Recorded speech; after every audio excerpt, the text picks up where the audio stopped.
not late. I'm here. Hi. Yes. Wait. Why am I not moving? I'm moving. Hi. Yeah.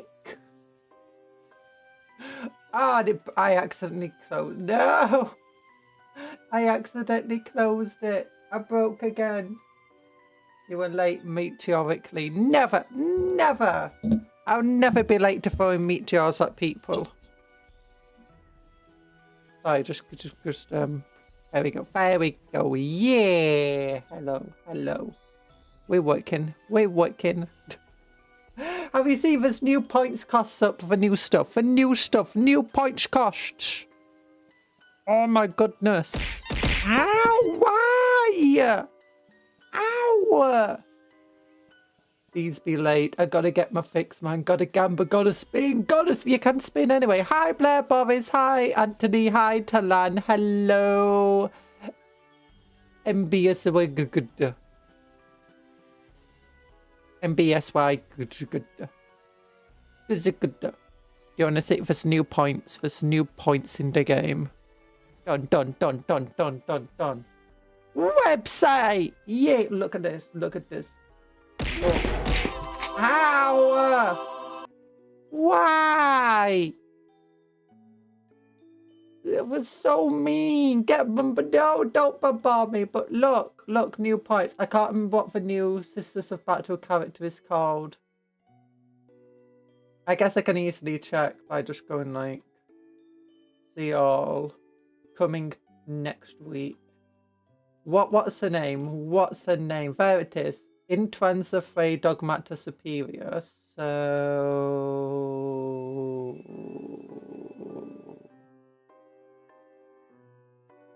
Dogmata Superior.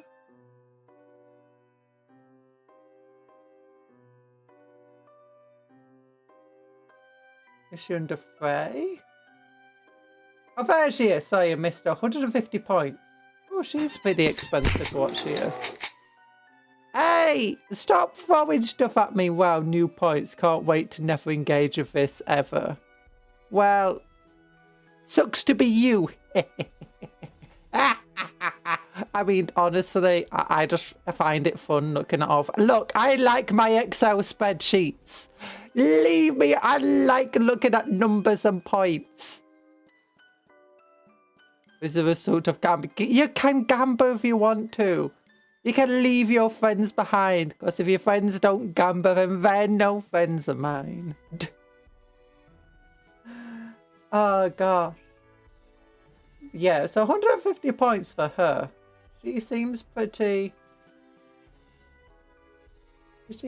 okay. Well, I can actually just click here and we can scroll down like once and we'll see her. Down. Actually, no, we'll have to scroll through. There we go. Wait, does that mean there's new detachments here as well? Is this a new detachment? I have no idea if that's a new detachment. We can click on the Astrometeorum and see if the new detachments here potentially. Oh yeah, here we go. New detachments. Oh yeah, this would tell me if it's a new detachment or not. It's not. They don't get new detachments. Sucks to be Sisters of Battle. Oh. But so she's 150 points for a toughness 7 model with 8 wounds and a 4+ invulnerable save. Feel no pain 5+. Heavy bolt. Oh yeah, she's got like 2 heavy bolters. A missile away. Yeah, 2 heavy bolters, 2 heavy flamers, a melter missile away, and for mace and for throne. Yeah, she's not bad actually for 150 points. Lethal hits for foes nearby. Force things take battle shock test. Yeah, she's not too bad. She's a bit of a glass cannon for 150 points. Like, she would not be hard to get rid of. Doesn't have lone operative. Yeah. So if you can hear the power tooly stuff outside. How's my internet connection? Is it okay? We can finally look at like the full steel hammer. Oh my goodness. Oh yeah, for the guardsman. Going down here. Imperial guardsman. Right, it's not Imperial. It's Astra Militarum. Oh wait, I went straight past the Astra Militarum. Let's also look for Imperial Guard, not Astra Militarum. Here we go. Their new stuff's pretty good. Commissar Graves is 110 points on a vehicle, so she's really cheap for what she is, for 110 points. Like, that's insanely cheap. Like, look at her stats. She's very, very tough. She's basically, if you want a Land Raider Punisher in your army, not Land Raider, Lehman Russ Punisher, just take her instead. And she's not that tough, to be honest. She's still got 12 wounds and a 4+ invulnerable save on a vehicle profile. She's still extremely good in melee, which guardsmen generally don't do too well in. She gets a hell of a lot of shots out. She can give orders to vehicles. Yeah, she is. She's pretty amazing, if I'm entirely honest with you. Just a holy trifecta for Heavy Bolter, for Flamer, and for Melter. Most sister to sister, ever sister. Yeah, she is quite, actually. Yeah, she does have a trifecta. Oh, yeah, we've also got to see, where's Yavik? Would he be... Yeah, there he is. 150 points for Yavik! My goodness!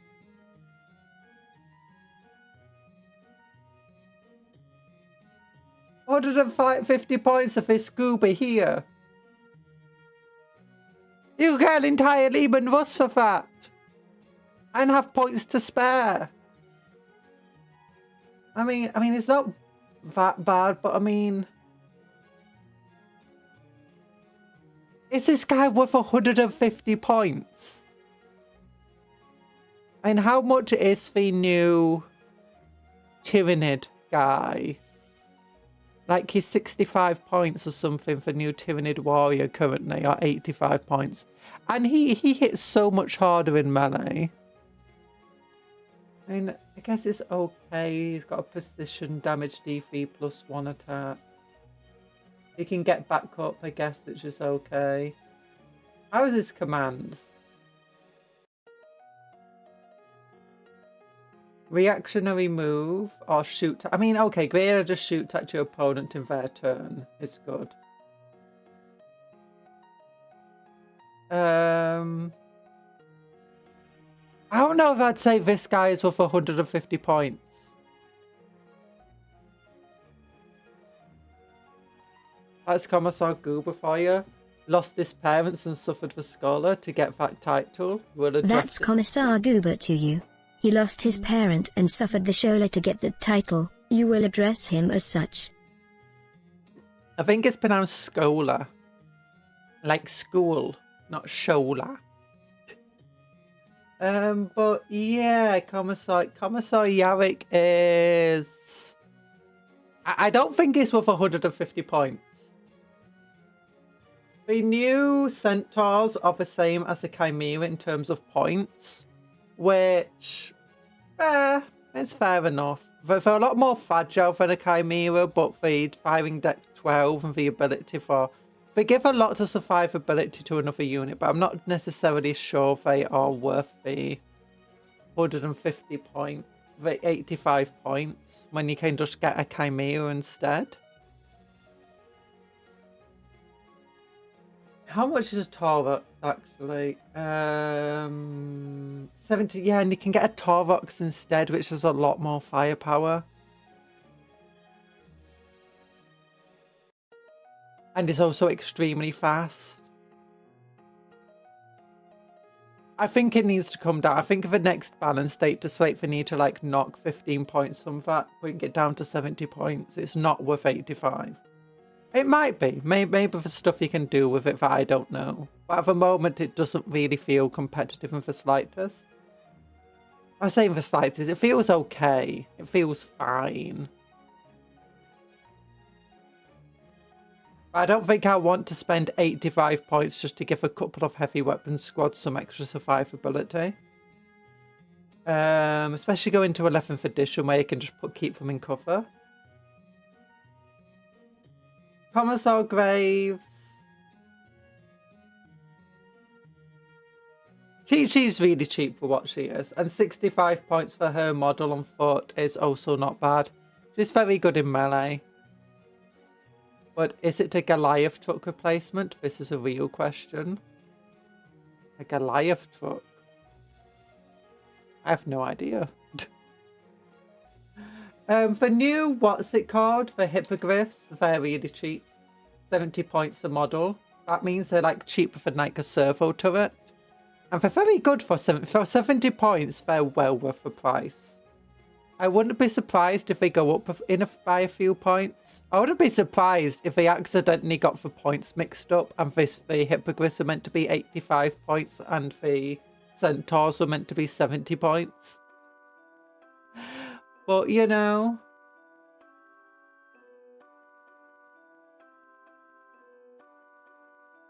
Because the centaur, all you get is a heavy stubble on it.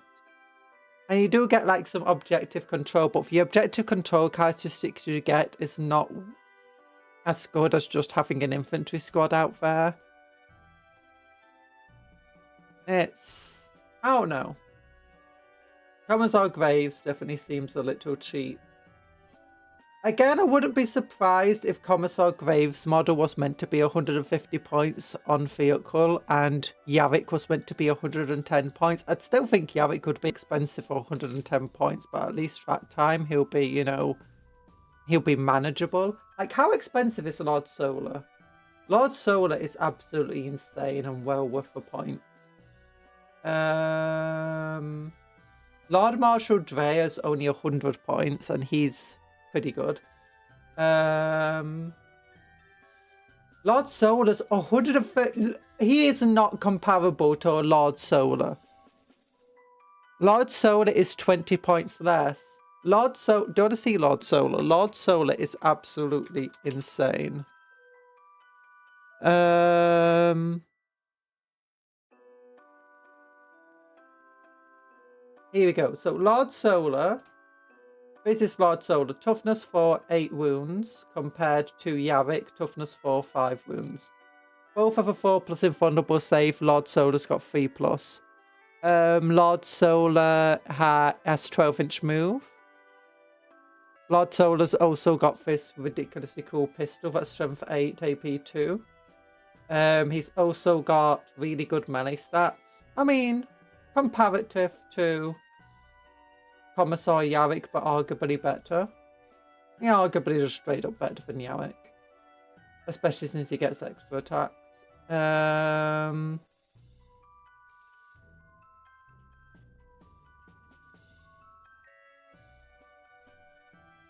He can lead a bunch of different units, which is really fun. But what else can he do? He's got the voice of command.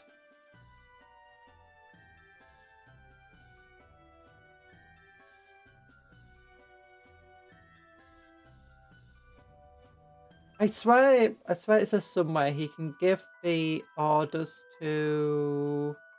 Oh yeah, after both players deploy their army, he can, you know, choose to redeploy 3 of the units. He's got the 4+ invulnerable save. He's got the, at the start of the command... Yeah, he also generates command points for you. I think he can... Can't he also order Titanic models and stuff? Oh, here we go. Orders.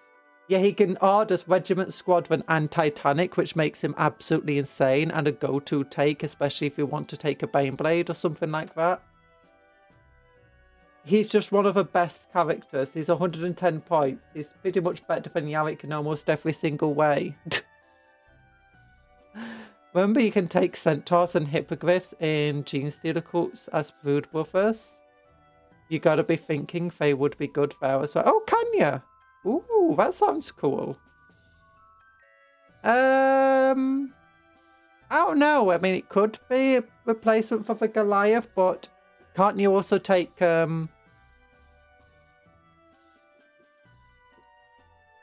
Chimeras? Yeah, and where is... Oh, what's her name? I forgot her name. Ursula. She's 85 points. And Ursula is... She can order up to 3... She can give up to 3 orders a turn. Where's his entire thing with his orders? He can give up to 2 orders. Oh, he can give it to Squadron and Titanic, but he can only do 2 orders compared to 3 orders that Lord Solar can. I never realised he can order Squadron and Titanic as well. Okay, that's pretty good. But still, he's having to compete with Lord Solar, and he's just not competing with him. I mean, these aren't necessarily that bad, I guess.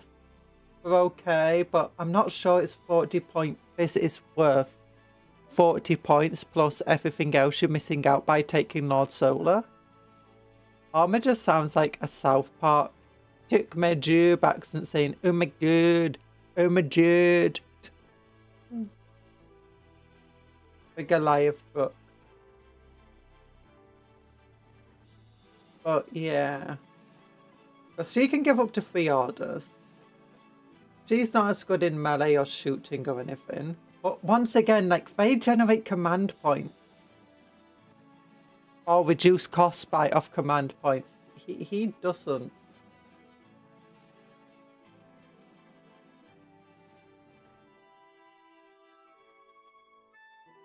Yeah, Yarick needs to be significantly reduced in price, I think, to be competitive. Okay, Gene Stealer Coats.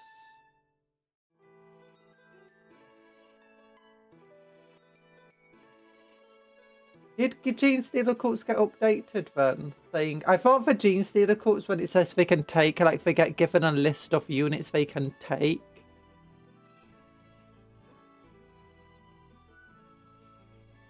Or is it literally, can they just take any Imperial Guard or Astra Militarum unit if that's not an epic hero?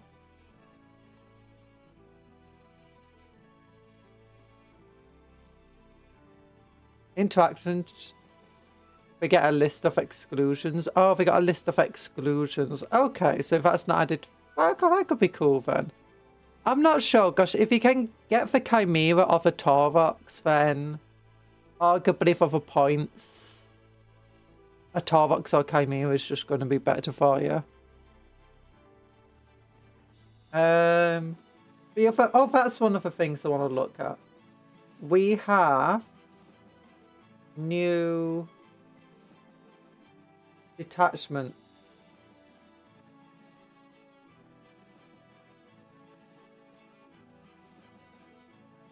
Here we go. It's the armored infantry one, isn't it? Yeah, so this is all where you can add squadron to the list that officers can give commands to. Armored skirmishers, but let's look at the new enhancements. Infantry officer, each time the bearer issues an order to its own unit, you can select another 2+2 units within 3 inches. Okay, that's okay-ish. Again, it requires the units to be very close together. So better in larger games. At the end of the opponent's phase, if the bearer's unit is not within engagement range of one or more enemy unit. Actually, wait a minute. It requires you to be very close together, but it's an army that suggests that you take more vehicles and more transports, meaning getting that many platoon units within 3 inches of one another could actually be difficult. The end of your opponent's phase.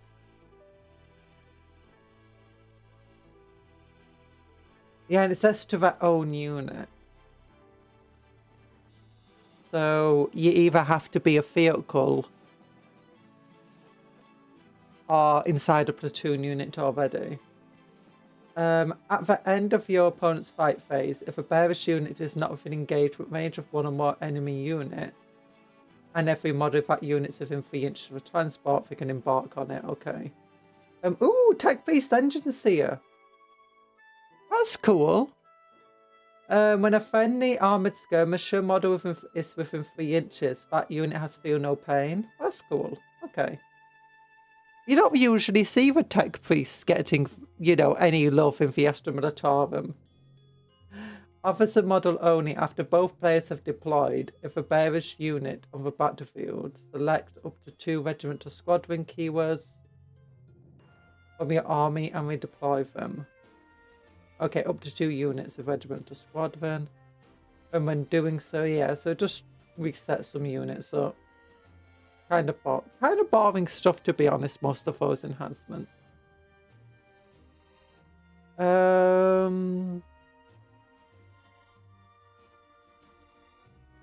You can reroll advanced rolls of some units. You can reroll hit rolls against monsters and vehicles. Improve the strength of an attack by 2 and remove cover. Shoot when your advanced stuff fall back. You can make a normal move in your opponent's movement phase. Oh, end of your movement phase, sorry. Oh, that's pretty cool. Just an extra movement. Until the end phase, each time modeling your unit makes an attack, add 1 to the wound roll. That's okay.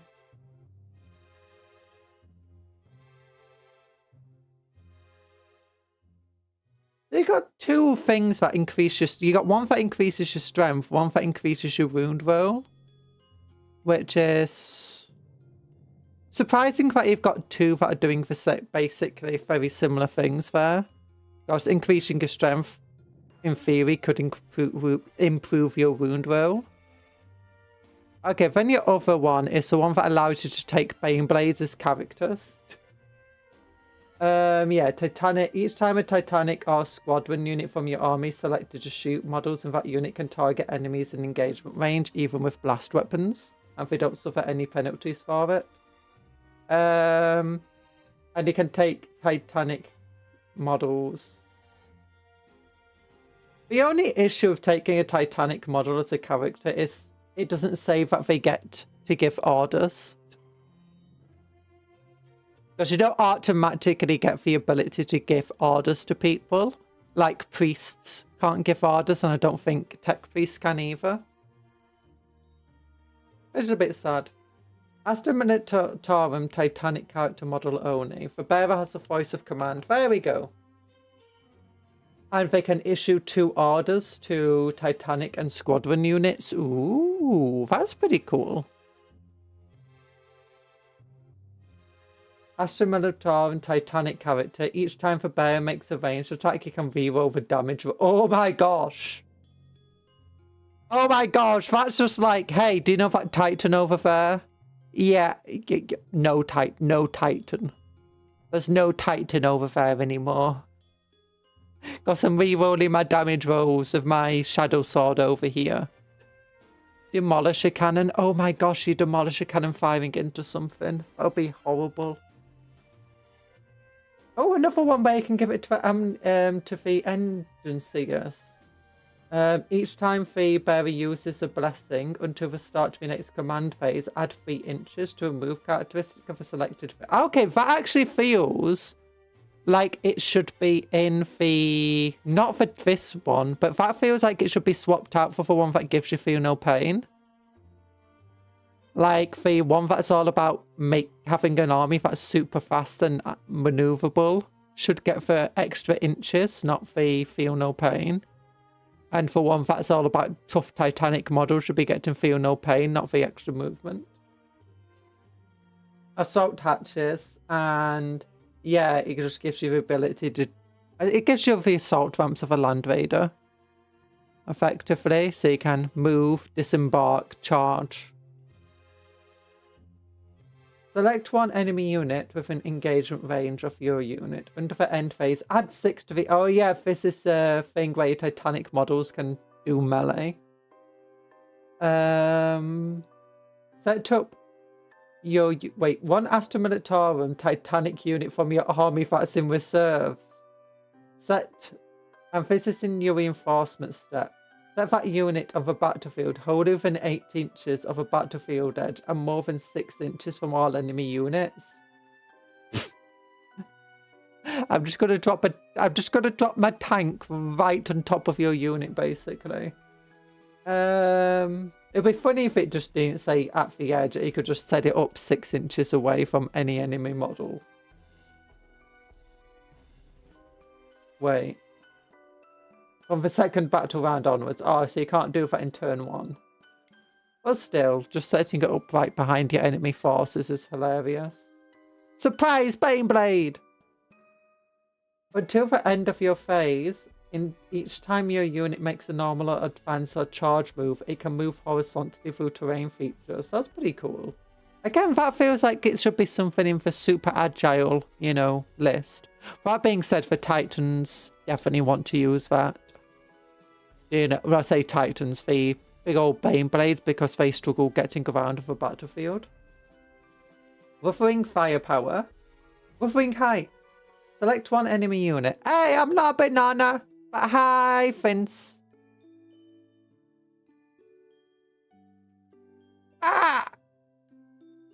Select one enemy unit hit by one or more of your attacks. Those enemies must take a battle shock test at -1. That's kind of meh.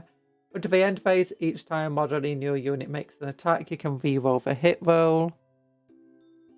That's pretty cool, actually.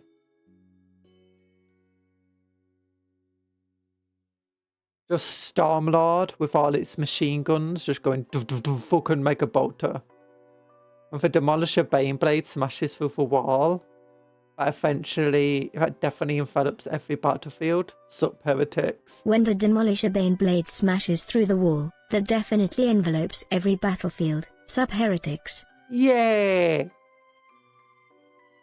Although, actually, currently in 10th, can't you just set up behind the enemy anyway? With strategic reserves? Or is it only from your deployment zone? I think it says any battlefield edge. I can't remember. And then last one, select one enemy unit hit by one or more foes' attack. Until the end of a phase, that enemy unit cannot have the benefit of cover. Hi, Chris, returned Conjuring Chocolate Banana. No, I'm still a cupcake. I'm just shaped like a banana, that's all. And Cuptle's trying to eat me. Don't deny it, Cuptle. I can see you right. I mean, you're also on the table, but still. Select one enemy unit hit by one or more foes' attack. Until the end of a phase, that enemy unit cannot have the benefit of cover. That is kind of meh, to be honest. Okay, I really like the Titanic detachment. The Armored Infantry detachment is okay. Honestly, it feels less like an Armored Infantry. Actually, if we look over here... I think they already have a detachment that's not too bad for that sort of stuff. Cavalry. Recon element. Oh yeah, use recon element. Oh yeah, you've already got mechanized assault, which is all about, you know, using fast units and transports and stuff. Each time an Astrometer model makes a ranged attack, if it disembarked from a transport, add 1 to the wound roll. Not too bad. Fox relay. I am not responsible for the actions of my evil clones. Even if Iftan was specifically instructed to make them evil by me. No! I heard Armature Warglades can be used for Colosseum. But from the amount of points, it would be risky to bring. Well, what's Colosseum? I don't know what Colosseum is.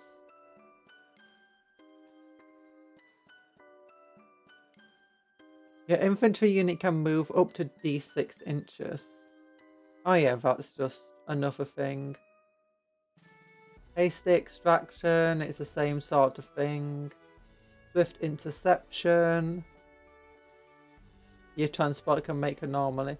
It's very similar to mechanized assault.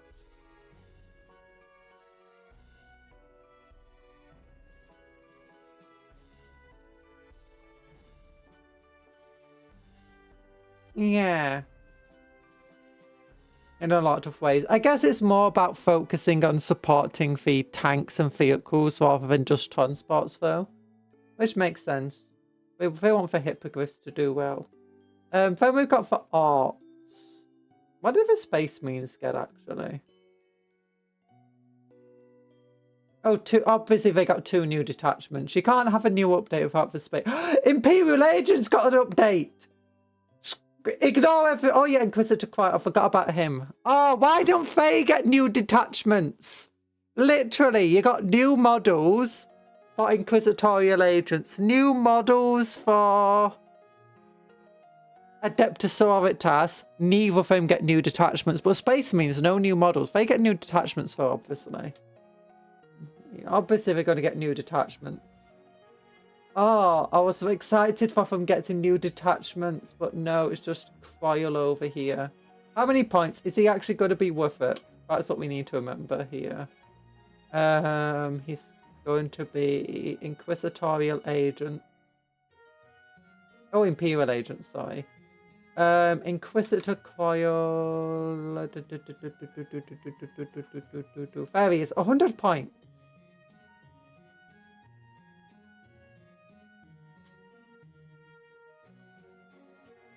This is the guardsman. Let's get rid of them. That's the space means 12-inch movement, toughness 4, 6 wounds. He does have lone operative, doesn't he? Yep, and he has scouts.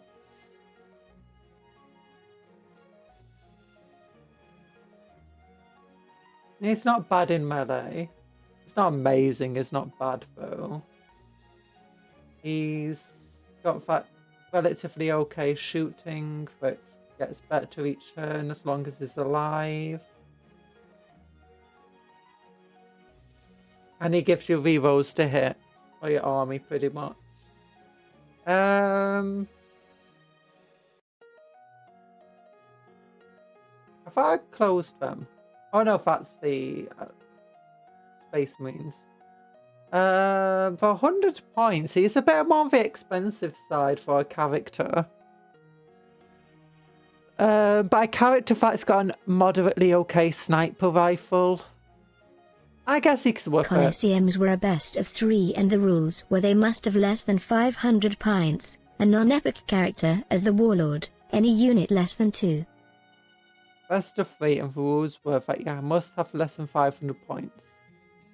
A non-epic character as a warlord, any units less than toughness 9, and no repeats. Armigers are toughness 9, I believe. Inquisitor Cryle? I think you mean Sir Hammerlorg, Hunter, Scholar, Gentleman, one for the Borderlands fans. Yeah. I don't know Borderlands. If it includes toughness 9, yes, you can take Armigers. And it wouldn't be bad, actually. Because I think they're toughness 9, 3 plus armor save, 5 plus invulnerable against shooting for 140 points each. So you can take 3 of them for, what, 420 points? You wouldn't be able to take a character, though.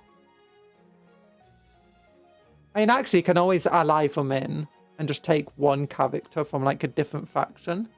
Something that is like lone operative or something like that, like one of the... I don't know. I guess it wouldn't be too risky, because most things at 500 points wouldn't be taking on Armigers that easily.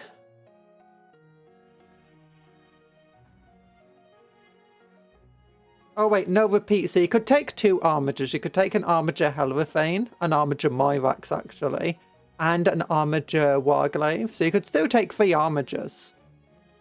And but all of them would be pretty devastating to any enemy you face. Yeah, I don't know if Cryle's worth his 100 points.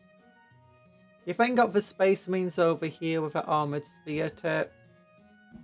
Rapid deployment. I don't think he's going to be as good as people wanted him to be at that many points. Each time an Adeptus has started his unit from your army, disembarks on a track. So this is all about speed, I guess. This, like, Armageddon thing. I guess it makes sense. You got that stack of Gutsmech there. That made a normal odd advance move this phase. That disembarked unit can make a normal move up to D6 inches, or a normal move of D3 plus 3 inches instead if that transport is a heavy transport. Oh, and one more thing. Attacker choose the mission rules and defenders choose the mission twist. Okay. Do we have mission twists anymore in 40k? I don't think we do.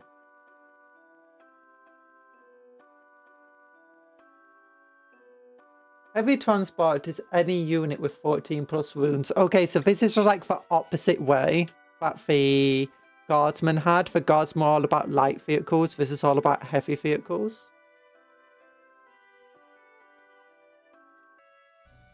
So that's basically anything but the Rhino, Razorback and Impulsor.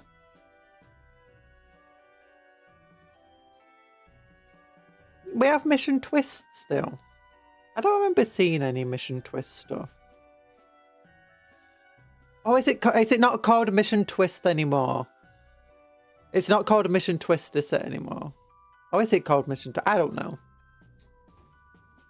Because you usually, I mean, I know that you draw cards like each turn. Well, it depends. You can either pick your own extra little bits of your missions at the start of it, or you can draw between. Just most competitive systems enforce there's no twist card. Oh, okay. I've not seen the twist card in what I've been doing. Well, I've been playing mostly just chapter approved stuff whenever I've played it, so. Adept is a start, and it does seem that chapter approved is going to become the standard into 11th edition.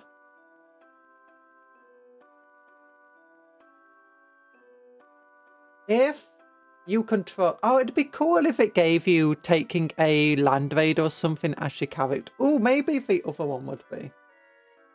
Okay. If you control objective marker at the end of your command phase, and that bear's unit is within range of that objective marker remains under your control. Okay.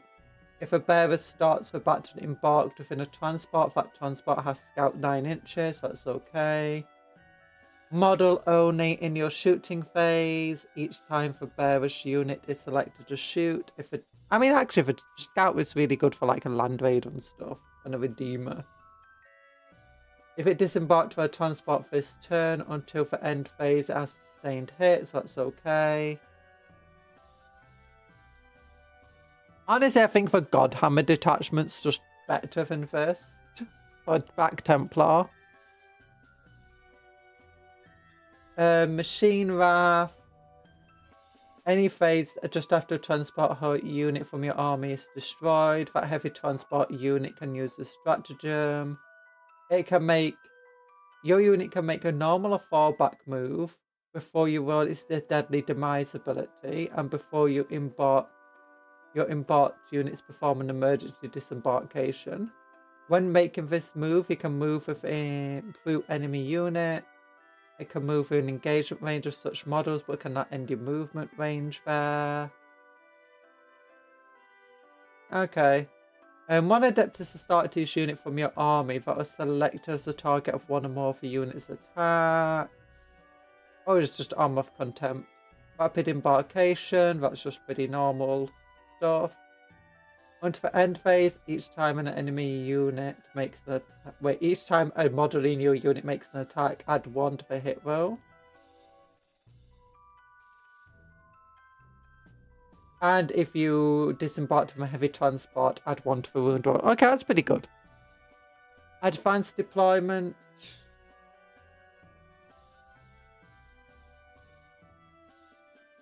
Units can disembark even if advanced. And units do not count as having made a normal move and cannot declare a charge. Oh, the units that do so count as having made it and cannot declare a charge. Oops, misread that. But can otherwise act normally. One Adeptus Astartes transport that's not been selected to move. You can move through enemy models and stuff like that. Okay, that's kind of boring. I think there's better detachments than that if you want to go full Land Raider army. Like you've got the one that allows you to just reroll 1 dice per turn for the unit, for each unit. Take of our website, chapter approved, contains 70 deployment setups, 15 primaries, 38 secondaries, 9 twists, and 9 chat. 9 twists? Oh! PayPal users include the twists. What the heck? Or maybe I've just not discovered them. Oh. Lords of War enhances your character. RuneScape allows you to traverse through structures and take hold. Lets you earn points by holding. Oh my gosh, I need to figure out how to play twists.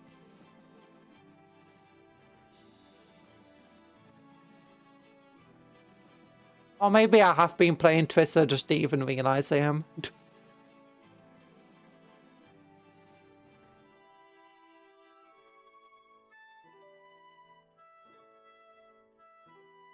Oh gosh.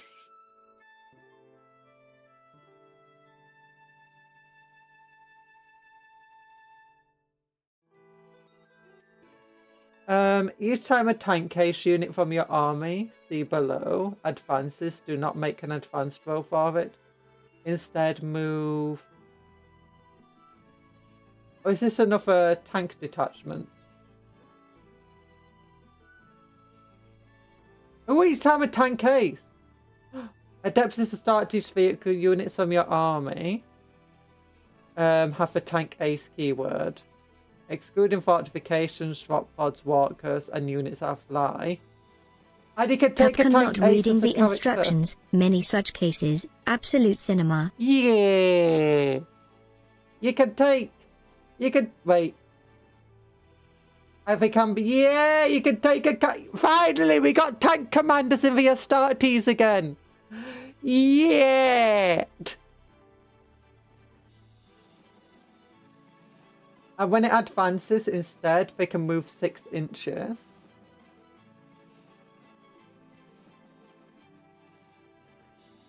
Yeah, do not make an advance, instead just move 6 inches. Each time a tank ace unit from your army shoots in your shooting phase, if that unit did not advance this turn, you can reroll damage rolls. Oh my goodness.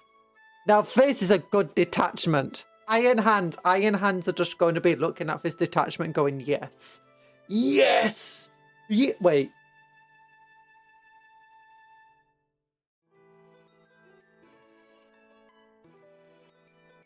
Fire servo turrets are included in this. Servo turrets aren't fortifications, they're not drop pods, they're not walkers, and they don't... Wait, oh, maybe they do fly. I don't think they do fly. Oh yeah, drop pod command... No, not drop pod. Servo turret commander. Drive me close, I wish them to hit them with my thunder hammer. Yes. Or 5+ invulnerable save on a unit, and you regain a lost wound in your command phase. Once per phase, you can reroll 1 hit roll, 1 wound roll, and 1 damage roll. Oh my goodness. The bearer has sustained hits with a shooting shoots. In your shooting phase, when a friendly Adeptus start his vehicle is within 6 inches, the bearer's ranged weapons have the assault keyword. Of a bearer ranged weapons. Oh my gosh, that's cool. See, if you move them all together in like one big block, you can advance and shoot everything. Oh, this is going to turn gladiators into like... Definitely, like, gladiators and predators would definitely do super well in a detachment like this. And servo turrets, assuming you can take them. Reactive repositioning. 1 tank ace from your army. That is within 9 inches.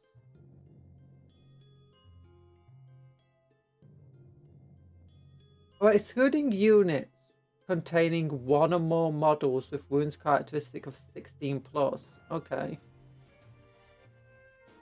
So maybe that's like excluding Titanic. In fact, no. Then you'll just be excluding Titanic. Maybe it just wants to exclude. But anyway, yeah. You can make a normal move if someone moves within range of you. Machine Vengeance. 1 tank ace from your army that was selected as the target of 1 or more foes' attacks. Your unit can shoot as if it were your shooting phase, but it must target the enemy that targeted it. Assault Oh yeah, assault vindicators as well. And then being able to reroll the damage roll with their if they don't advance.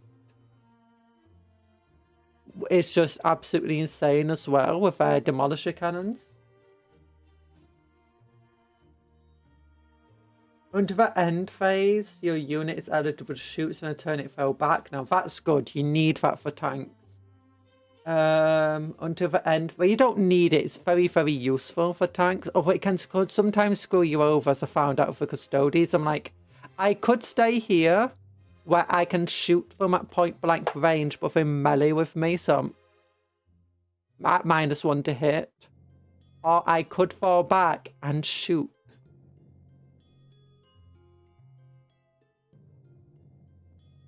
So I fall back, and then I just get overwatched to death. I'm like, okay, now that was a bad idea.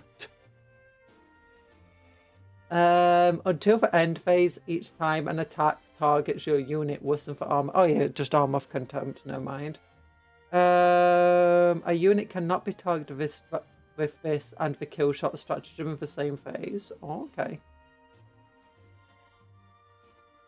Although, aren't they changing stratagems or 11th edition where you can only be targeted with one stratagem per phase? Is that only for melee? Actually, that'd be cool if it's only for melee, because melee got a bunch of buffs this time round, so if they can now only get one stratagem, that would be, you know, a way to balance it. Under the end phase, each time a model in your unit makes a ranged attack that targets a monster or vehicle, improve the armor penetration by 1. That's not bad. Space Marines do have an issue where a lot of their ranged weapons, like their longer, more devastating ones, don't have a lot of AP. Like most of its last cannons, that's just AP -3, which isn't bad, but it's not absolutely amazing, especially in 10th edition with the way cover works. And in 11th edition, that would hurt even more. Until the end phase, each time a model in your unit makes an attack that targets a monster or vehicle, reroll a wound roll of 1. If your unit is below its starting strength, you can instead reroll the wound roll. That's pretty cool. Yeah, I really like fist detachment. I guess fist detachment for the basically go all land raiders is okay, but I'm comparing it to the Godhammer detachment, and Godhammer is just way better than this. Arguably.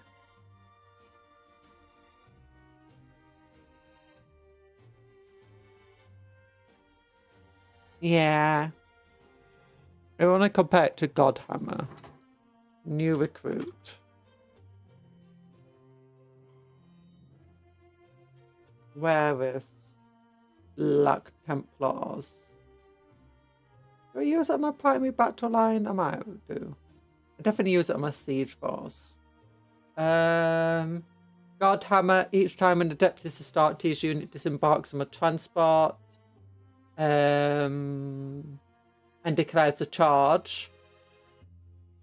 Select one of those units and must take a battle shock test, as in like the enemy. When you charge an enemy after moving from a transport, they take a battle shock test. And then if you make a melee attack and you disembark from a transport, reroll a hit roll of 1. But the main thing is like some of the enhancements you get from Godhammer, which can be quite powerful. On top of that, rerolling a hit roll of 1 is pretty insane, especially if you combine that with a Crusader, allowing you to reroll wound rolls of 1. Is it just reroll wound rolls entirely? Well, then you got some really cool enhancements, like where's my Marshal? You got Paragon of Fury, which is add 2 to the strength of your melee weapons, and each time a melee attack is allocated to the enemy model, if they disembark, add 1 to the damage. Which is a really good ability. The rest of the abilities aren't as amazing. Just subtract 1 for the battle shock. Oh yeah, get scouts on a dedicated transport. Which is not as good as taking scout on a land raider, mind you.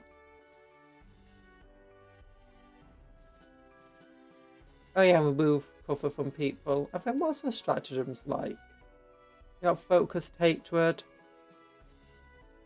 Oh yeah, that one's really good, allowing you to charge through the enemy. So you can charge through one enemy unit to hit the one behind them. Or just to get for complete surround on them. Oh yeah, reroll wound woes. If you disembarked from a land raider and stuff. Rapid embarkation and stuff. After defeating an enemy. It's official, we are never getting back to the cardboard. We will get back to the cardboard. We will get back to it. There's just one thing. Look.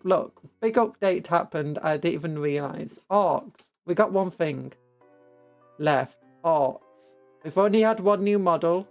I also scrolled all the way past for orcs somehow. I don't know how I did that badly. And they got one stack of Gutsmech over here. And he's 175 points. And he's absolutely insane for 175 points. Like he is very comparable to Gaskell, and he's many points less than Gaskell.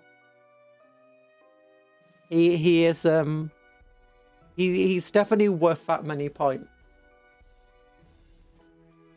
Speedwa. I've already looked at this. Super Burning. Ooh. Becomes free. Okay. You got some cool things here. Nothing that seems absolutely amazing. Models have rapid fire. Improve bearer's ballistic skill by 1. That's pretty cool, actually.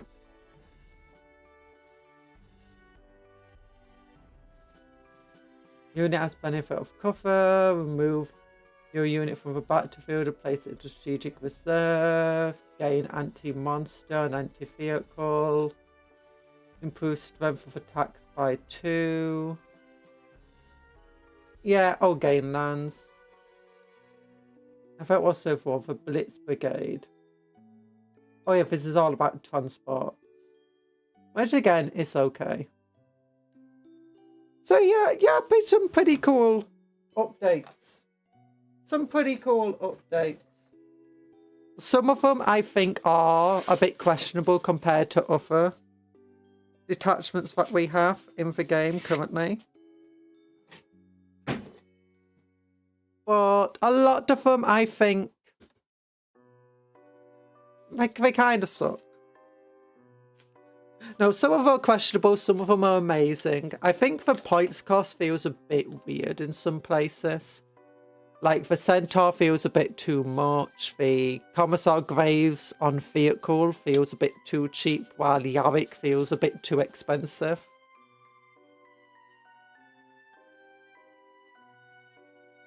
Foil, I'd say his price is fair enough, but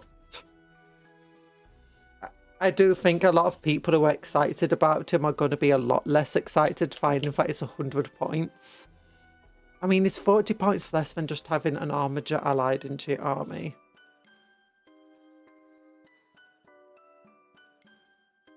But here we go. We got knights.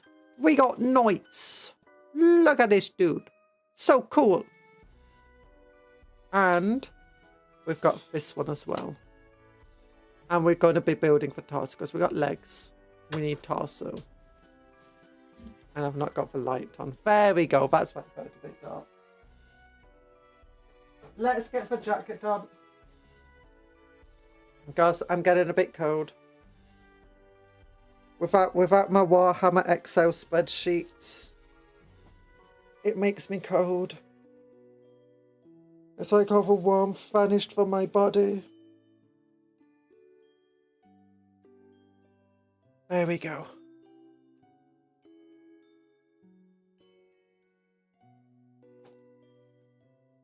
There we go.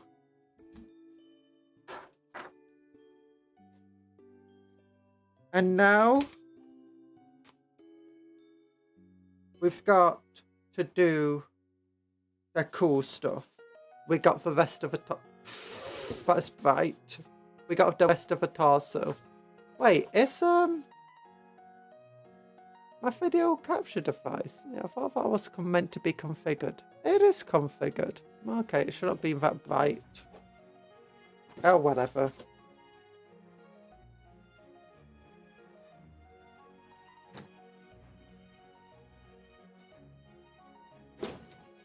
Okay, we got torso. So what I now need to do is prepare some motor guns.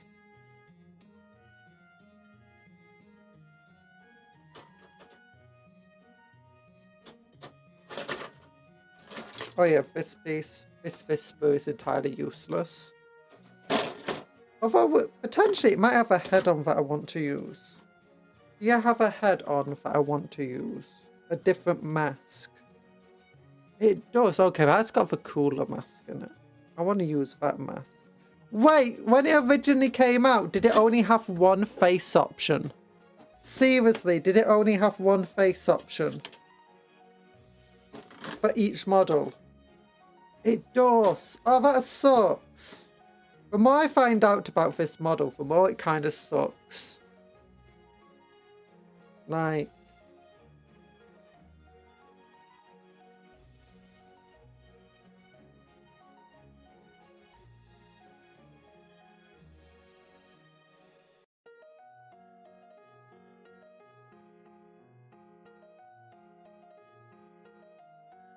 Seriously.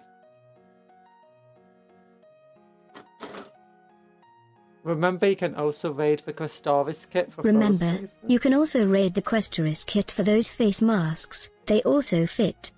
Yeah, you can't do that with the Dominus. The Dominus, the head is just so much tinier. Not the Dominus. Why did I say Dominus? Destria, that's what I meant to say. Destria, I'm building the Dominus kit. You can't do that with the Destria. Their head is so much tinier.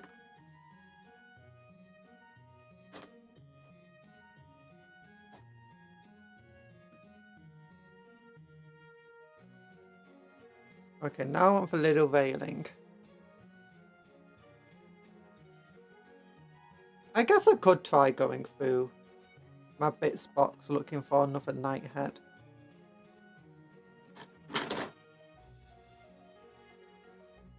So I have built 2 knights before on the channel.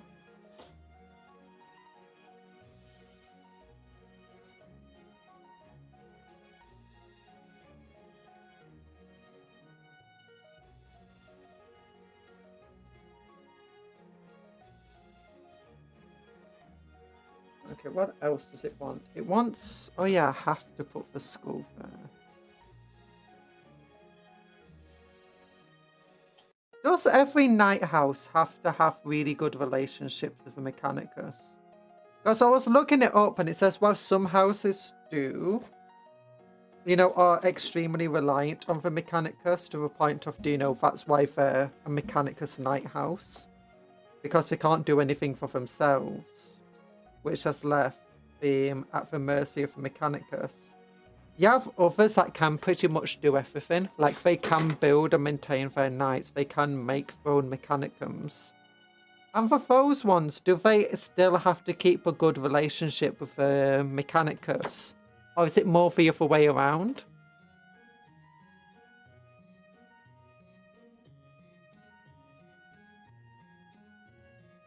Like, I can't imagine the mechanic... Like, as much as the main Mechanicus is able to, like, exert his influence on other, you know, nations... I say nations. On, like, various countries and planets and stuff.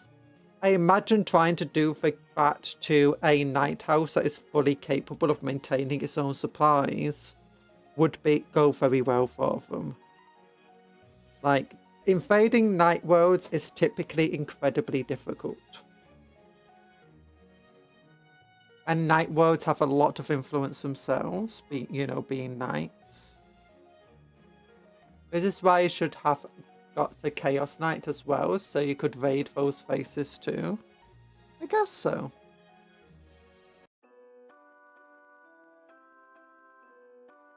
I don't keep all of my knight heads separate though, so I'd have to go through my bits box. Unfortunately, this one got a bit bent when I was trying to cut it off the sprue. There we go. Got bent out of shape.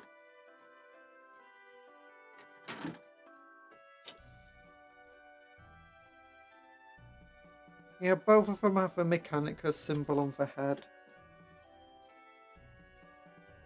Is it the exact same Mechanicus symbol?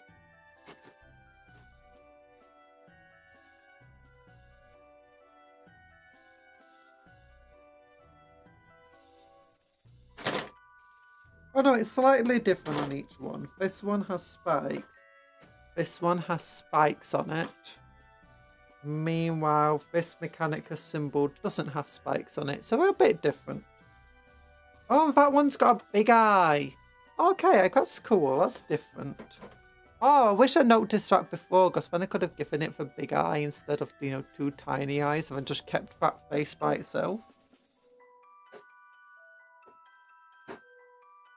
But let's find my bits box. Here we go. Templar box is full of my Imperium bits. Oh gosh, this is a heavy bits box.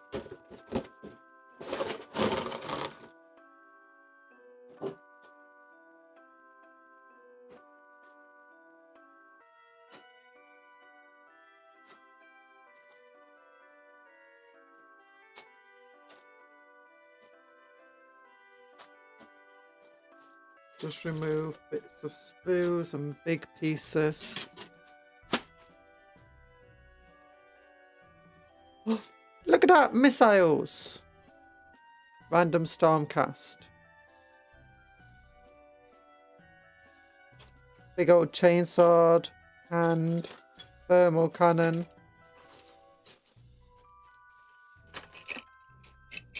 Wing. Receptor lance.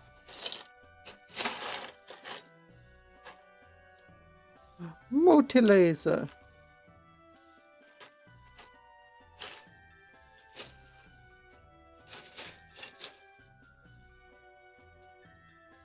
Face of a face gods. Face of a face stealer. Isn't that a character from Avatar? The Last Airbender. A face stealer. Plasma bombard. Ooh, multi-mounter. I should put that to one side.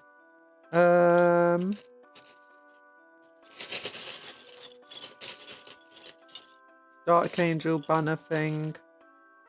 Random shieldy things. Night face. How good is that night face compared to the other? At the moment, the night face that's winning is a Valiant one. I like this one. That's cool. Compared to this, yeah, that one's cooler. So I'll put that in the reject pile.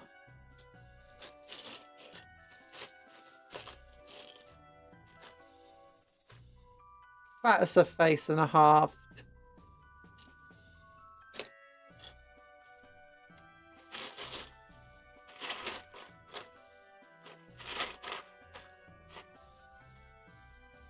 Big old heavy flamer. Did I miss anything? We were going through all of the new stuff on the Warhammer website. New points for guardsmen, orcs and stuff like that. Inquisitor Coil. As well as the new detachments for Space Marines, orcs, and it was very quick on the orcs, and Astra Militarum.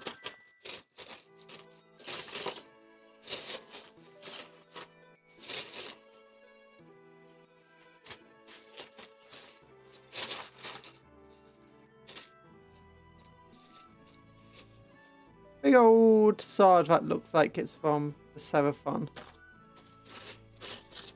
But really it's just a random 3D printed thing I got given. Heavy Flamer. An hour of a dreaded website. Do you guys really not like being on the website?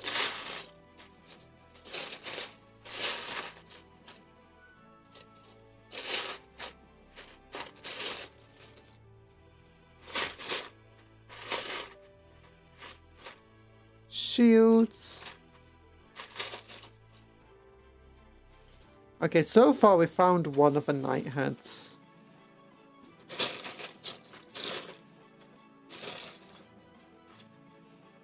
Oh, oh, oh, I found two. I found two. Okay, that one's not as cool. That one's very similar. But not as cool.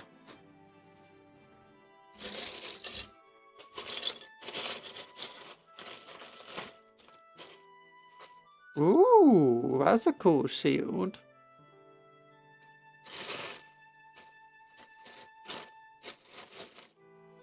And then another knight head.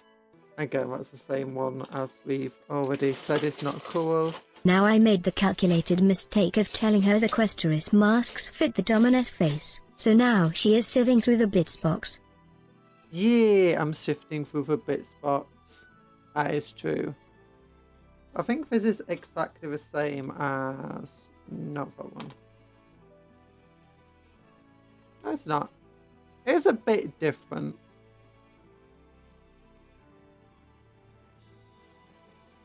But again, not as cool. So far, the standard Valiant head is winning out. I don't think I have a spare skull head. Because I think I used that for the Defender. And for one that came with my Crusader, I think I used just for some base decoration. Multi-motor.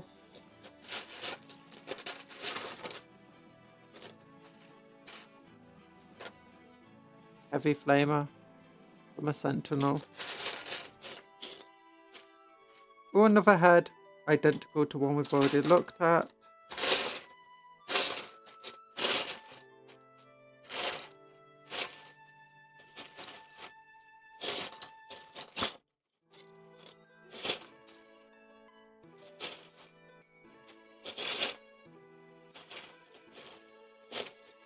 Laser destroyers.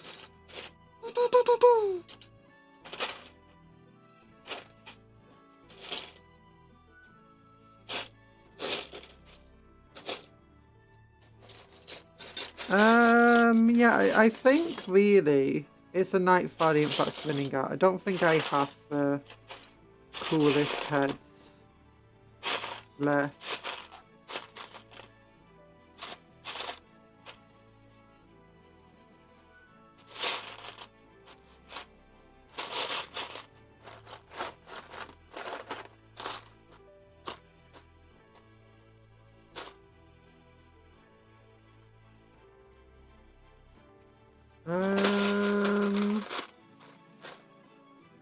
Yeah, unfortunately that's it.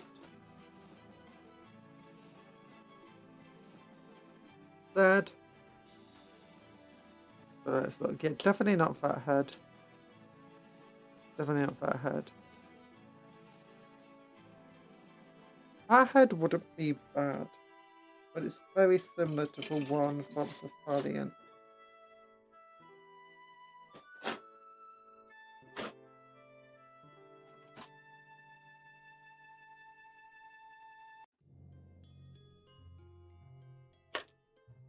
And that one feels very Templar-y.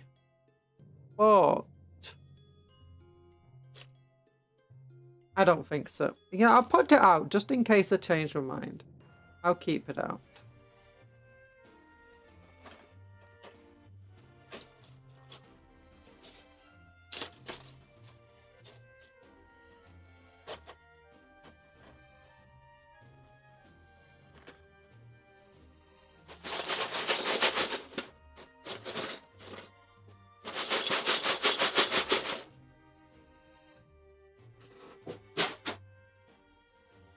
Motor Destroyer! Boom, boom, boom!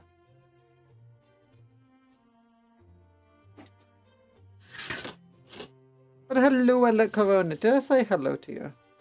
I don't think I did. Okay, let's go with this now. Want this piece? Which I'm dropping this Mechanica symbol piece.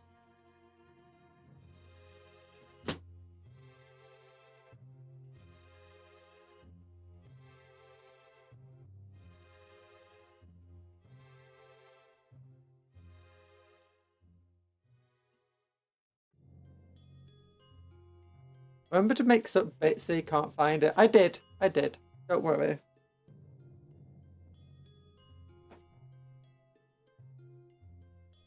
Okay.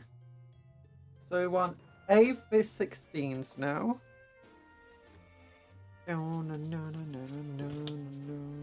Yep, this thing.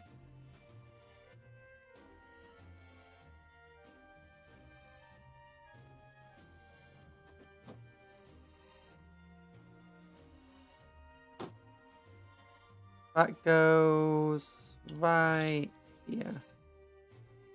Right there. Yeah.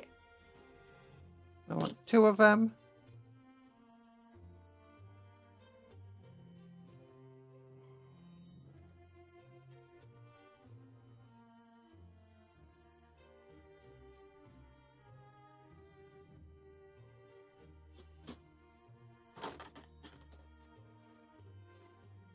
And then we want to make the melters for 2 twin. You know, the fun thing about having the twin linked melters on a knight is imagine if you had to measure distances. Like, from the knight itself. Like, from the weapons, like in the olden days. So if you had a weapon that was really high up, you know, it's not going to hit anything. Like, it's like, I would be in melter range, but you know, I'm not in melter range. Why? Because you're too short. Unfortunately, I have to shoot down, and that means you're never in melter range. Unfortunately, I'm 6 inches tall.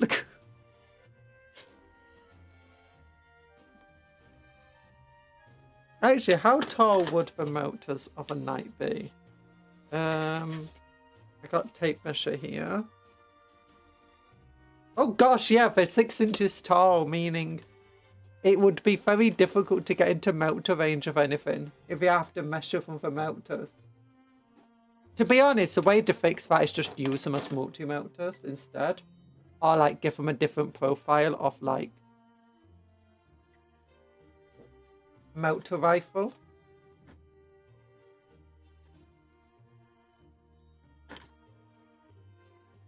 Okay, 3 and 4. So we could do him for melters.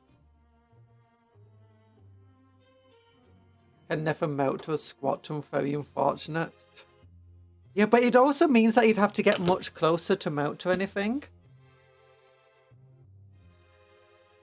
Like, normally you measure like, okay, from here to there. 6 inches, pretty easy. But if you're having to measure from up here, suddenly, if you got something there, like a tank or something, 6 inches from the melter just doesn't put you in range. And that's only if you're there 6 inches from the melter doesn't put you in range. So to get into range, you actually have to be more like 3 inches away from them. And that also means trying to shoot them from further ranges would also be difficult. Just like, gosh, you've only got a 12-inch range weapon. It's not just about getting them out to range, it's about trying to get into range full stop.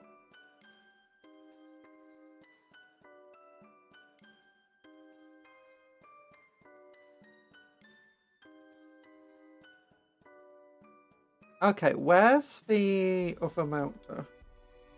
There's meant to be 2 melters on each of these spoos. Okay, so oh, that's, I'm looking at the wrong spoof, that's why.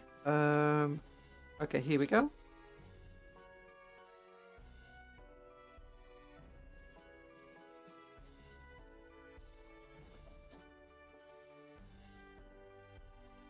Drive me closer. I want to hit them with my melter.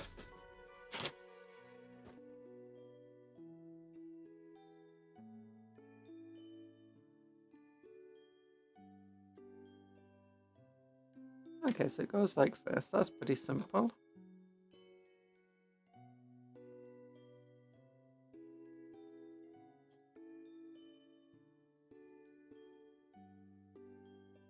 Okay, A33, A43, and then A26 and A22.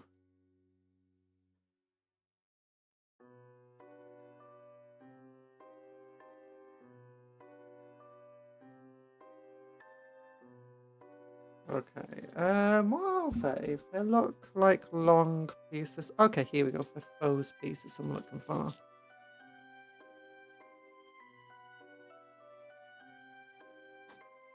And 341 is just right opposite it.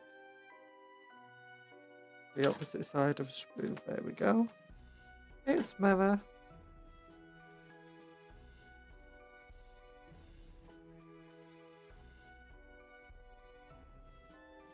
Oh no, it says 33, not 36.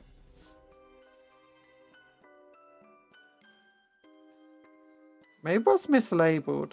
Because I do not see a 33 here.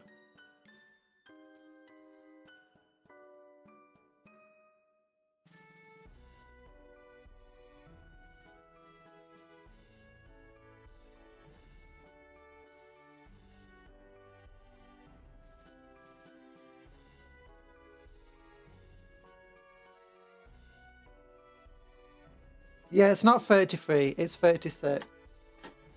It says 33.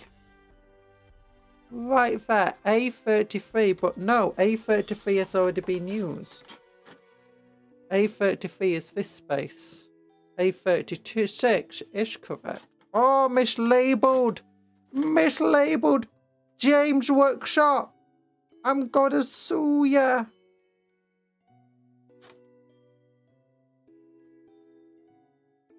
James Workshop, give me your money. James Workshop, give me your funnies. Okay, here we go. We go. These two flip together like that, and the mouth goes. Wait. If this was using old rules, it can only go this far down. Meaning, using old rules, it wouldn't be able to shoot its melter like 90% of the time because it would have to get so close where it can't actually get an angle at them.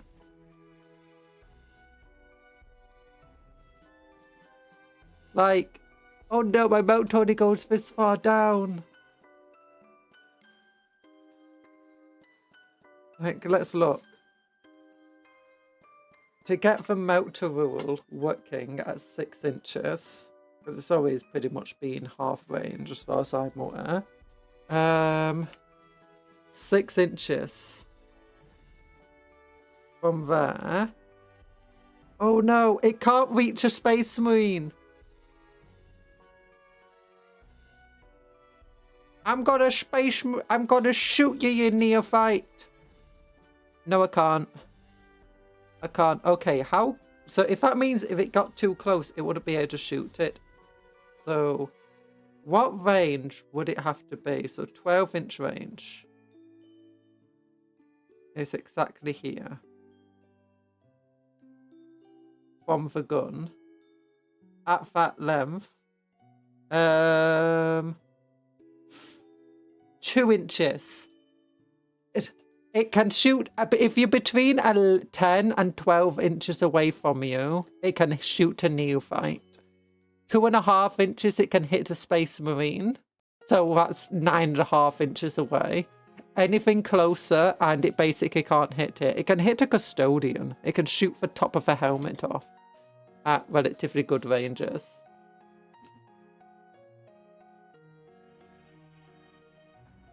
Now, is this a multi-melt? I thought it was a twin-linked melter gun, not a multi-melter. Multi-melters are 18 inches range. I thought this was a melter gun, not a multi-melter. Is it a multi-melter? New recruit! Actually, I can just check the rules here. Ah! Melter gun, 12-inch range. Twin-linked. It's a twin-linked melter gun, not a multi-melter. So yeah, in old rules, you'd definitely just make it a multi-melter, not a twin-linked melter gun.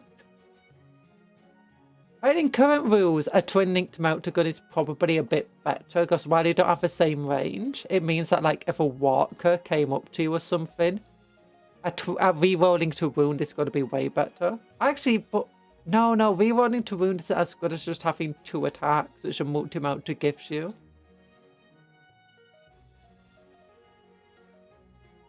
And let's just check to make sure the Imperial Knights, Reactionary Force, Castellan, twin melter gun. Yeah, it's 2 twin melter guns, not a multi-melter, so it is literally only 12 inches.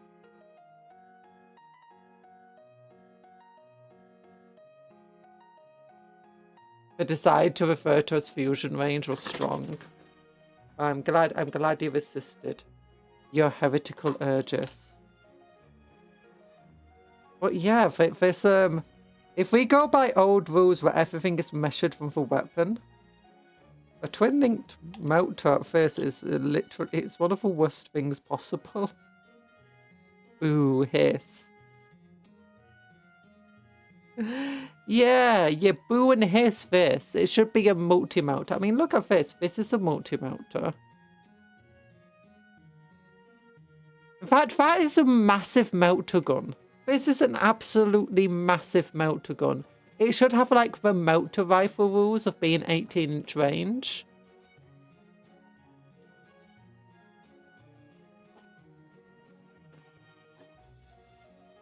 And to be honest, the melter guns doesn't even seem to, you know, have much point of even using one. Like why would Ignite Castellan want melter guns? It's not meant to be that close to the enemy. And if something is that close, it's likely going to be, you know, infantry. So it's probably better having like twin-linked heavy stubbers.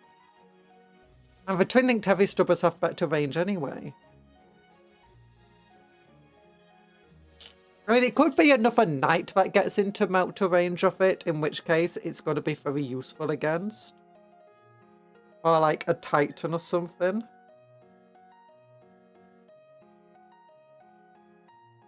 But again, if it's fighting one of them, it's got a massive volcano cannon. And because the Valiant comes with a melter... Oh, no. It makes more sense for the Valiant to have it, not the...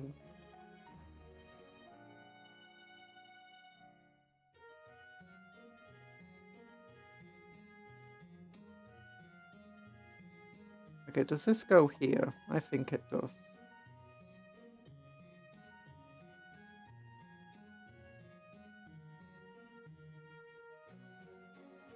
Oh, so it's meant to swivel in here. Okay.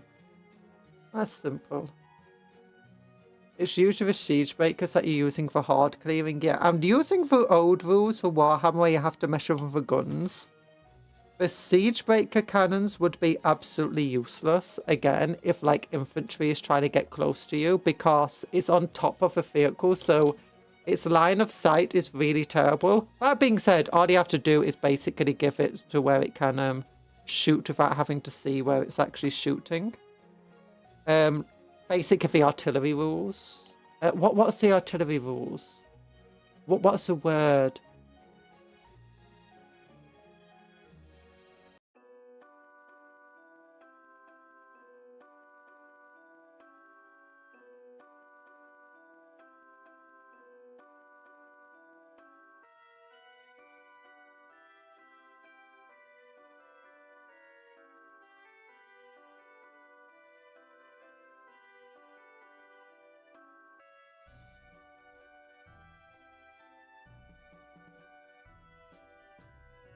Pretty sure for some... Ah. They don't need line of sight.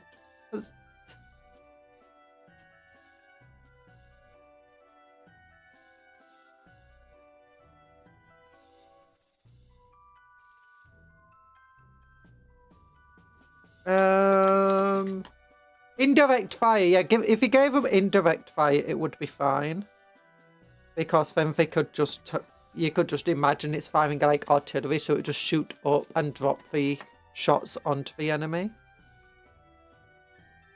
And the same with a missile, you just give them indirect fire. Both of which would make sense to have indirect fire on. One of them just fires like artillery. The other is literally a missile. It can just target the enemy without having to see them. Or without the, you know, the main body being able to see them. Or get direct line of sight. There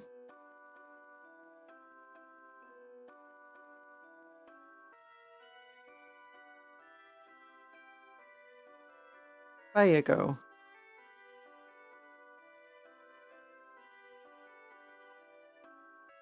Titanicus has this concept. Cart-based weapons cannot target anything with a smaller scale than the carrying Titan if you're within scale inches. Ooh, that makes sense.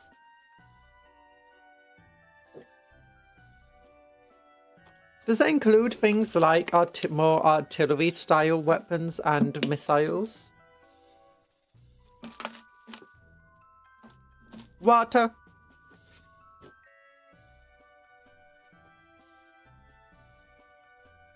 Just give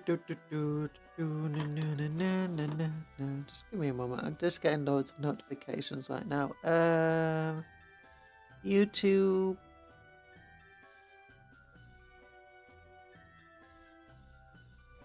No, thank you.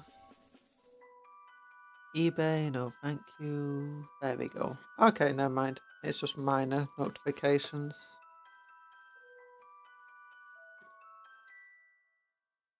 This phone keeps vibrating, it's annoying me.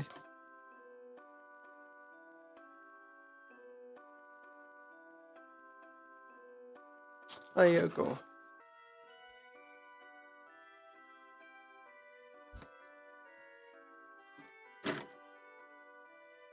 I think one thing you could argue with the knights that they would do at shorter ranges is that they just wouldn't be stood up straight like this. They'll probably just like lean over to go, which would make sense of the melter guns and stuff. The carapace armor still wouldn't be able to get good shots in.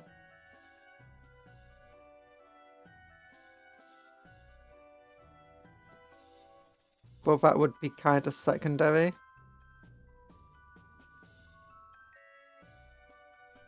The perk push.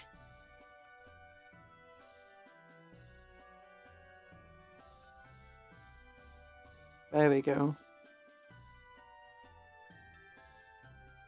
So back weapons of a Warlord Titan can't hit a Warhound within 10 inches. That makes sense.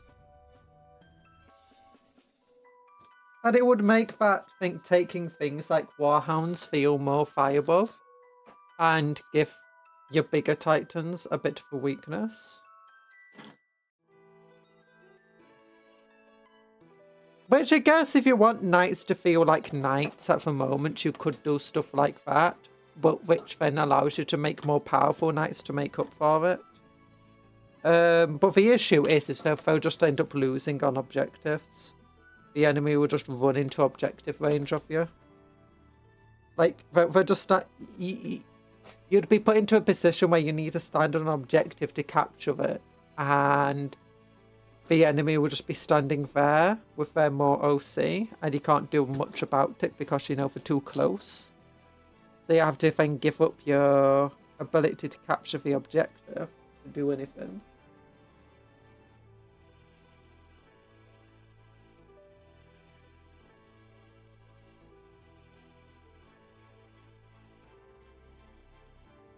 Oh, yeah.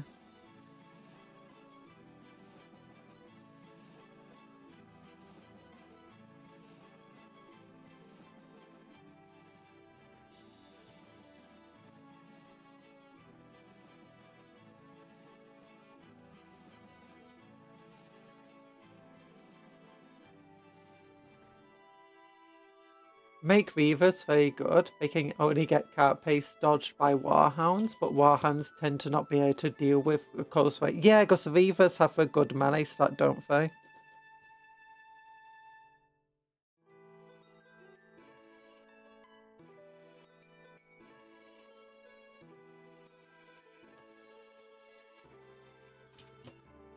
Because they got the Reaver first.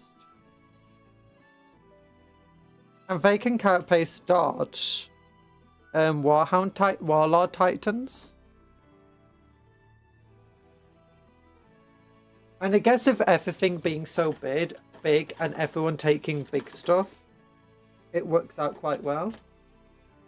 Whereas in 40k, it's mostly focused on infantry and smaller vehicles. So you're not necessarily going to be in that sort of position where both armies are going to be taking Titanic walkers. Okay, this is really hard to cut out. I'm gonna have to cut out the sprue around it.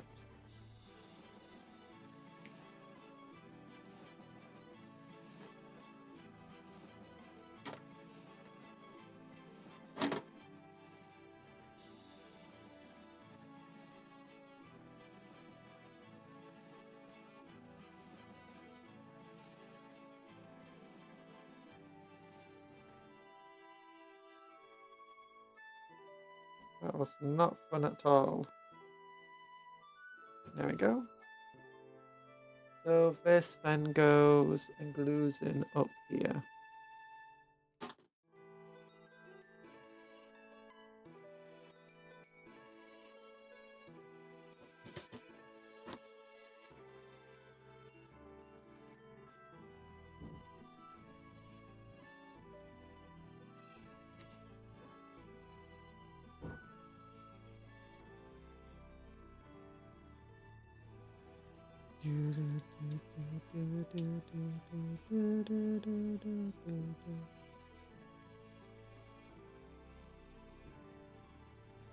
Okay, so I want that to line up with that. Good.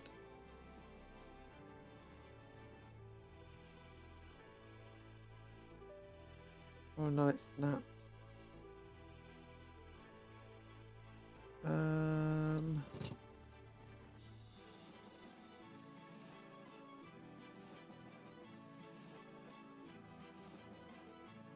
And yes, Weavers are the best at melee. Nice!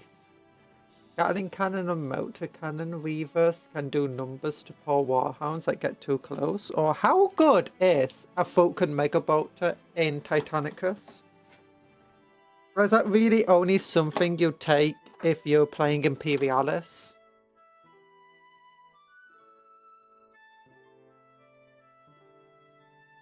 As it stands, a Vulcan Mega Bolter kind of sucks if you're going up against vehicles. Or like other Titans. You're not really doing anything with it.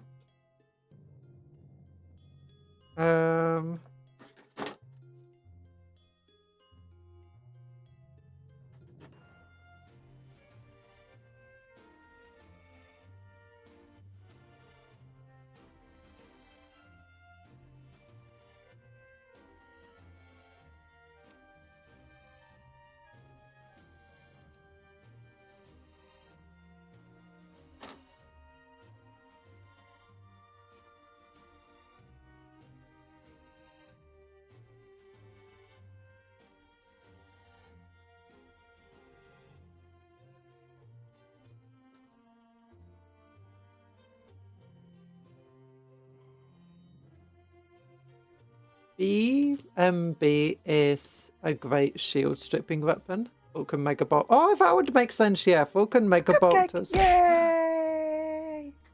Cupcake. Oh my gosh, hello, Mal. Thank you for being a member for 14 months. I hope you've been using your cupcake magic responsibly. You better have been. It's important to use your cupcake magic responsibly.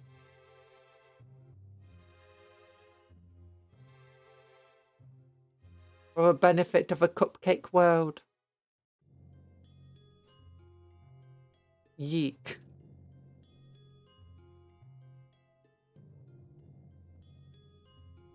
No, why not?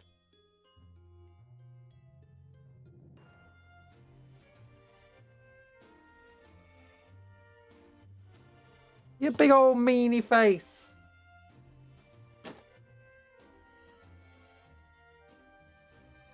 Also, thank you for the head pat. Oh, that's a responsible use of cupcake magic. You know, giving me head pats. Very nice.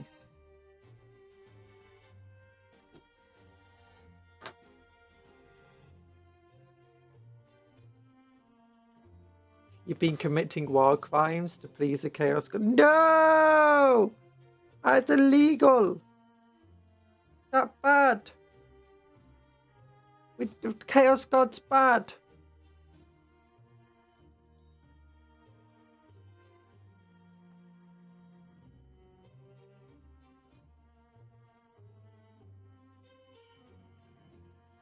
It helps that fucking Mega Bolters get +1 to hit at close range, and they have sustained hits 1.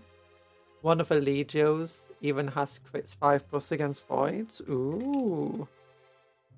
Yeah, that kind of makes sense, because back when Titans and stuff first came out in the Apocalypse rules, how it worked for shields is that if you were outside of 12 inches of a Titan, roll a die, but the Titan effectively has 12 armor protection around itself, and that means if you shoot Vulcan Mega Bolters at it for a strength 6, and so all you need to do with like your 20 attacks, which have twin linked and stuff, is just basically roll 1/6 to hit.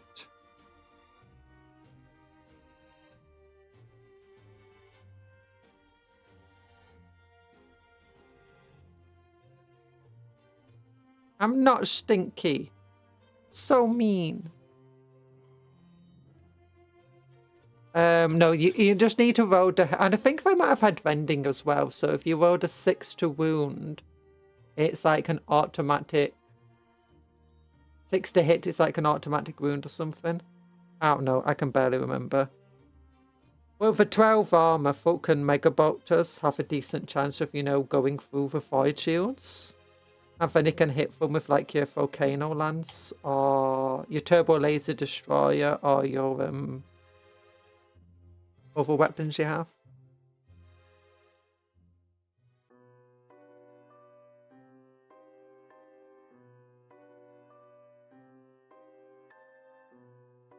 Supercharged Plasma.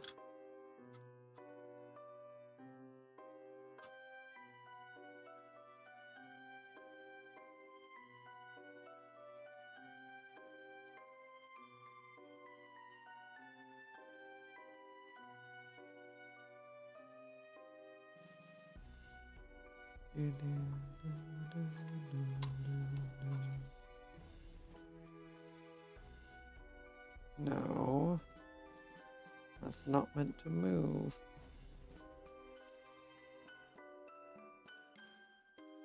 Yeah.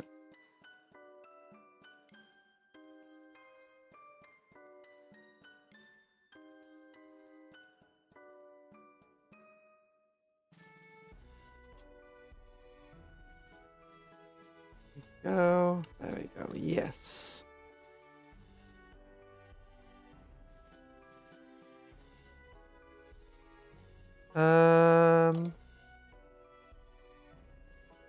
Yeah. Good God. Vulcan Megabolt with Rending Titanicus would be disgusting upgrade. Rending Titanicus is D3 and damage rolls of D6. Ooh, gosh. I can't remember if it did have Rend or not. Rend was pretty cool because what it used to do is it was like an automatic wound for ignored armor saves or something stupid like that. So it's effectively like, imagine combining lethal hits and devastating wounds. I believe, if I remember correctly. I might be misremembering massively. It might have just been devastating wounds as it is now. Whereas back when everything only had armor 1. I think it would be an automatic penetrating hit against armor, rather than a glancing hit, which would be pretty strong. Ah, yeah. Cool guy.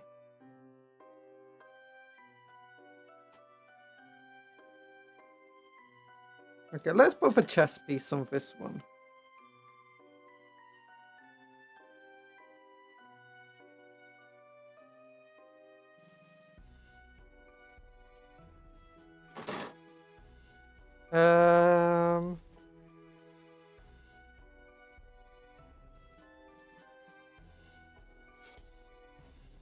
But yeah, it was a very... I feel like Falcon Megabolters are kind of disappointing in current 40k.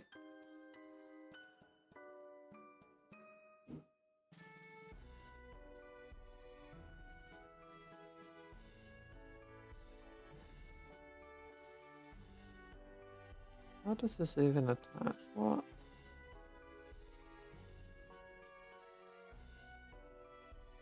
It definitely goes this way. Definitely wants to go.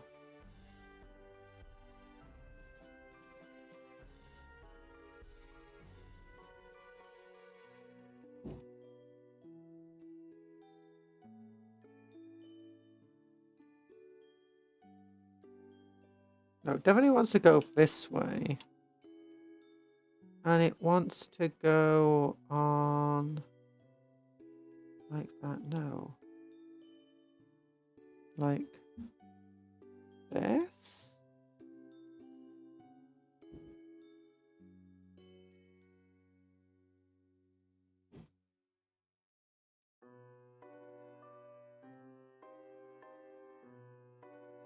Is it meant to have a big gap like that in it? That does not feel correct. I'm guessing it is. It's very hard to tell.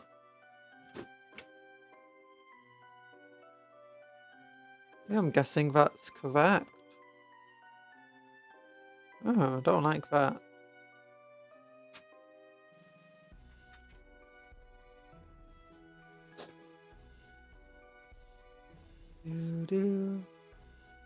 So a damage roll would be strength 4 plus 6 plus D3 for a Falcon Megabolt. Oh yeah, because they have weird ways that it works in Titanicus.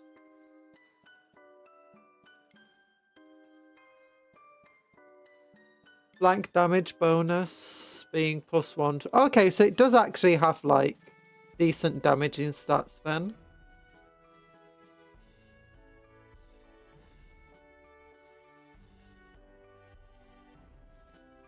Like in current 40k, it's like what, a strength 6 AP -1 damage 2 weapon with 20 attacks, and that's like it.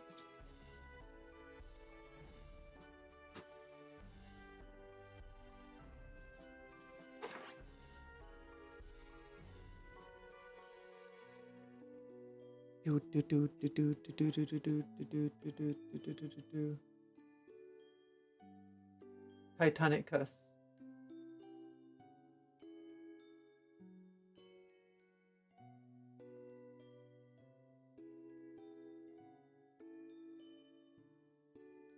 Oh yeah, it has sustained hits. Stone 6 AP damage 2, hits and freeze.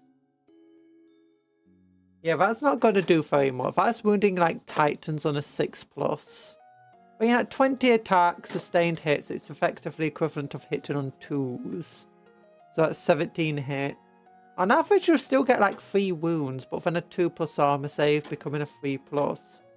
1 wound. On average, you are going to do about 2 damage to another Titan.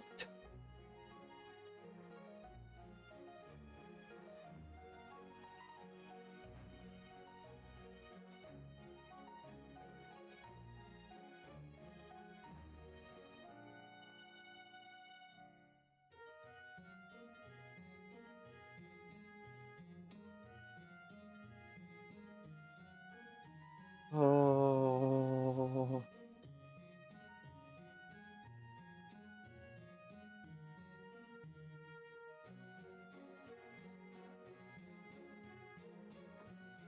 Yeah. Yeah, it would not be doing very much damage in 40k. I think body armor values on a Warhound start at 10 or 11, so Falcon Megabolter usually needs flanking or structure bonuses to go a damaging hit. Ooh.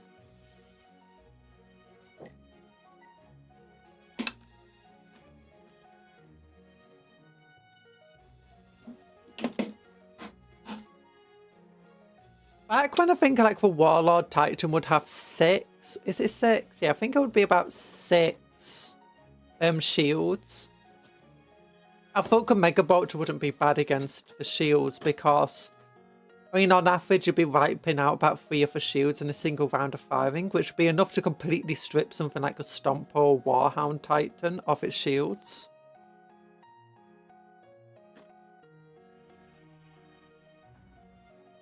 but not really enough to... And remove half of his shields on a Warlord. And most of them on a Reaver. Okay, so now we got 814, A13, A10, and we finally got A10! Yay!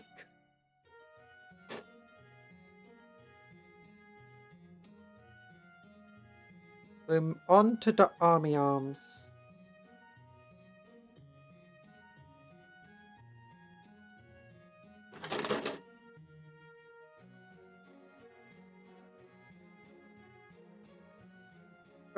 Time to get burted.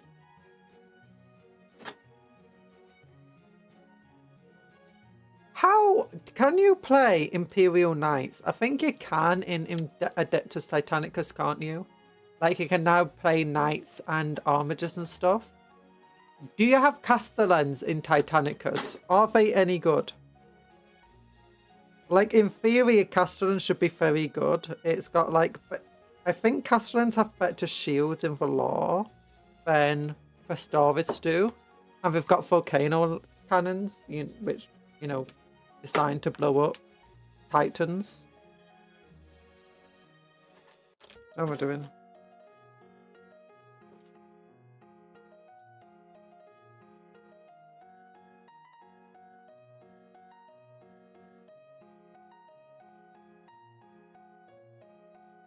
Three shields failed by a single focal megabolt to his very past saving, but not impossible in Titanicus. 2 Falcon megabolters though. Yeah, how much do they have for shields though in Titanicus?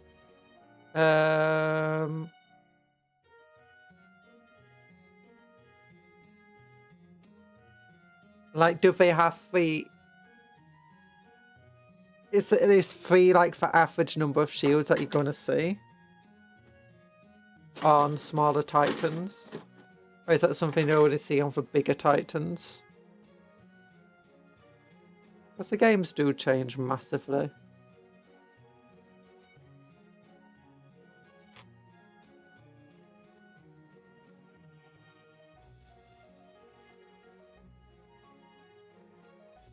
We don't have Castellans, but I feel they were more modern models, so weren't in the purview of a roster.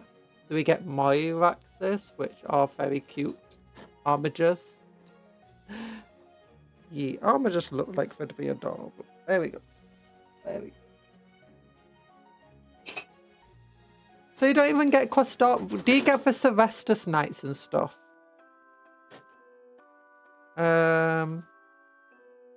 And if so, how do the Sylvestus Knights do?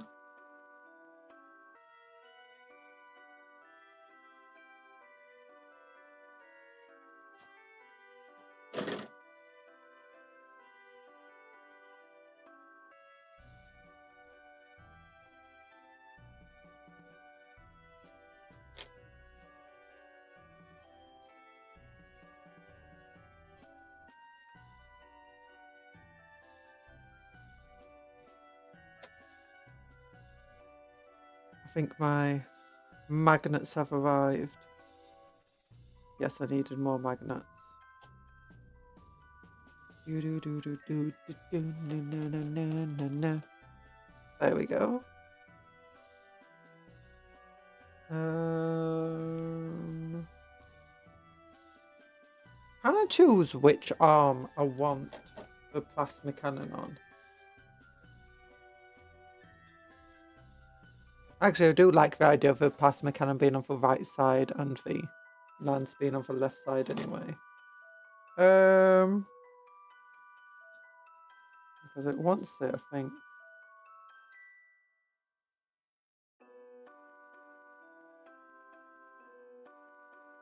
Like this. Yeah.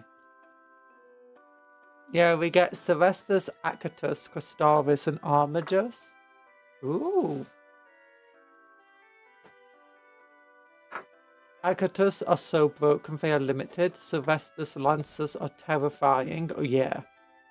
Archaeans have manic pools dedicated to them. Ooh, how come that Acatus?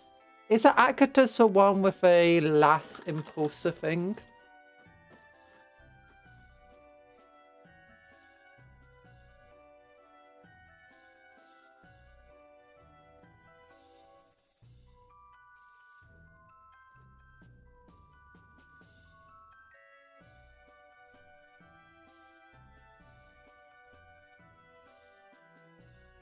what's currently Forge World if you want to buy for full scale version.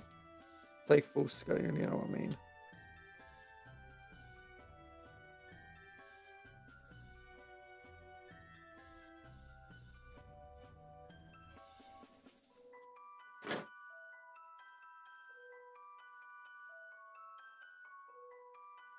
$40k scale. I could just those ones that are nearly Warhammer. Oh yeah, and for Parathi, I can't remember what they're called. Yeah, I love those guys. Those are massive.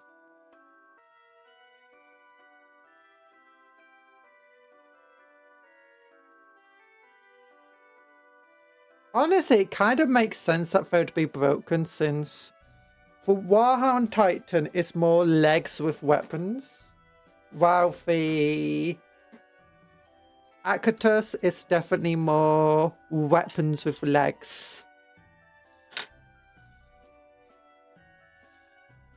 So while it might be a little bit smaller than Warhound Titans, it's definitely a lot. It looks like it should hit harder. And I think even in 40k they hit harder in general, unless you go for 2 Turbo Lance Destroyers over Warhounds. In terms of points, they're definitely much better than Warhounds. Warhounds are 1,100 points. Compared to 700 points of something that hits almost as hard.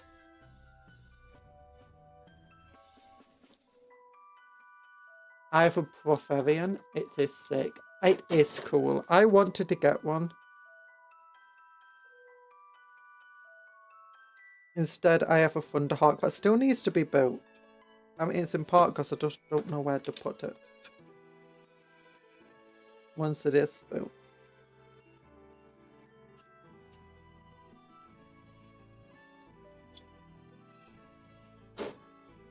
Also, hi, Matty. How you doing? Matty Ice. There we go.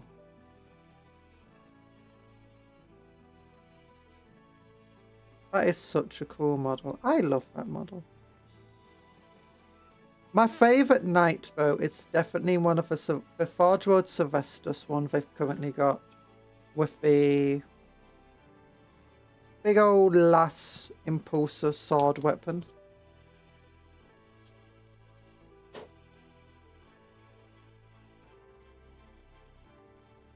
After that, honestly, Vedestria has quickly become one of my favourite knights. In part just because of how nice it is to build. Although it would have been nice to have more decoration stuff to glue onto it. Bam, bam, bam. Puppy power. Oops, I put it on backwards. I was like really glad that I was like, oh, I've got it correct way. Double check, yep. And then I realized, oh no, it's backwards. There we go. Correct way. I do like how this plasma cannon has the little flamer coil thing at the end. Not coil. Starter. That's the word.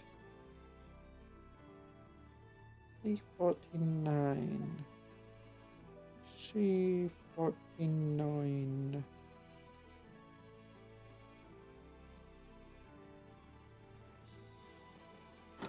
That's not a C49, that's A49.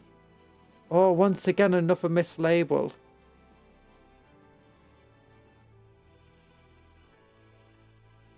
Both versions hit with anti-titan damage with a blast template, so each one counts double, kind of like blast guns. You are limited to 1 Acatus banner per Titan maniple. Okay. That kind of makes sense. Aren't they meant to be relatively rare knights to begin with? Like even back during the Great Crusade? You didn't exactly see many. Partly because they are, despite basically just being slightly smaller Titans, I think they're like kind of more expensive than Titans. Considering the massive weapon platforms that you have to build on top of them.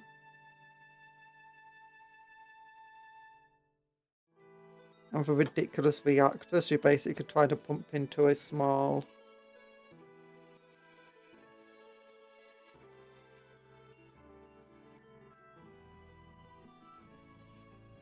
package. Okay, there you go. If that goes back there, that goes there, and then we want the coils for superheated plasma things.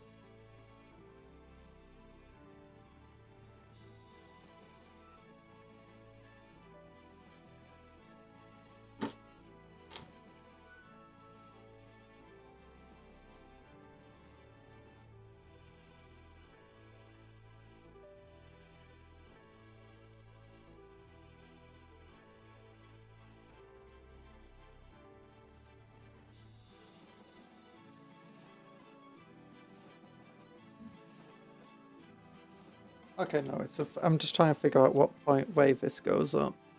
It was a 3-buttoned up. Oh no, it's fallen in half.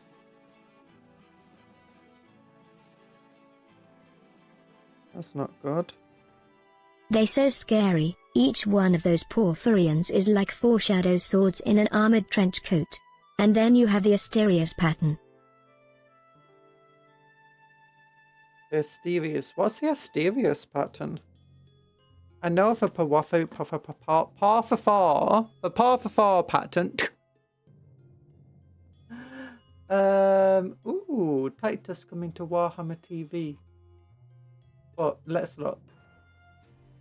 Warhammer 40k, Armies of Imperium, Imperial Knights.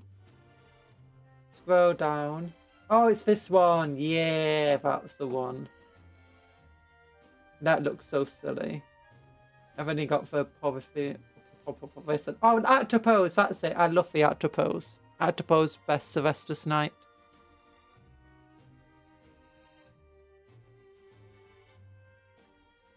The conversion beam ones, it hits like Reaver Melter Cannon. Crazy. It looks like its arms would fall off. They're so big. This is my favourite version of them. It looks so cool. I think that's technically the better version, isn't it? In 40k. I need to check now.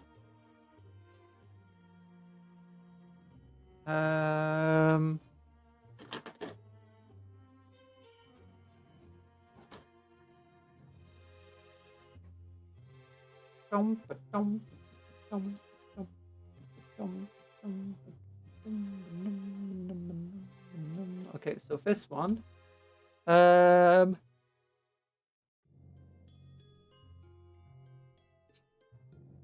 Unselected profiles.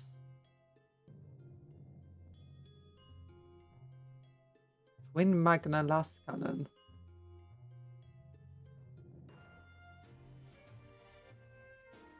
A Castus Auto Cannon. No, I'm just gonna click here.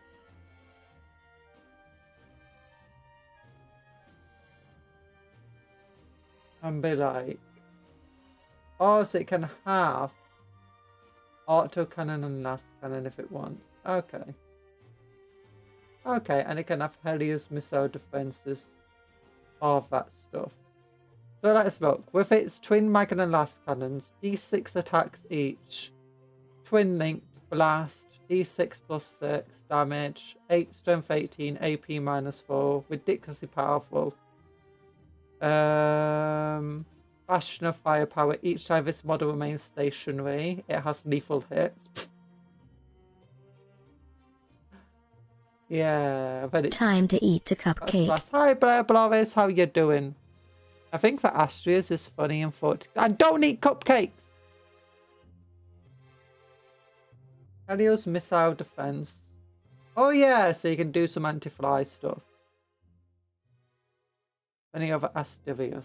What does that one do? Mortar battery, anti-infantry stuff. Vulkite, Covenine. Okay, conversion beamers. Here we go. So it gets sustained hits off D3, and conversion means it shoots at over half range, so 24 inches. It hits crits on a 4+. meaning it gets sustained D3 on a 4+. It's twin link, strength 16, AP -2, damage 6, 3 attacks. And each time this model makes an attack at a vehicle, improve the strength and damage by 1, so it'd be strength 17 damage, damage 7. As a fortification, it'll be 18 damage 8. Okay, that's pretty good actually.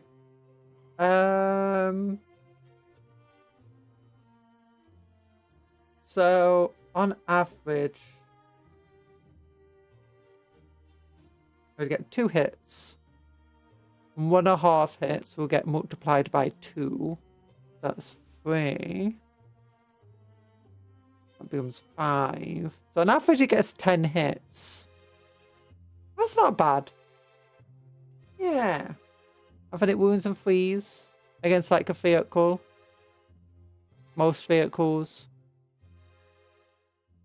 Which would become like 7, -2, 4+ armor save.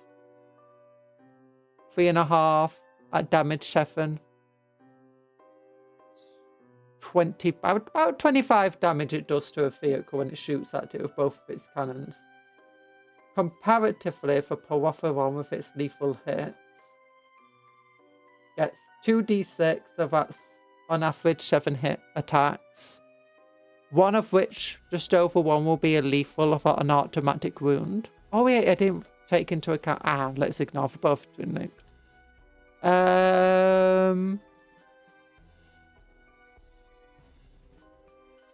Hits on 3, so that's going to be roughly 4 rolling to wound with. Wounds some on 2s, but otherwise it's wounding on 3s usually. Against the tougher vehicles. And it reduces them down to a 6+ save. So 4 wounds on 3s. Just over 3. Actually, just under 3. Then you get 3. So you've got roughly 4 armor saves at 6s. You're down to 3 and 2, 3 and a third. Go through at damage d6 + 6. That's on average 9.5. That's on average 18. Wait, 9.5. 19. 28.5. Plus 32. You're looking at about 33 damage of this thing. Ignoring the twin linked. When we ignored the twin linked of the other thing. So on average, this is better against vehicles. The other one is getting 10 hits on average against infantry. This is getting blast. So if it fires into something like orcs, on average it is getting like 15 attacks, which results in about 10 hits. Anyway, if it's firing into something like custodies of only 5 models, it's doing a lot less. Yeah. So arguably the twin mag and rail last cannons are better. Definitely better against vehicles. Arguably better. Sorry, there's a big old helicopter outside. Yeah.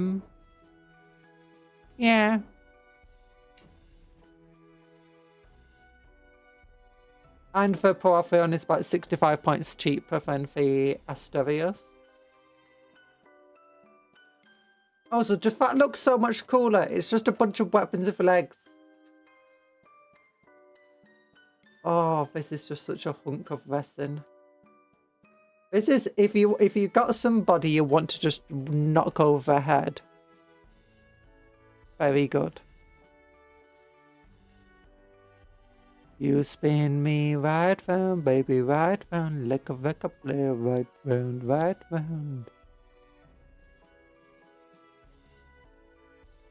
Oh, it's so cool. I love it.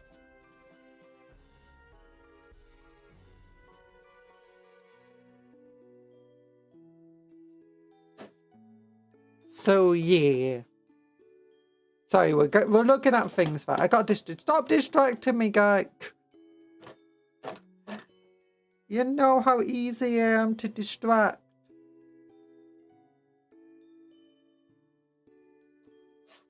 A28 and A30. A28, A28, A30. Ooh, that's where A30 is. It's right here. Okay. So the A28s are the ones we accidentally took out yesterday. Which is this bit and... Where's the other one? Where's the other one?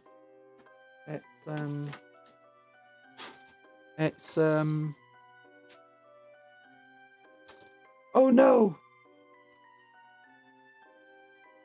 Oh, it's inside here. I think. There it is. Yeah.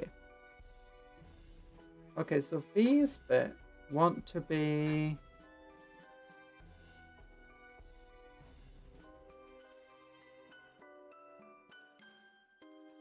Now, these are the type of bits that aren't actually very good.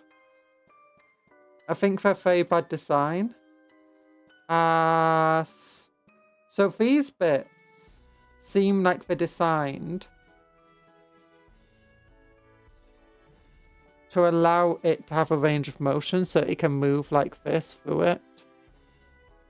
But the issue with that is that when it's doing that...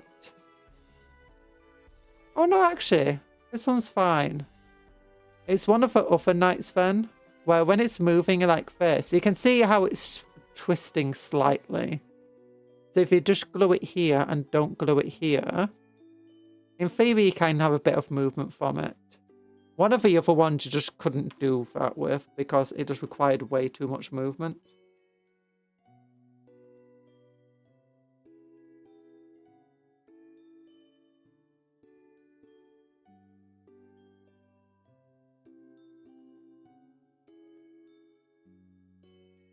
Well, that's fine.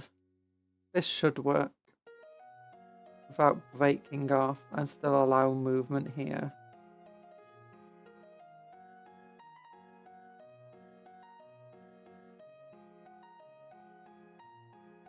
Okay, and then this wants to be at the back and it doesn't want to be glued on.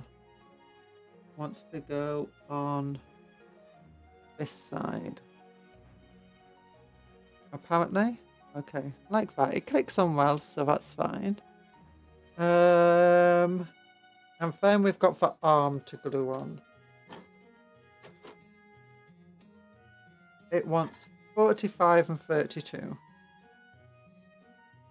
From sprue A, which is basically the leg sprue.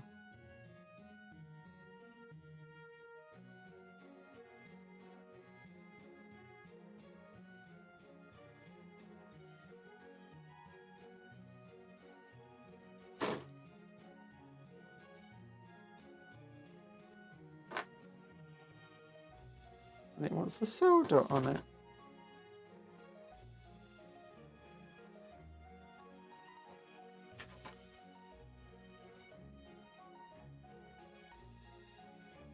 I can hear horses clip-clopping outside.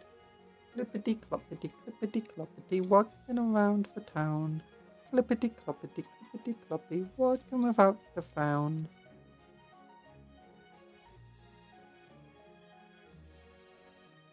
Yeah, sometimes we have horses walking around here. Wild horses, obviously. I'm joking, they're not wild horses. We sometimes get wild deer. But they're owned horses. I don't know if we have any wild horses in Britain. I don't think we do. We might do, but I don't think we do. Not anymore.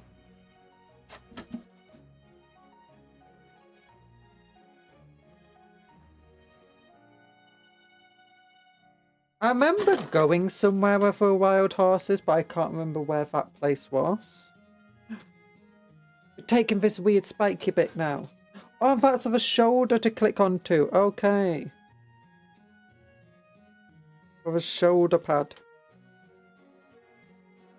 Because you know it's not Warhammer without giant shoulder pads.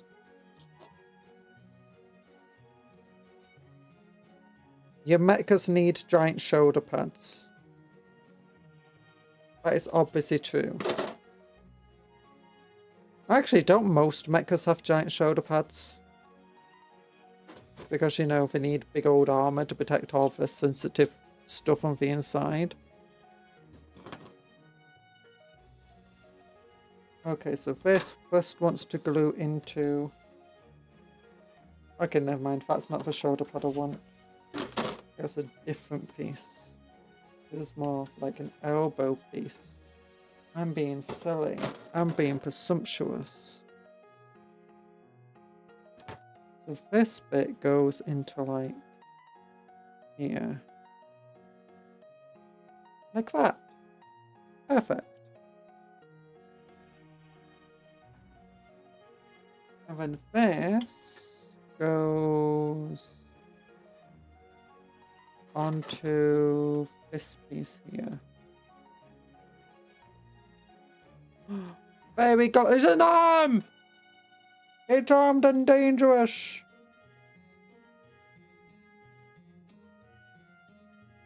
Yeah. Oh, it's got a nice resistant to it. That's good. Plasma cannon. Boom, boom. Oh, wait, I forgot to put the plasma cannon a bit for...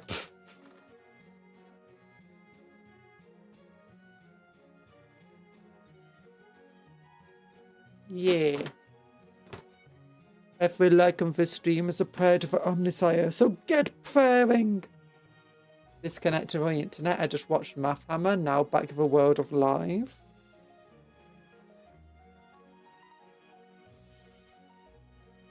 Oh.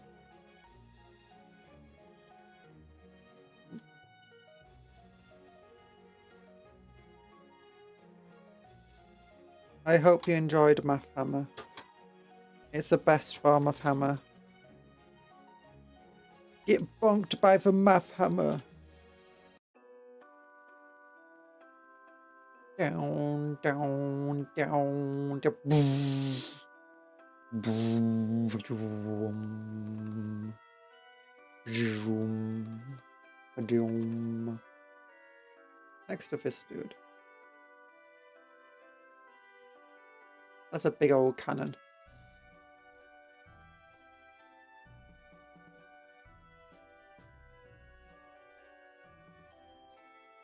Okay, what do we want next? Okay, we want to do the giant volcano cannon next. Misery word of the day, big.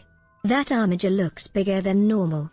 It's not an armiger. I know we're meant to be doing armigers, but we're finishing a castellan from yesterday. And unfortunately it's taken a while because I keep getting distracted by website stuff. But it's fine. Hi Denison, how you doing? I hope you're doing well today. We are snippety, snappeting, putting stuff together, making a cool little guy. We're making the arms down, down, and no. We're making the legs down, down. Well, actually, we made the legs already. We're just making for up. We made one big old plasma cannon. What's everyone's favourite type of art? What's everyone's favourite knight, though? That's what I need to know. My favourite knight, I think I said it's the... I forgot its name again. Begins with an A. It's a Sylvester's knight. Atropos, that's the one. It's the knight Atropos. With its big old energy sword.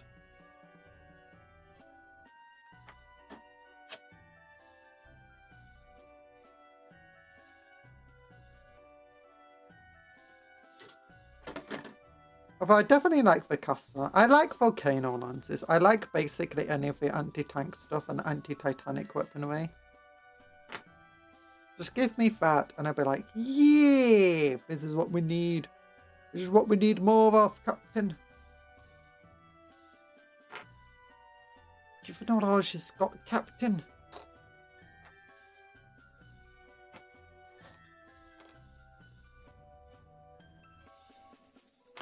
I do like... Do you know when they had Scotty appear on TNG? And he's like... Hey, bruv. You should be... You should always say... You like add an hour onto how long everything should take. And then when you when you're quicker, you'll be viewed as a miracle worker. And then it's like, if a ship's given 20%, you should say it's given 50%. And then when you give it more, you'll be again a miracle worker. Turns out Scotty's just a pathological liar. Favorite Imperial Knight, errant with chainsword, simple and reliable. Chaos Knight, Abominant. Ooh, Abominant's really cool. Is that the one that has all the ravens flying around it too? Or is that a different one? Wizard Knight. Wizard Knight! Wizard Knight. Do do do do do. It's a Wizard Knight. Na na na na na. Get by Wizard Knight.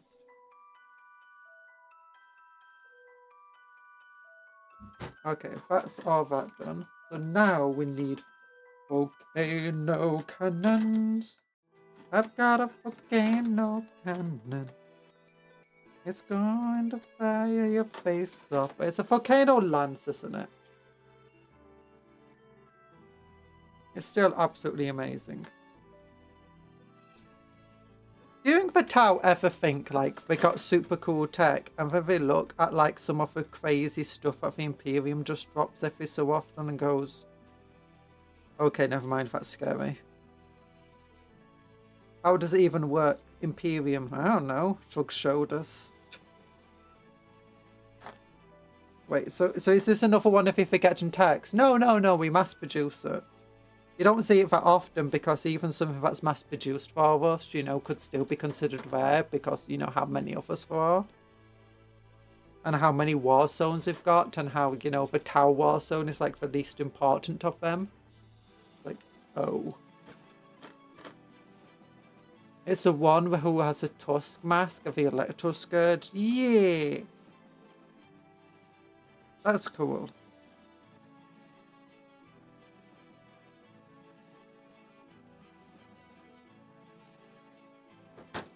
And do you think the Tau, not the Tau, and the Eld and the Necrons sometimes look at Imperial tech and go, what the heck was that? Like, did you know the humans are this advanced?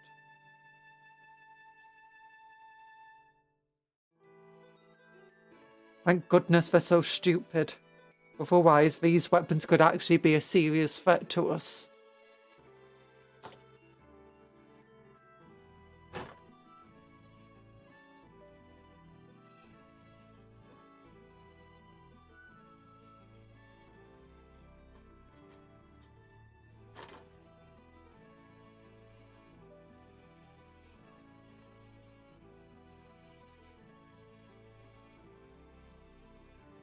There we go. Although sometimes Imperial tech is literally just take something that works and make it like 10 times bigger. Which is exactly how Tau thinking they've seen it all and then the cathedral on the mountain starts coming closer. And fires a volcano lance.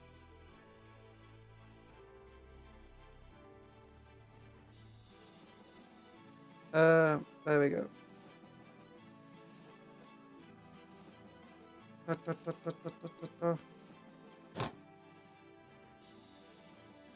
And then I need to... Okay, I need to put this around the volcano lance. There we go. But is that upside down or is that the correct way around? No. Okay, it's going to be easier to tell by the wires are meant to be on the bottom. And there we go, that's the correct way around. Yeah. So just glue this in here.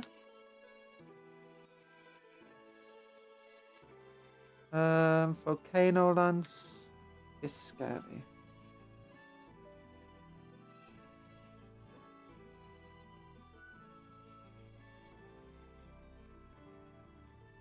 Oh yeah, have you seen that entire thing about the orcs now being able to teleport across all space and time? And it's like, what the heck?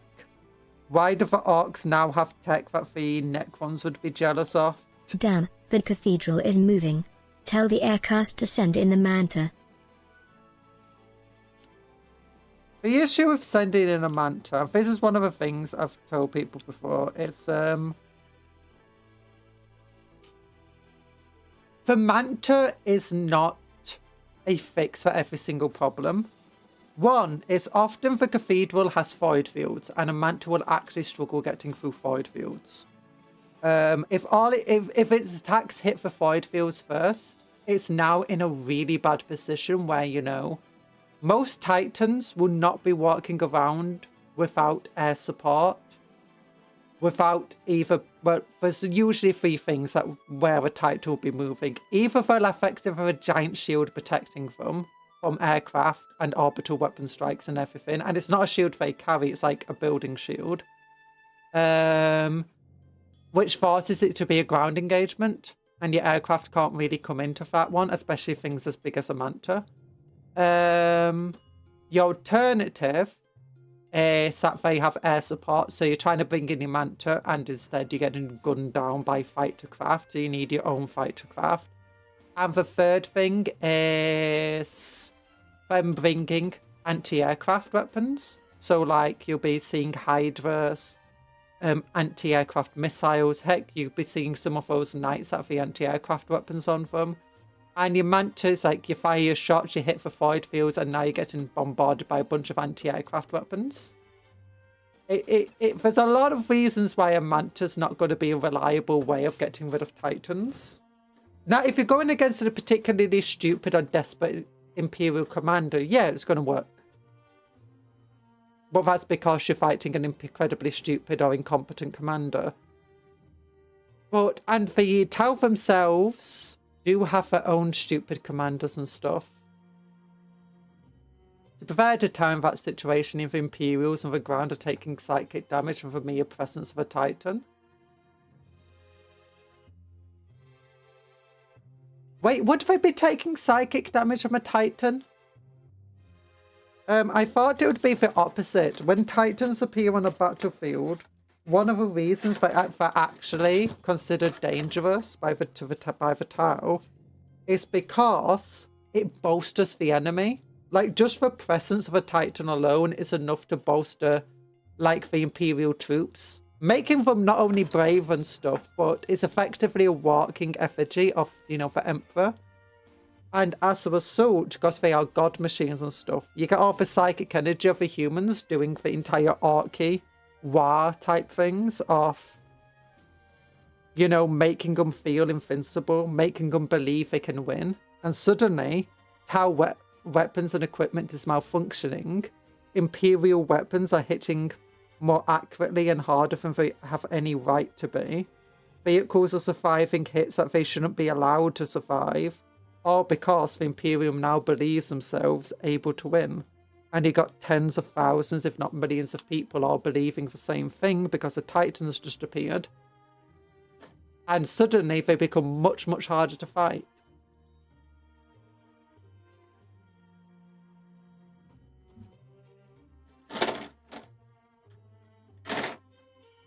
Oh, this is what these things. I thought these were like some sort of graph cannon, but I'm like, why there's not a graph cannon on this thing? No, they're like power things of this. Which is also one of the reasons why, you know, for supremacy armor suit and stuff is kind of important, because you're like, hey, Tau supremacy, the Tower of a Titan, oh my goodness, that's so scary. And suddenly, you're now using their own faith against them. Because they're now scared of your big old suit.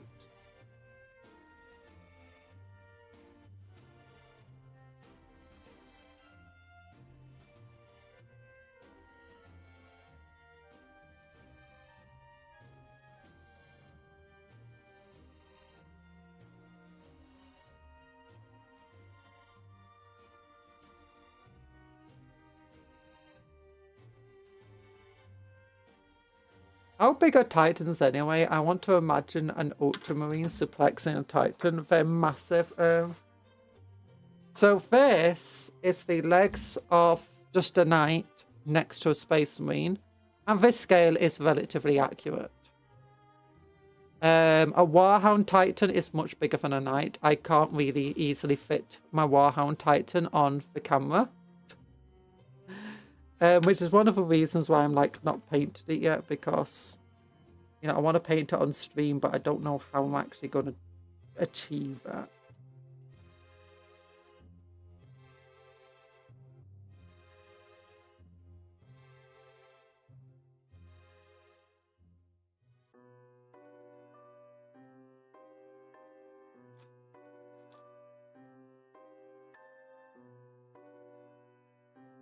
So yeah, they are absolutely massive. They're generally tens of meters tall.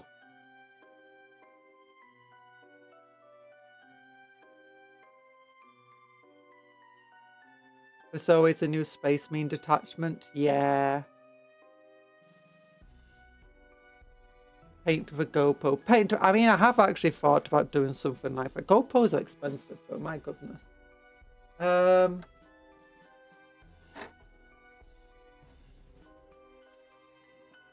A28 is next. Same as before. Those things.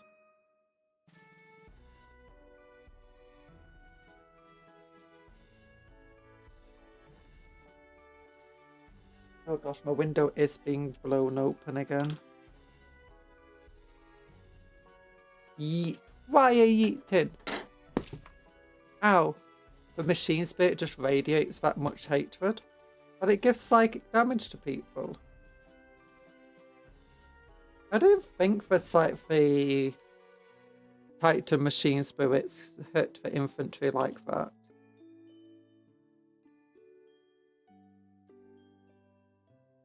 I know it intimidates the infantry, but it's like the intimidation. I mean, the entire way that the Imperium works is intimidation in a lot of ways.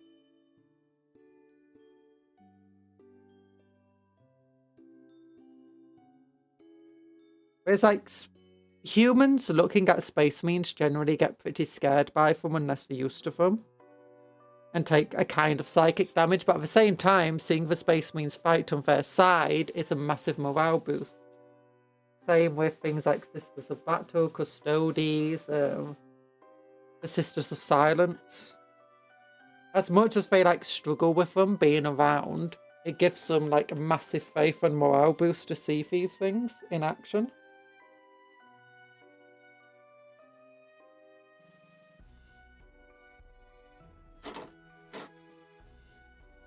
A lot of the new Armageddon detachments are just vehicle-centric ones. Yeah, it makes sense actually though, because like the Armageddon Steel Legion, a lot of the fights for Armageddon. I think historically the first Apocalypse rules were like based around Armageddon. Like you had the Fortress of Arrogance came out with them. So it makes sense that they're very vehicle-based. On top of this, you've got the fact that, you know, the atmosphere of Armageddon is toxic, so obviously you're going to be vehicles. And on top of that, the main enemy is Wastaka Gutsmech, who is a speed freak. So his entire thing is about moving fast. Like, he's just addicted to speed. He wants to move fast. He wants to go to places quickly. So his entire thing is going to be around buggies, war bikes, transport, stuff like that. Equally, as a result, you're going to see the detachments against them going to be around the same sort of stuff. Especially after the Apocalypse rules, it makes sense to release more rules related to it. In fact, these rules seem better with Apocalypse than... If you don't know Apocalypse, by the way, it's just... very big games of Warhammer. When we get the Psylord... Okay, yeah, the Psylord definitely inflicts psychic damage and, like, kills people around it.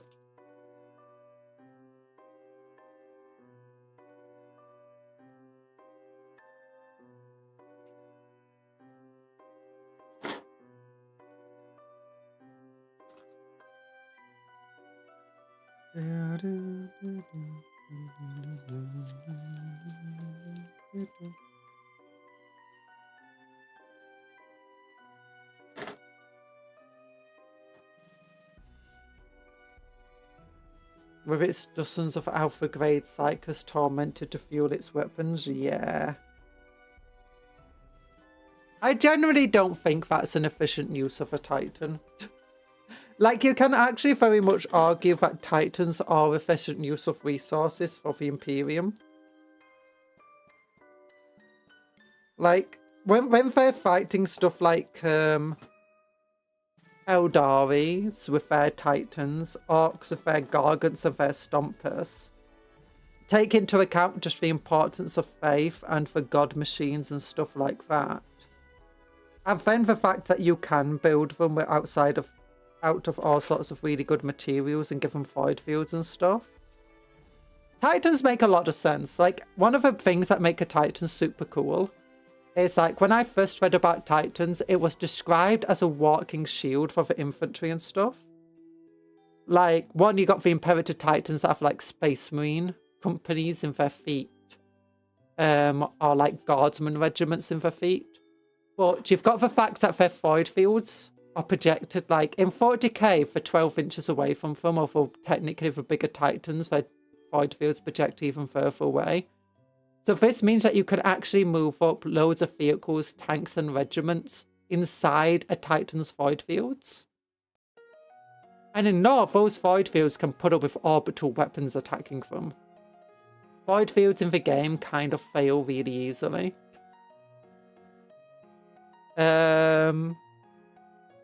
But yeah, void fields in law are ridiculous. Imperator having a transport capacity is very funny. I mean, it makes sense. It's literally a walking cathedral. I do like transports dumping troops into people's faces. My beloved Montcab Reacherfish. Yeah. I do love those things too. Although it does feel like some of these detachments are a bit redundant with the fact that detachments that do a similar thing, some cases better, already exist. Although I do love the new Titanic detachment and the new vehicle detachment for Space Marines. Like the heavy vehicle detachment. That now allows you to run tank cases and characters. I feel like the tank case detachment might be a bit on the strong side, but that being said, Space Marine vehicles are very expensive points wise. So I'm pretty much reliant on having infantry support. They're not like Guardsman vehicles in that regard.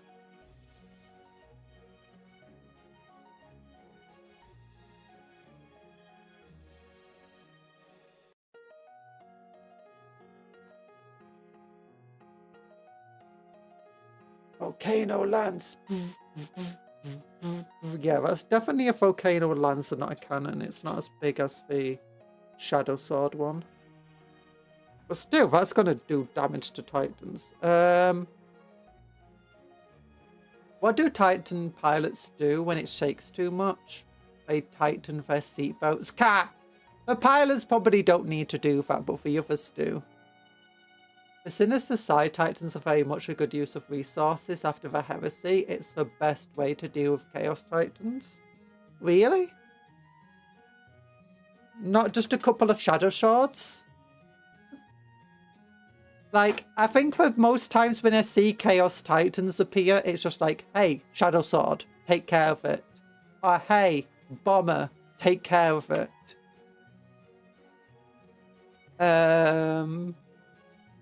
Hey, do you know that Vanquisher squadron we've got? Yeah, there would be for 9 Vanquishers, so I was just sat on that hill over there. Yeah, is the void field that we put up near them still working? Yeah. Have them shoot it. Yeah, that works.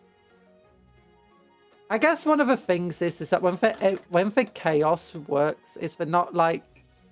Chaos are more disorganized than the Imperium, which is, I mean, means they're very, very disorganized because the Imperium is disorganized as heck.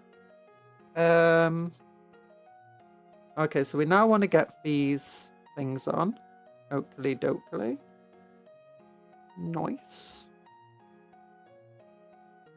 I do like how tiny, I find it funny how tiny the shoulder pads for the Castellan is compared to the Questoris. The Dominus patterns versus Questoris pattern. These shoulder pads are just so tiny. Like, literally, look at them just compared to this thing. And this guy has tiny shoulder pads.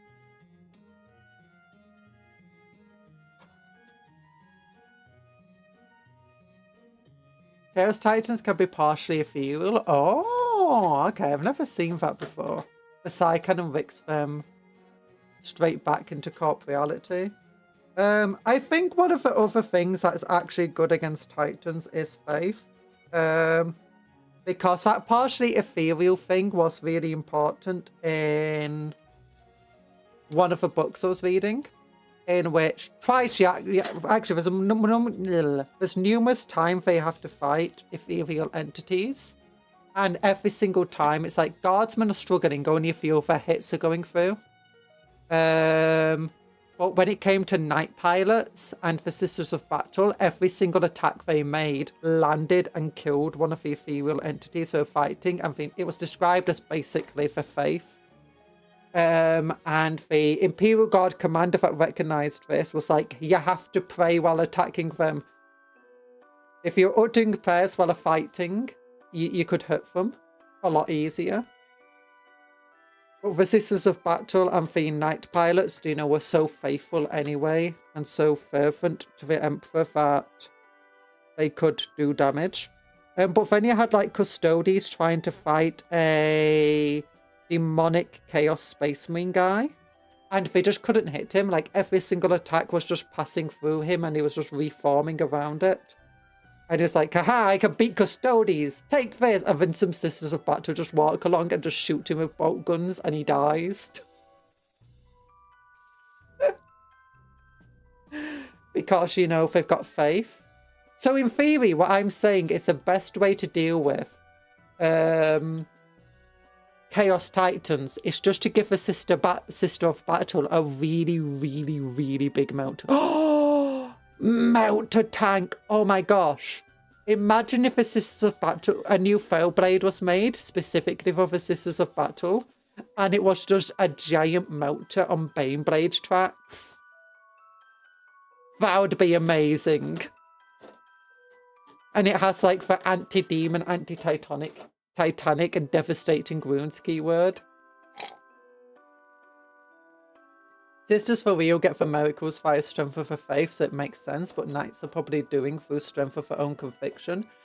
I think it's more to do with the knight house in question. I think the knight house was an extremely religious one. It's not just faith of their own conviction, it was literally faith. Like, these were extremely pious knights. That's the best way to describe it. They're extremely pious knights. And the Night Pilots were being attacked by basically these ethereal entities. They weren't technically demons. They were definitely ethereal entities. When they were outside of the Knights. But like none of the pilots really struggled fighting.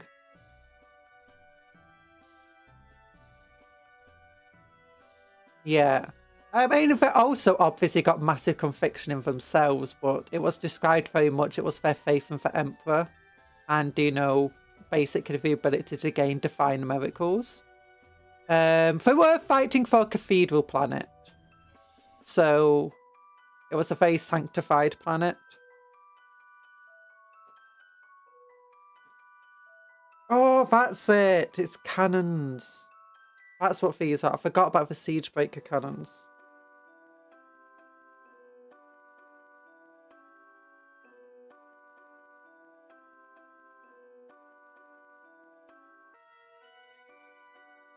Sounds like whoever wrote that novel had you in mind. I need my knights to be more pious. More pious! Kind of, I guess. Well, I guess each night house is different, isn't it? Because you got night houses that, you know, don't believe in the Emperor very much at all. Some that worship the Omnisire. And then some that are very pious towards the Emperor and stuff. I think it's mostly for piety, because it's that entire thing of the entire book is about the strength of faith in the Imperium, effectively. And how you know, basically the Emperor is just a demigod at this stage, or a chaos god in his own right, and faith does create miracles. So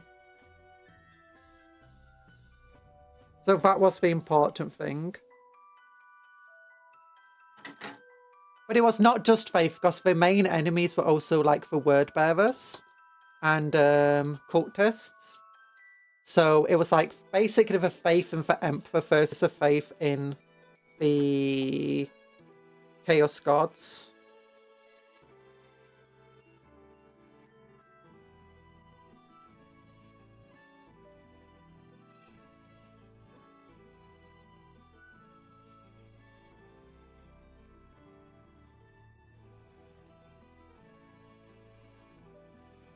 Which side does this go on? Okay, so it's like this side then. Celestine literally is an Imperial demon. I think she even has the keyword. Yeah.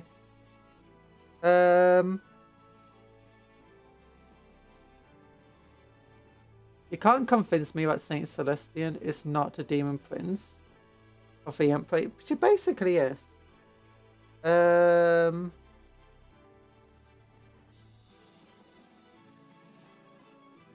I need scripture written in every tooth of his chainsword. Purity seals everywhere. I don't know if they had stuff like that. The knights weren't described in that much detail.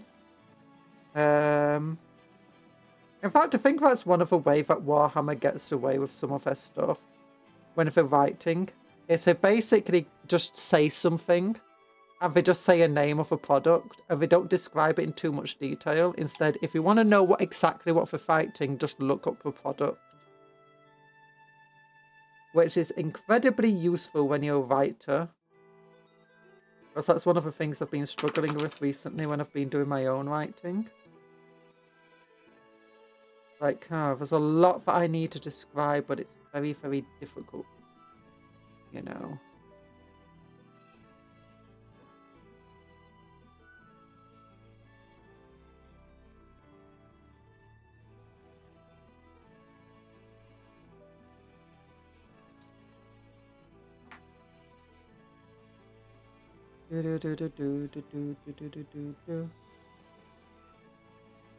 Okay, so you glue in here.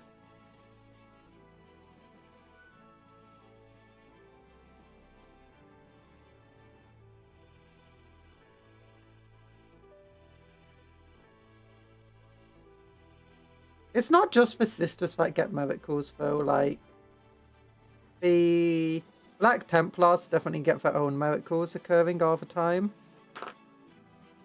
As silly as it might seem. Like, that's entirely what the Black Templar vows basically are. It's literally just making miracles happen.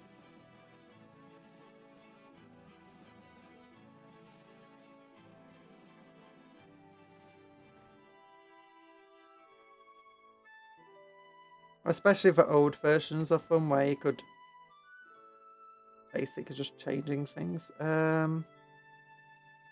Okay, these shields do not want to be glued to this thing. What the heck? How are they even meant to attach?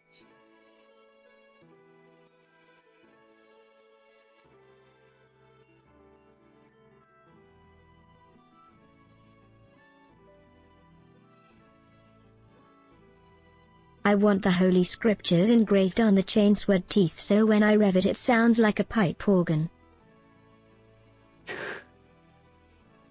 Hello, Axelhead. It's been a long time. Like your new look, you've been doing well lately, I take it. Yeah. I hope you're doing well too. People joking about male version of Sisters of Battle is Misters of Battle, but the Black Templars exist. Yeah. I mean, also priests exist, sanctifiers exist. There's a lot of male things that already kind of just exist, but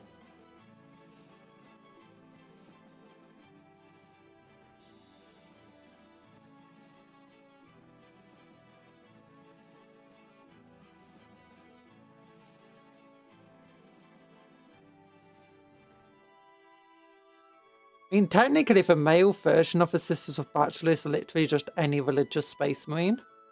Because don't forget, the Sisters of Battle originally, the original law was that they were just a space marine chapter. That was exclusively just women. Yes, most space marine chapters originally were both men and women. Except then eventually, the space marines just became only men. And this was, the women were retconned away, but they really liked the Sisters of Battle and the other female chapters. So they eventually changed all the female chapters into orders of the Sisters of Battle. And, you know, brought them back with the law that we know of the Sisters of Battle today. So literally, I think Black Templars did exist back then as well, so yeah. Black Templars are just space marines that, you know, were religious. And that's exactly the same as the Sisters of Battle. They were just a female-only space marine chapter that was religious. Where most space marines weren't religious. They just respected the Emperor rather than believed him to be a god.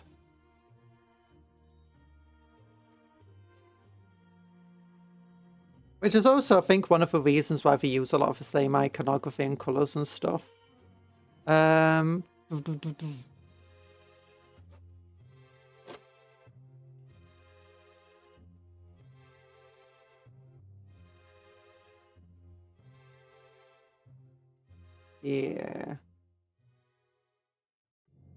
There we go. Look at that. Everything comes back full circle. Kind of. I doubt they're going to give us female space marines now. Space marines are just too, as they are, just too embedded into the lore. And Sisters of Battle are also just their own thing. Full-size knight, right? Yep, full-size knight. We are almost finished. I've just got to do the second rocket and then the second siege breaker cannon. Actually, you know what? Let's do the siege breaker cannon. And hello, Furuki. How are you doing? There we go.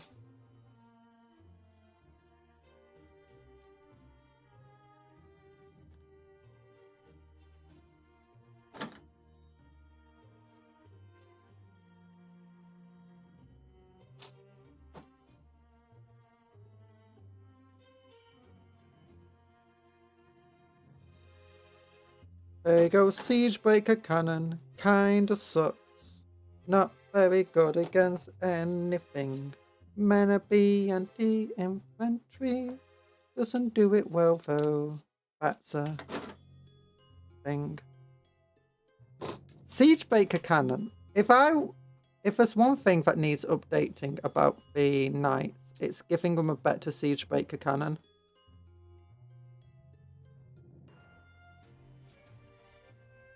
As it stands, it kind of sucks.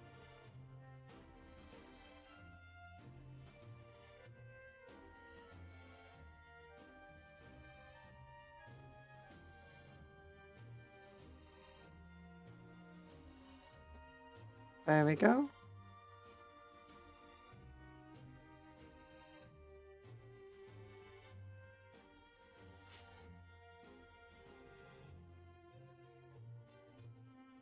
There we go. And then we want to attach this. Indeed. Oh my goodness. Cannon. Yeah.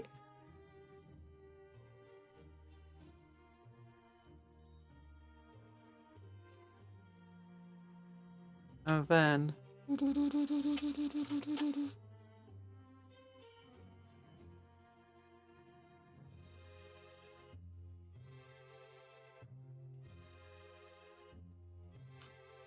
With how big it is, it's probably best just to leave it loose. So that way it's easier to paint around it. The cannon, the missiles are fine.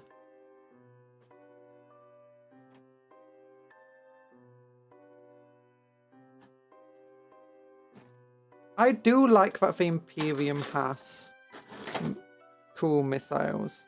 I don't like it that they've got this idea now where most of the missiles are turning into servo missiles. Where before they just had basic computing inside. Not AI, just basic computing. GW fumbled the lore update badly. Yes. They forgot Occam's razor. Simplest is most often correct.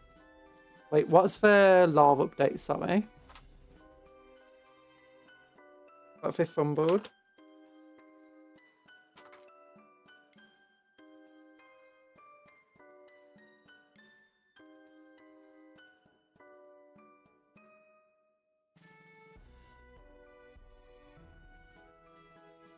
Female custodies. Really? I know some people have gotten weirdly angry and stuff about it.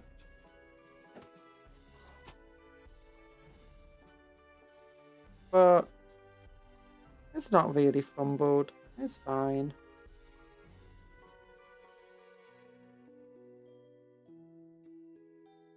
There we go. I don't really think they fumbled it too hard because, I mean, one of the best-selling sets recently is the, you know, for Custody Battle Group that came out. Which I did buy.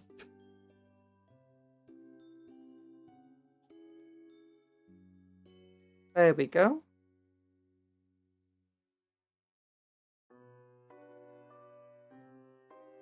Dun, dun, dun.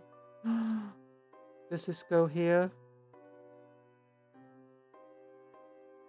They simply needed an organ that produced a massive amount of testosterone for rapid muscle growth that somehow still results in them being generally pretty.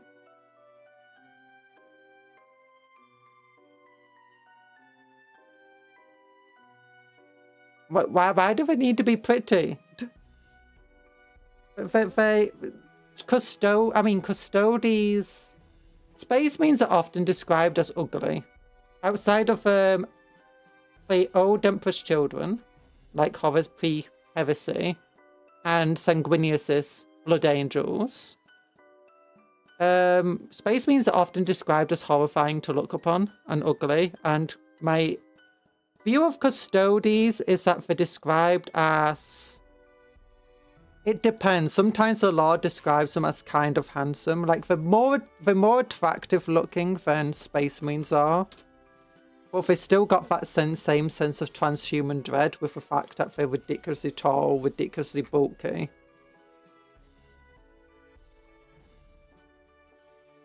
It makes sense for them to, you know, be more handsome than they are pretty. They're meant to be peak. It depends. What I've read sometimes describes them as handsome. Mostly, it always does describe that they've still got that same transhuman dread, though.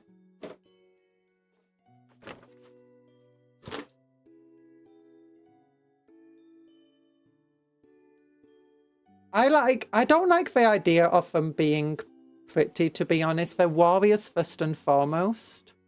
They're meant to be scary. They're meant to be terrifying. They're meant to...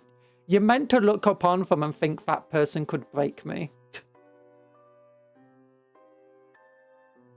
And I think as a result, pretty is not the best term for them. Like, maybe they could be, you know, considered handsome, maybe. Do we want to give it a mask? We could give it a mask. I don't know.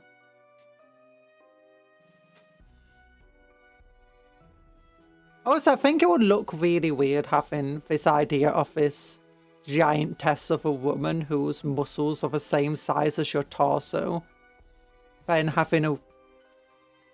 You know, I don't know. I don't know, maybe. Maybe if it could be. I do like the idea of them being just... Not, though. Statuesque, then. Yeah. Yeah. That could be good.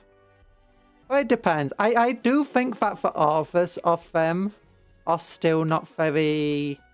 I don't think there's a lot of agreement of how Custodies are meant to look, to be honest, because Sometimes I see from red as like, you know,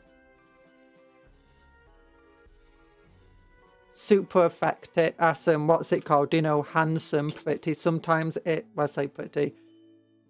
I've not read any female custodians in the lore yet, but they're either described as kind of handsome or just the same transhuman dread you see about space marines and stuff. I think a common thing is that they're sometimes hard to look upon.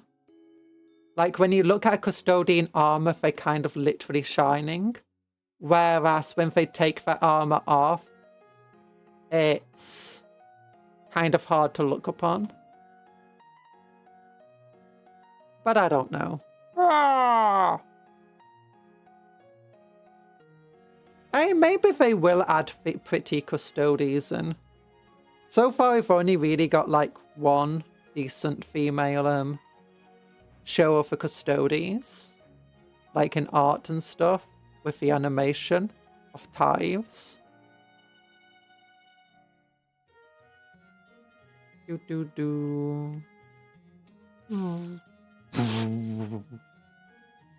Okay, what do I want on this?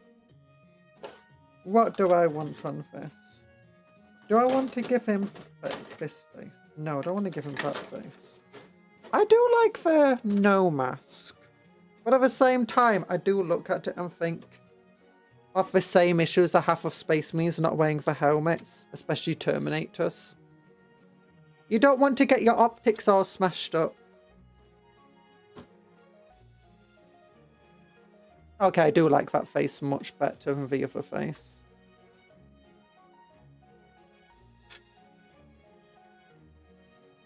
Well, maybe.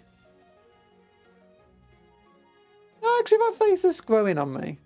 You know what? We'll go for this face.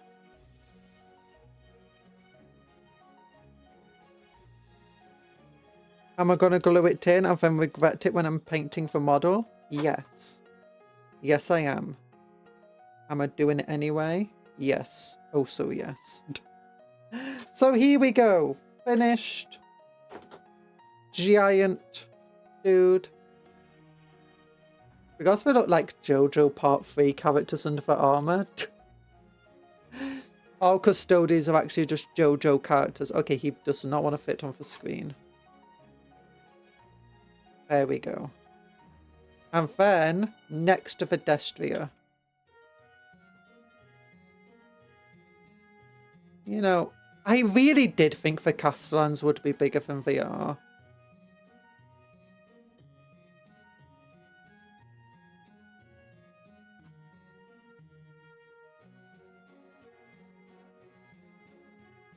Like...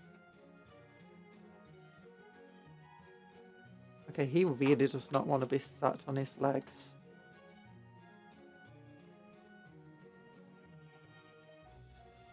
Like, they look really, really cool. It just feels like they should be a lot bigger than they are. Let me get one of my other knights. I don't know which knight.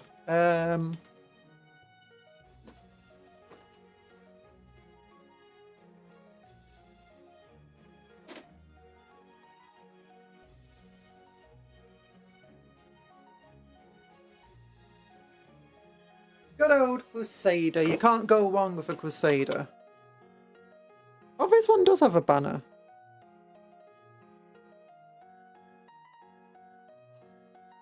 Put him to one side. Crusader versus Destria. I forgot he's not grouped there. I do like the little person in the Destria. It's beautiful.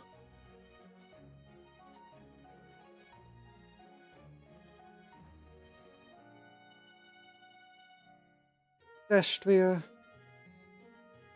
The Crusader. Like, look at the giant shoulder pads that the Crusader has. There's a decent size difference, and I think that's good. Oop, I just knocked a piece off the Destria's harpoon.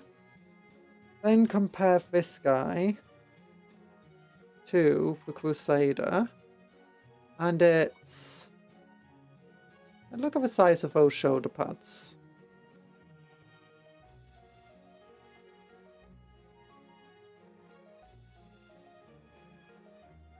Oh no, honestly, the Crusader kind of looks bigger in a way.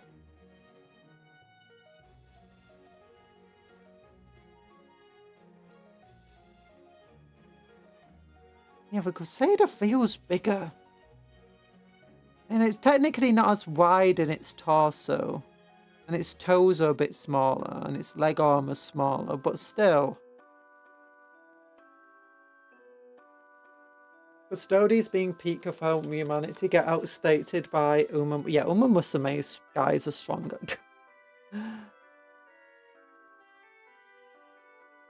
Literally statues and... Wait, can they just literally stand guard for centuries without moving and without needing to eat or drink?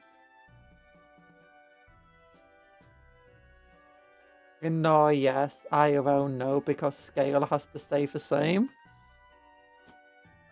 Are they even that much bigger in lore? Because from what I've read, they kind of are actually kind of similar. I think the main reason that they're not a different scale, like they're not bigger, like they don't have to be much bigger, they just need to be like 1-2% bigger than they are currently, at most 5%, and it would feel fine. But I think the main reason that they're not is simply because I think they were purposely cutting a lot of corners when it came to the design of the knights, these knights. I think it was probably first released in a time when Games Workshop wasn't doing super well as they are like now. And you can see, comparing it to like the Knight Destria, just how many weird design choices were inside this. And from the Questories that we've built before, we've built 2 now. The Defender and the Crusader. And again, this has like both of its legs use the exact same sprue. In fact, it has 2 copies of the same sprue to make it. The Valiant and the Castellan both have separate sprues from one another, which both basically build the same torso. It feels like a lot of design choices were just to cut costs when it came to the Castellan, and I think one of those cutting costs was the size of it, and just basically using the same stuff that they had already made for this in CAD when they're designing it in 3D, copying it over to here and then just modifying it into something new. It uses the exact same head mechanism, exact same thing there. A lot of the torso Is that bits the Bell are of the Morning? same. The Bell of Morning. No, there's no Bell of Morning. Now, 40k is awful when even the average person in Metro eats better meals than the average hive rat. Contaminated sawdust bars. Yeah. To be fair, if you're not inside a hive city and you're not basically in the hive rat level of people, like actually sometimes when you read about the Mordian Guard, the Mordians are described as living a slightly better life than like what you read about in Necromunda. At least your average Mordian Guard soldier anyway. But if you like from an agri world or from a pleasure world, it depends on the agri world, to be honest. Some agri worlds, yeah, you don't want to be on. But I remember one agri world, and it's still in the lore. It's actually quite significant because it was mentioned in Gate of Bones. It's from like really old lore originally, and the way it was described was basically better Earth. Like modern Earth, just with better technology and more agricultural focus. Which is... Now, since then, the way it's been described would have it potentially be classified as an agri-world more than anything else, because it was described as a place like where lots of people wanted to retire to, and where people would like, you know, nobles and stuff would vacation to. Well, there's quite a number of planets like that in the Imperium. Like, you've got 1 million worlds, over 1 million worlds. Only a select few are hive worlds, only a select few are forge worlds, and only a select few are these weird industrial worlds. After that, it's... You're looking at generally relatively okay. Like, a lot of knight worlds, if they're not feudal outside of the knights, as in, like, really horrible feudal system, then generally a lot of the knight worlds are kind of better to live upon. But the majority of the population probably does live in Squalor. The 2 places I'm aware of that has the most people living there are hive worlds with trillions of people, and forge worlds, which can also sometimes have trillions of people. And when you think about like every single planet that's kind of okay and nice, it's only got tens of millions, or maybe hundreds of millions, or maybe a few billion. It doesn't have trillions or hundreds of billions. And those are the worlds that are okay, but the fact is you could probably have 1,000 of those worlds and still not have the same population as a single hive world or single forge world.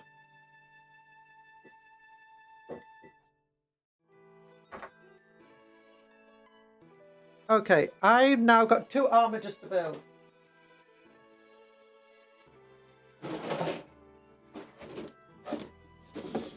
Finishing the Night Castellan took quite a long time because we kept getting distracted by the website. Speaking of website.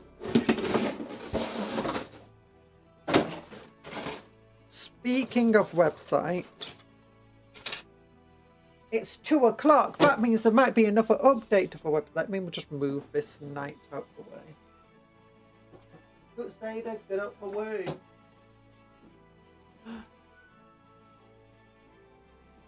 Update. They might have released something else. Oh, never mind. Just Warhammer TV stuff. I mean, I am excited for Back to Apart. I want to watch it. Ooh, Masterclass. Blood for a Blood God. Why do your messages keep getting retracted? Okay. Autocan Armigers. Oh, I want to go for the single eye Armigers. Okay, but we're not building those ones. We are... Wait. Did the Armiger box originally have a choice? Did the first Armiger box release with just... You could either buy one for Warglaves or you could buy for Helvathanes. They didn't come together. Because I just realised I've got different head options on them. Okay, wait, where's the blooming? Where's my instruction book? It's down there. Why is it down there? Instructions! I mean, for knights. That might be hard to actually read what they're doing. To actually know what they're doing. Yeah, we want to build these Armigers though. The Warglaves.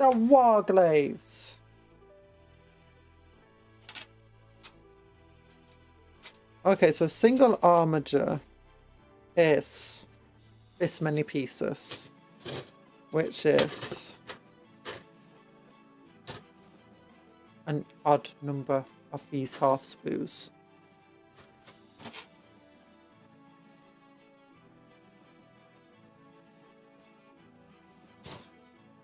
Okay, move out the way. Get out the way. Get out the way.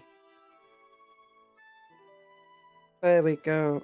Now we got a bunch of random pieces. 40k. 40k is definitely a game where I would not... Like, Star Wars... You could live in the Star Wars universe. It wouldn't be too bad for the most part. As long as you weren't in the Outer Rim. And most people don't live in the Outer Rim. And apparently places like Coruscant and stuff aren't too terrible for most people. Star Trek, definitely a great place to live as long as you're human inside the Federation. Well, as long as you're inside the Federation, to be honest.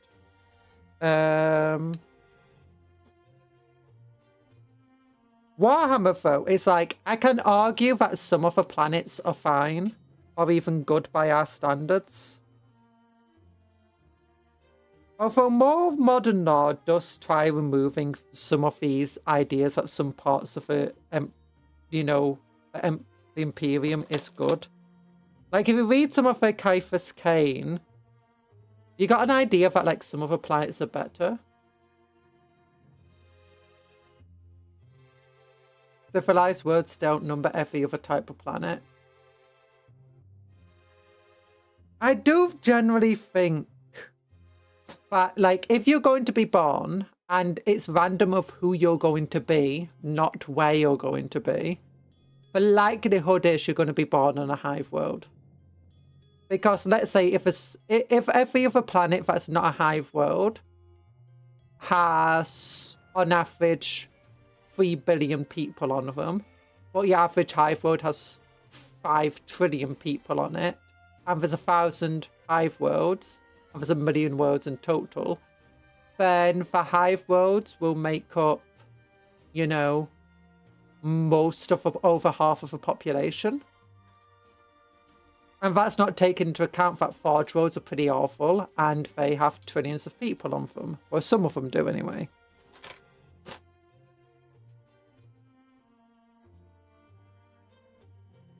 And what else is there in?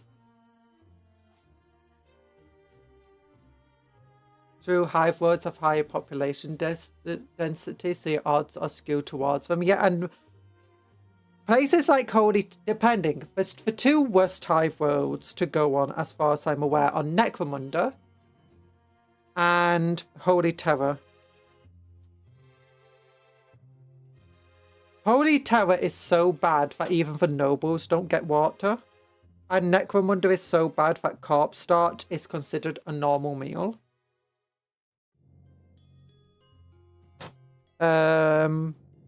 So yeah, both of them are pretty terrible. And both of them are 2 of the most populated hive worlds to begin with.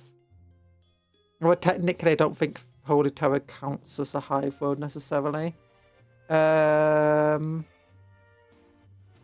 That being said, one of the most amusing things is like reading a book and it's like, on Holy Terror, you got this minor noble who can't get more than like 1 glass of water a month apparently. Except then you've got, so it's just grim dirt at that point. But then you've got just this random person, right? Not noble, just person who is a data miner, as in he literally just mines physical data. And he's just drinking. He's got fresh water. Corpse starch is still considered dire on Necromunda. It's just corpses are more likely to be in your average stew. Are you sure it's... I don't know. I think one of our biggest exports is also corpse starch, so... And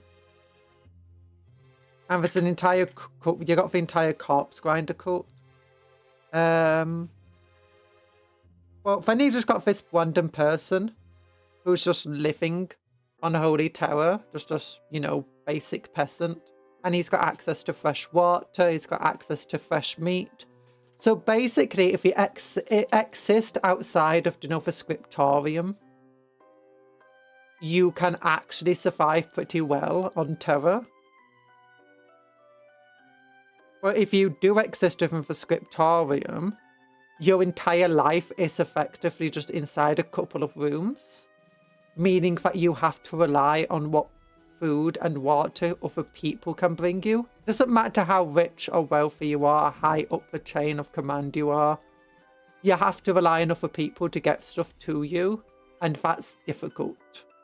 And there's only so many resources that can go around there. But when you can get yourself stuff, suddenly there's more resources available. It's a bit like one of the reasons why gangs are so common on hive worlds. is because, in theory, if you can get yourself stuff, you can actually survive pretty well. But getting yourself stuff can sometimes be difficult when other people also want that stuff. So the gangs end up, so people join gangs, the gangs end up fighting for resources. Being on a terraformed agri-world sounds like the most suitable kind of hell. Yeah, some agri-worlds described as so climate controlled, and so, you know, there's like so many pesticides in the air, there's so much climate control on the planet designed to make it livable for this foods that they want to make there. That to live there is just absolute hell. The atmosphere is basically toxic to prevent any light. So no life really exists on the world except the plants that they want to grow. And then, you know, to maintain the plants, they have to have like fertile soil and stuff, but that's difficult. So then you have other stuff in the atmosphere just designed to make the soil more fertile. And it's just like, it's not good to live up on those worlds. It is very much a kind of hell.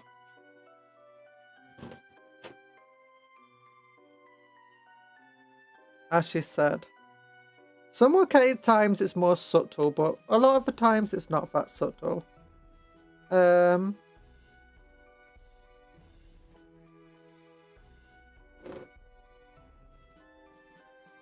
in 40k, we mostly focus on the worst parts of the Imperium, but again, there's a lot of the lore though where you see the nicer parts of the Imperium.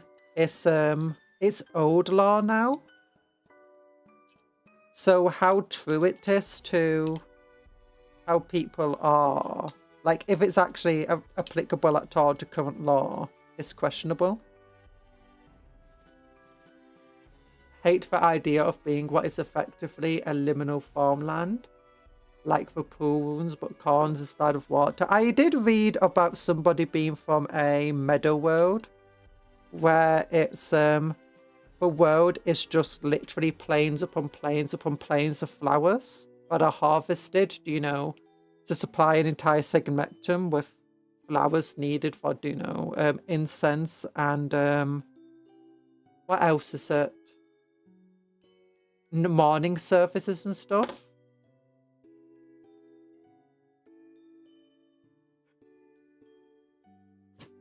Well, that being said, living on that planet didn't sound particularly bad from the little I heard about it. But most of what we see about the Imperium is always just going to be for bad stuff. Like in Rogue Trader, we see, so far we've seen 2 planets. No, three things. We've seen that one station, one of the planets, a prison planet, and then a normal planet. But all of them have basically been in a dire situation. Bad stuff's happened and now they need help. And that's mostly what we just see in 40k. We're not seeing planets in like their peak. We're seeing planets at their worst when war and civil unrest is occurring. Kyphus Kane gives us a couple of planets that are kind of better. Size difference.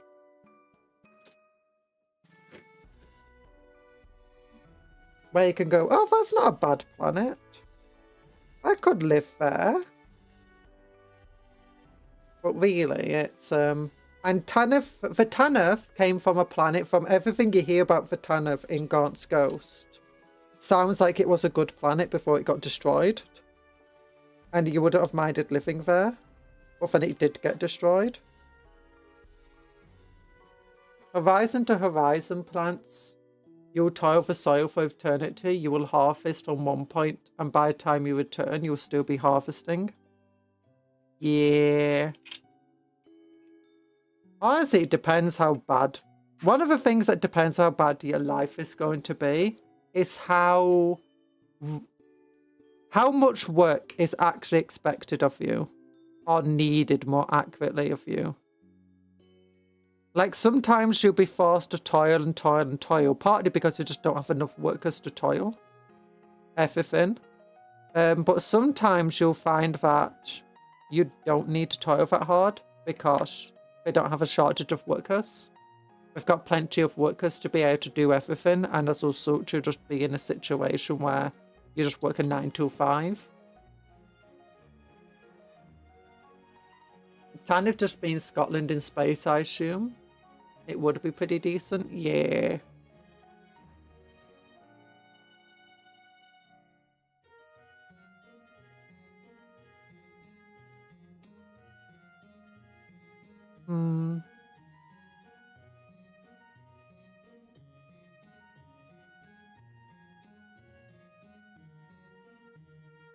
I do like the grim dark of Warhammer, but sometimes I feel it does go a bit too grim derpy.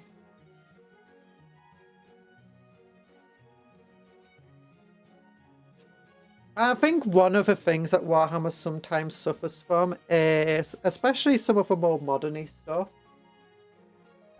is that, as I said, like with some of these old things, you get to see the nicer sides of the Imperium, you get to sometimes see the nicer planets.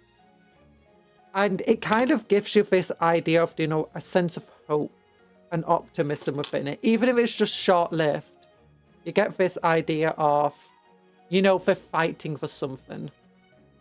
But sometimes when you don't get any of that, it's just somebody had a horrible life and they're going from one horrible life and experience to another and another, but they're still fighting anyway because it's all they know. It kind of becomes hard to, you know, enjoy it to the same extent. I think that's one of the reasons why people really like the Horus Heresy series, because while it goes very bad in the end, throughout it you do have this much greater idea of like a sense of hope within it all. Like they are doing some good inside of all of the bad.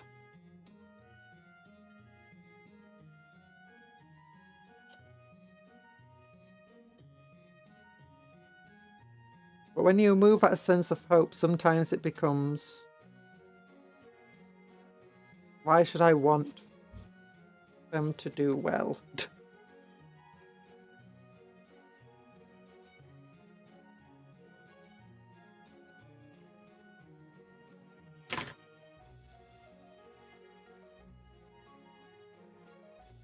Too many conflicts tend to strike on the more normal, beautiful planets, really adds to desperation. It's not just about winning, it's about saving it. Yeah. And one of the things actually you do see is you see like the white consoles. While they don't feature a lot in some of the stories, from what I've read about them, there's an idea that their planets, well, until everything went to bad for them, they generally kept up a relatively nice place. There was one world, actually, in relatively modern lore, in Indomitus Crusade lore, that was considered, you know, a very nice planet. But it was like, this was a very nice planet to live, you know, nothing too hard, people won't work too hard. Unfortunately, this is past tense because, you know, it's now being destroyed by chaos, but, you know, it was a good planet. The only good planet we've seen in this entire book, but, you know, that's past tense.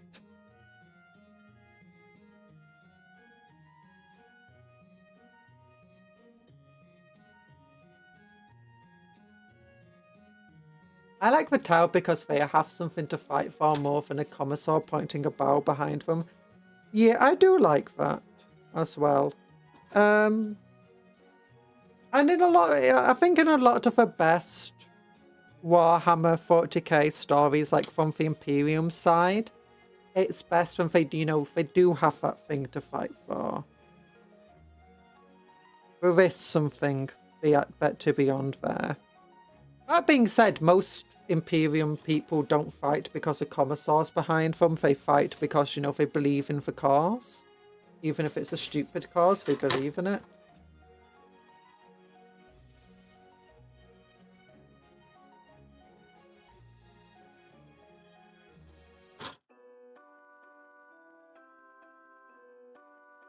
You also like chaos.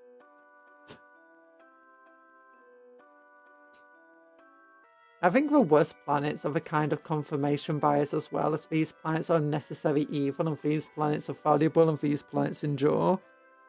Kind of. I think one of the big things that they're trying to do is show the... And I think it's one of the things they're trying to do with the, like, how come they're showing so much grim dark and grim derp stuff. It's that too many people, like, sometimes look at what the Imperium's doing and view it as it's a necessary evil. And that's what the characters within the, you know, the Imperium are meant to think. Like, the Inquisitors do bad things because they think they have to. It's all for a greater good. Necessary evils for a greater whole. But I think that Games Workshop don't actually want you to be thinking that. I think they want you to be thinking, this is bad, and they're doing bad stuff. And it's completely pointless and futile. They'd be doing much better if they didn't do the bad stuff. I like the big singular eye. I'm going to go for that. Can these guys have masks? I don't think they can. There's no masks in this entire set. There isn't. Oh. Armigers don't get masks. Okay, A31, A10. A31, A10.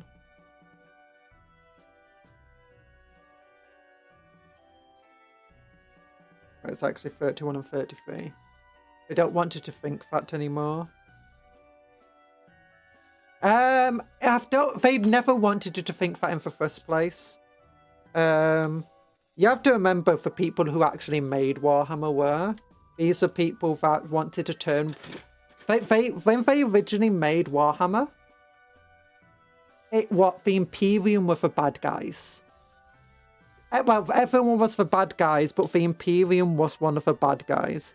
Effectively, you were trying to play. The good guys were the people just trying to survive. And the Imperium, you know, were bad guys. The Gene Stealers were bad guys. The Chaos were bad guys. All of them want to take advantage of you. The good guys were ones trying to survive around the Eye of Terror, because that's where it originally took place. And the Imperium were like the ultimate bad guy, though. The worst of the worst. The one that could destroy everyone else if only the Eye of Terror stabilized for long enough. It was not necessary evils. The evils that they committed were terrible.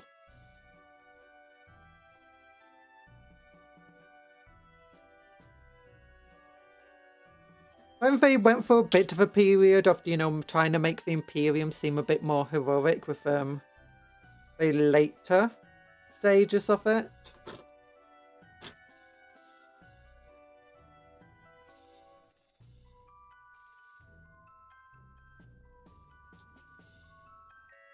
Well, that's also when they started toning down the evil of the Imperium. And instead, all of the evil of the Imperium were basically just bad actors. And you otherwise had good actors at the same time. Well, that's like what Gulliman is like. That's what's the point of like people like Gaunt, like Kane. Like so many of these other characters. Like, if you look at them, like even people like Grimaldus to some extent. Marnius Kelgar. A lot of these characters who were central stories during these... one of the... Basically before the Indomitus Crusade and the Rise of Gulliman, but after 3rd edition. They were good people in a horrible universe. And you see them succeed and do good because, you know, they treated other humans like humans. They tried to do good stuff. And they continuously succeeded. They had to overrule evil people who would, you know, sacrifice thousands of people for nothing. You constantly saw this, like, the futility of evil versus the futility of trying to be good in an evil world. Not really heroic unless you talk of a sense of total war, heroic victory, where you shouldn't be winning, but you managed to hang on anyway. Yeah, I mean, it's basically, for a little while, I think from like 4th edition to about 5th edition, maybe 6th as well, they were trying to paint the Imperium as a bit nicer, like for good guys within Warhammer.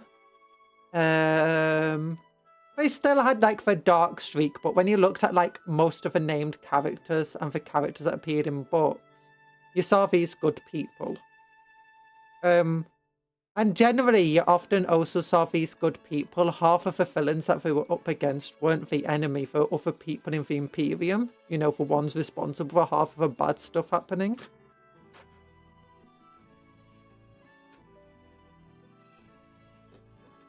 So it's heroic Imperium is Imperium refusing to yield. Yeah, I mean that's what the Imperium kind of is now. The Imperium refusing to yield. Except then you've got people like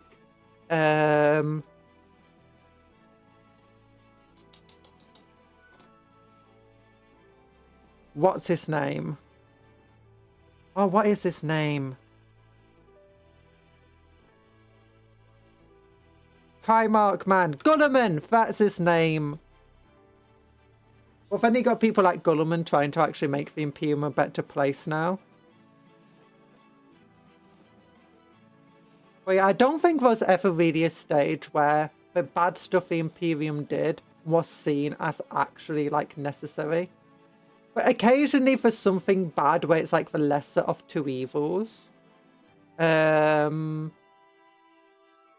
often it comes to bite them with a butt anyway for doing that. For instance, you had the entire Octavian War of the exterminating planets. We've actually looked at when they've exterminated planets. Often they did massive evacuations of the planets before exterminating them. And then they decided they wanted the Imperium to be more evil, and especially like with the rise of Gulliman trying to have more of an evil thing to need to fix. Where they're just exterminating planets without doing any evacuation, or if they do, it's only of nobility.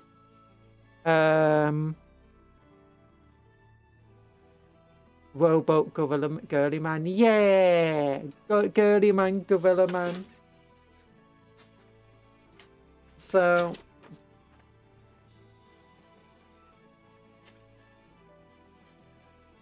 you know, the Imperium is interesting, to put it simply.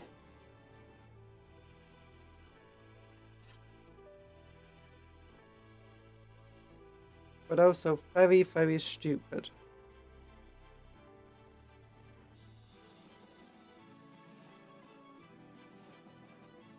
Did Cocon exterminate us in Rogue Trader? I did, actually.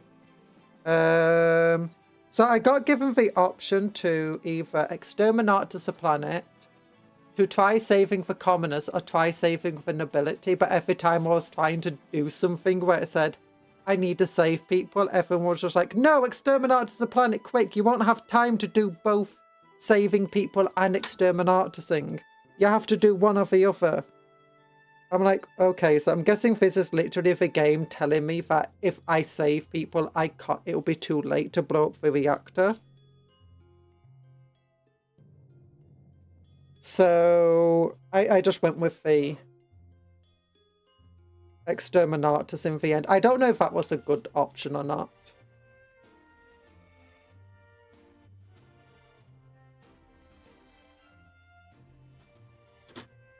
But in the situation, it felt like possibly the best option.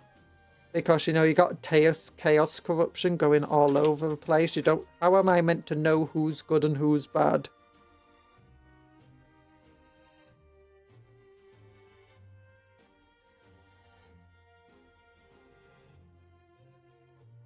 Not exterminating gives you a permanent willpower debuff.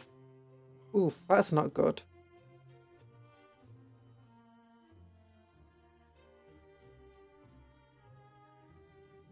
Oh, that's because I accidentally selected the wrong one. Ugh. I don't like how the legs aren't posable here, but it does make it an easier model to put together.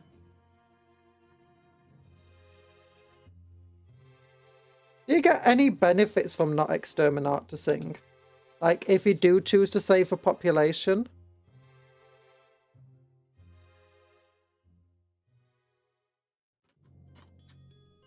Do you at least, like, benefit from saving them?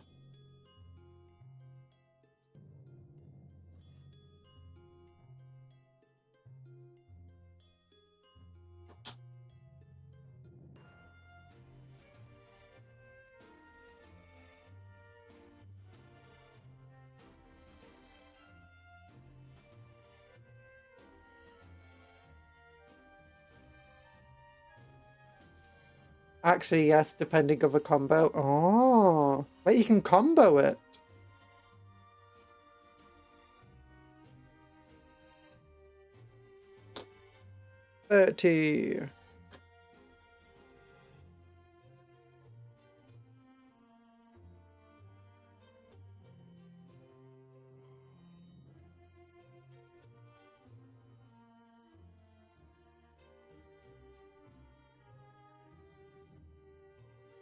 There we go.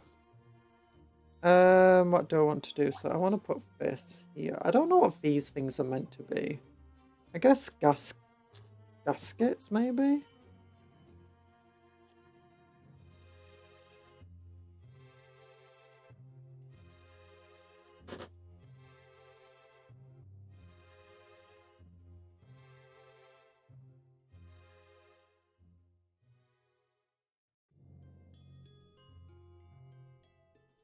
There you go, an A16.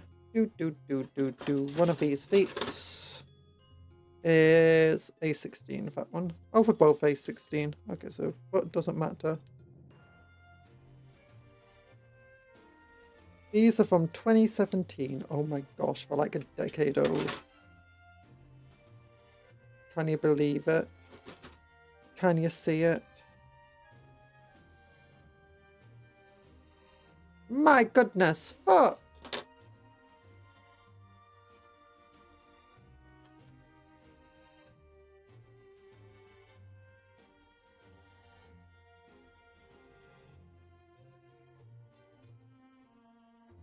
So 3 is meant to go on this side. I do like the design of these legs, they're pretty fun. Only a decade old kit, not old enough to drink, so some years left on it. Yeah.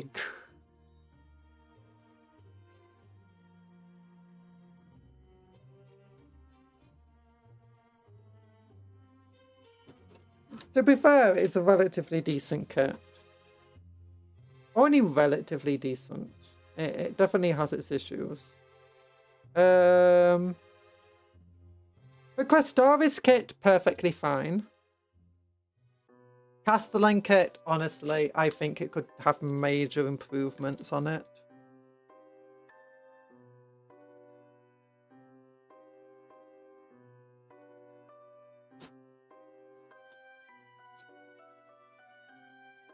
Destria kit, absolutely amazing. I wonder if they'll plan to actually... I think they're most likely to completely replace the Castellan kit or the Dominus kit if they do an update of the thing. Rather than what they did with Castaris and just, you know, release another version of it. I think we're more likely just to see a complete gut from saying, you know what, we kind of did suck at building this one. It's got a lot of issues. Let's just go back to step 1.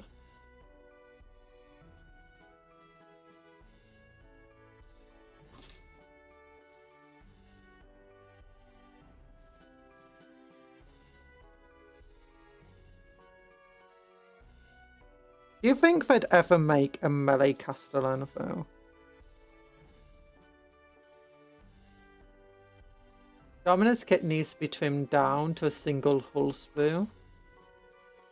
Somehow probably fill out more customization options, get some more helms and banners.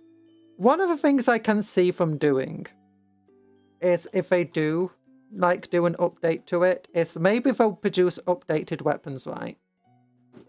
But what will happen is that they'll just take the weapons of like the Valiant and take the sprue of a Valiant, remove all of the torso pieces on it, and then replace that with new weapon pieces, and then just add in the extra stuff to it there. That's the other thing I can see them doing. Because, you know, either way, it kind of still sucks as a sprue goes. That's cool.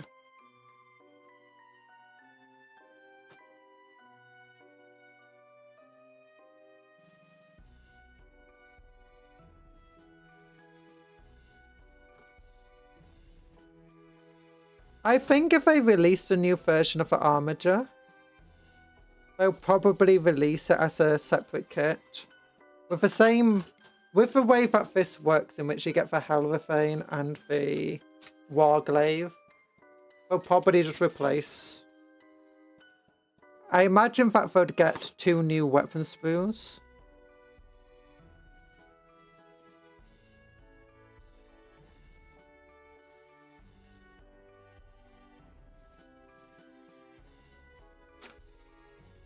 As replace what's currently there. Okay, so 24, 25 goes together, and 29, 26.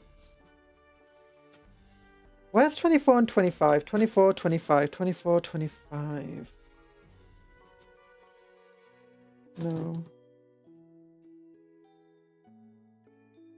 No. Oh, here we go. 29, 25. 26, 24. Okay. Why is 25 here and 26 there? 26 meant to go with 29. 24 is meant to go with 25.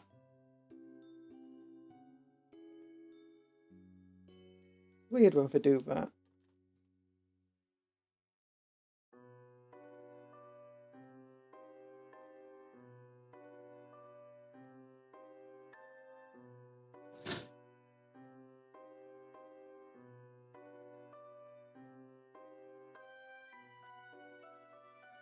The fabled third Dominus pattern.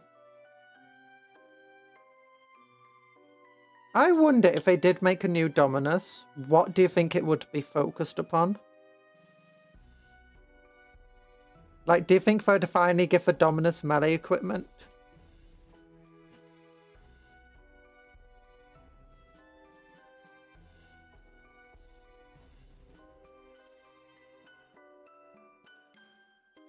Where's another fun piece to put on?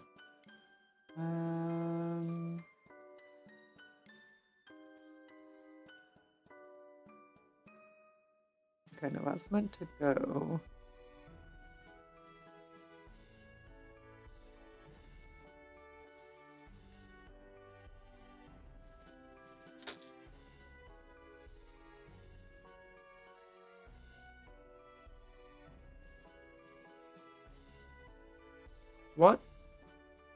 What do you do for Hook need when he wants to attach his banner to his mini? A spruce banner.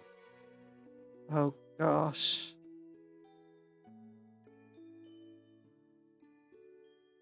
Why would he need a spruce banner? Why would he want to? Why would he make it a spruce wood? Wouldn't oak be? Would a plastic one be better rather than spruce? Who makes a model banner out of spruce wood?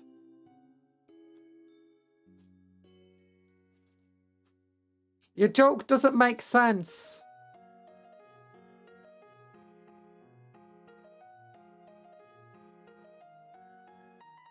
Unless you mean a spruce banner.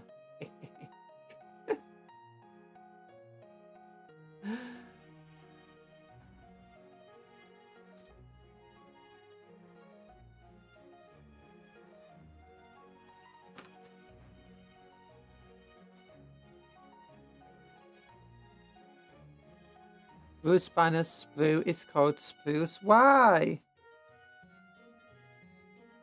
I know Bruce, but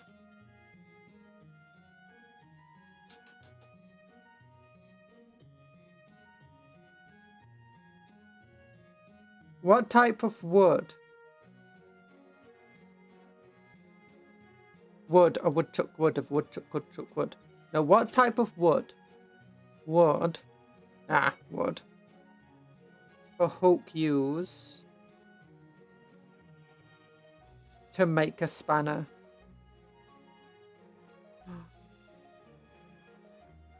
No, if a hook needed to make a wooden tool, what would he make? A spruce spanner. Ah!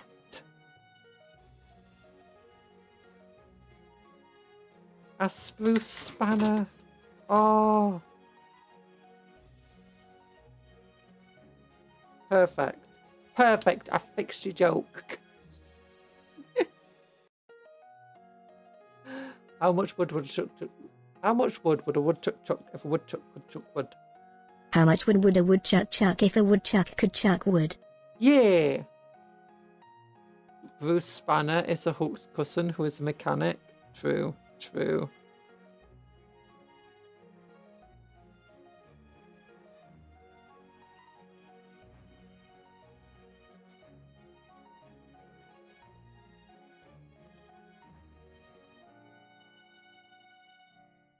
Who is Batman's cousin who can control the weather?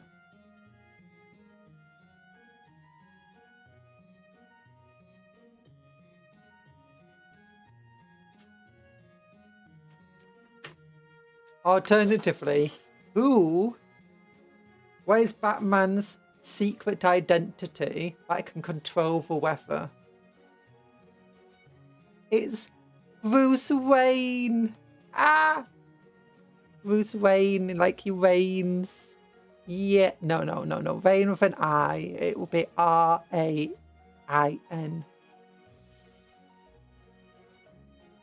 Bruce Wayne. We're geniuses. We're the best joke professionals who ever lived. Like, joke professional. It's like a comedian.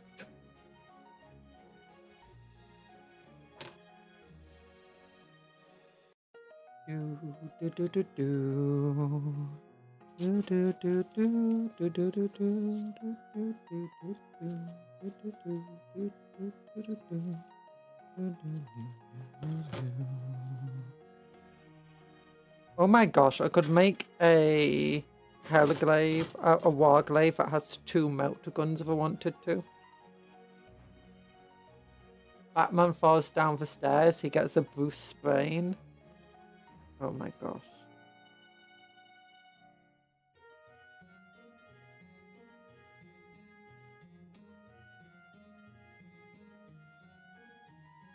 Who does Bruce Wayne call if he gets a rodent infestation?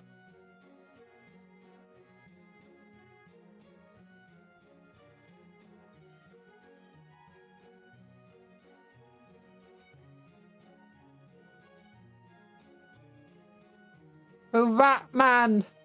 Ah!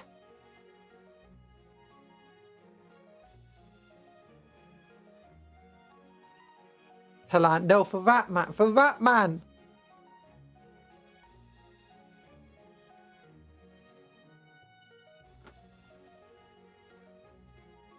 Can I multiple dislike a stream? I want to bury this so deep in the algorithm, deleting it would get it more views.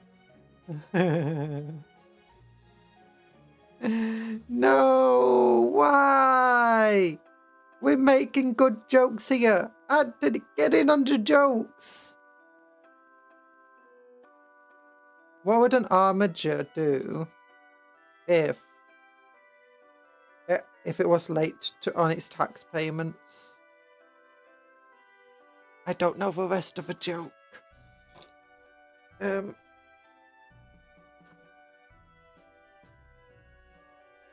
I ate Taco Bell yesterday. Today I'm paying for... No! I ate Taco Bell yesterday. Today I am paying the price. There's always a secret price to have. It's not actually if that secret is well known. There's always a price to Taco Bell and it is not money.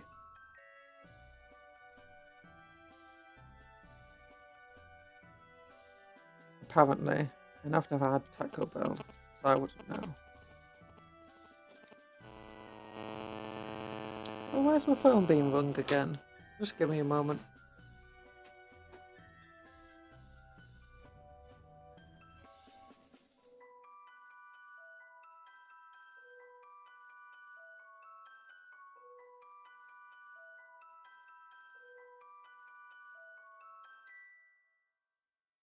Never mind. It just hung up immediately.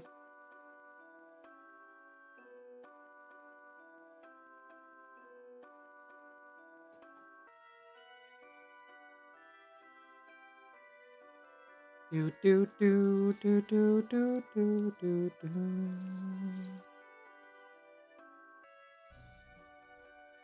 1817.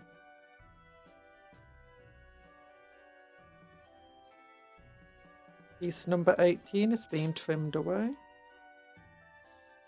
We got motor guns.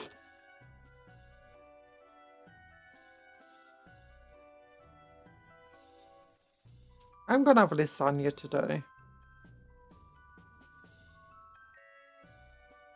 Again. I've had too much lasagna though. Oh no. And it wants to go that way. And this piece goes here.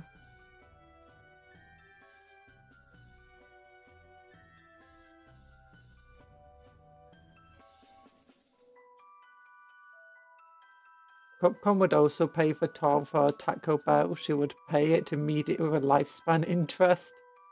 Yes, I'm saying one Taco Bell would kill Capcom. I mean, it's pretty much true. Hi, TA, how you doing?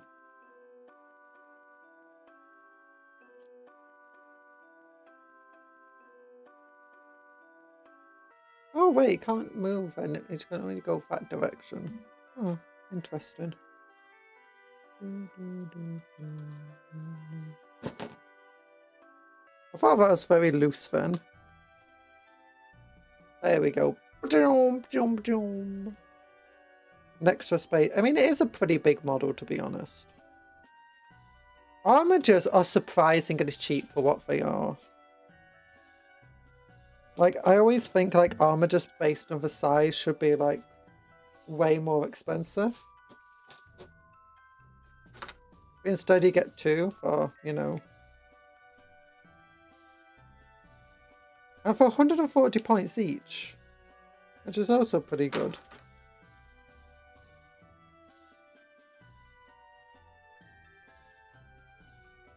Not like for weak at all either.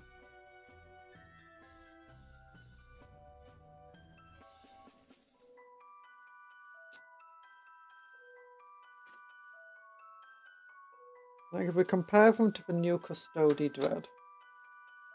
Okay, so you got this bit goes together first.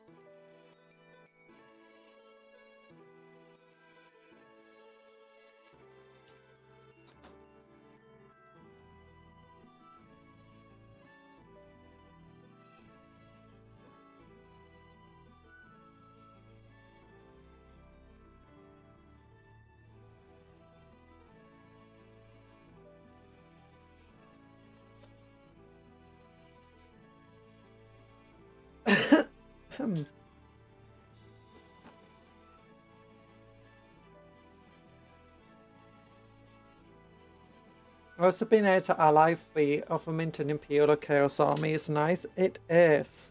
Especially if you're playing Imperial agents. It's like, yes, you don't benefit from my army rule. But I don't have an army rule.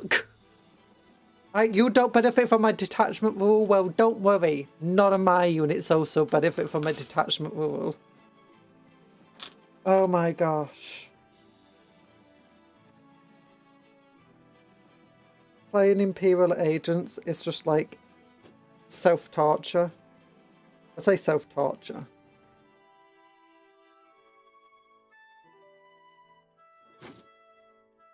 Like, trying to build an Imperial agents army is annoying because you're like, okay, so I can take this detachment, but it only benefits this very specific set of units.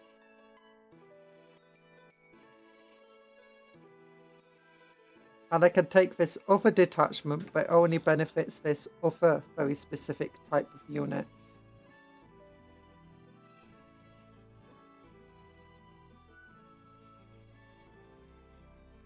See, this one could go up and down.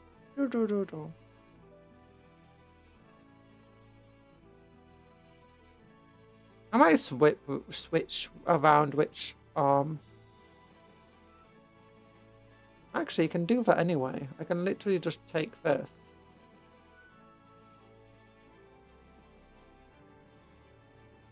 And just go. There's nothing stopping it. There's nothing stopping it from just going on this direction.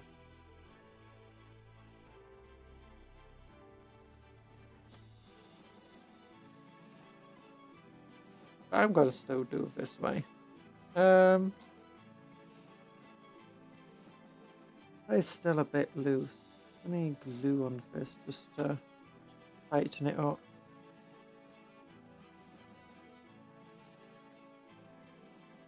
There we go. Hello, you using magnets? Not at the moment, but hello, Grishadurp. Now, I don't magnetize my models in terms of, you know, switching out the loadout. I just build it one way, and if that way gets nerfed, then it gets nerfed.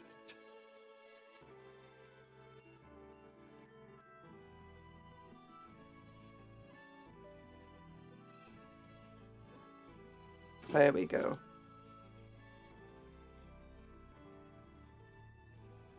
I do magnetize them in other ways, like magnetize the basis. So Imperial Agents really is the codex of all time. I'd say it was half-baked, but I think they cooked it in the sun, in the middle of winter. Yeah.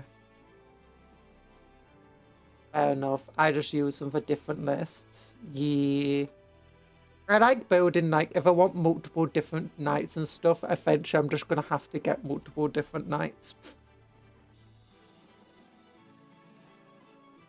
I just like building. I like building in a certain way.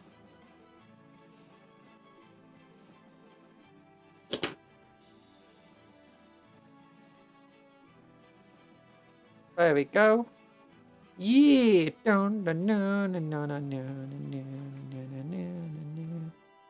Yeah, it's got a lot more resistant to it now. That's good. Yeah, I magnetize them in, like, I'm probably going to magnetize these bits together like that. So that it is, oh, loosey-goosey, as it were. Hello, Saradwin. Goodbye, determined to come my cat.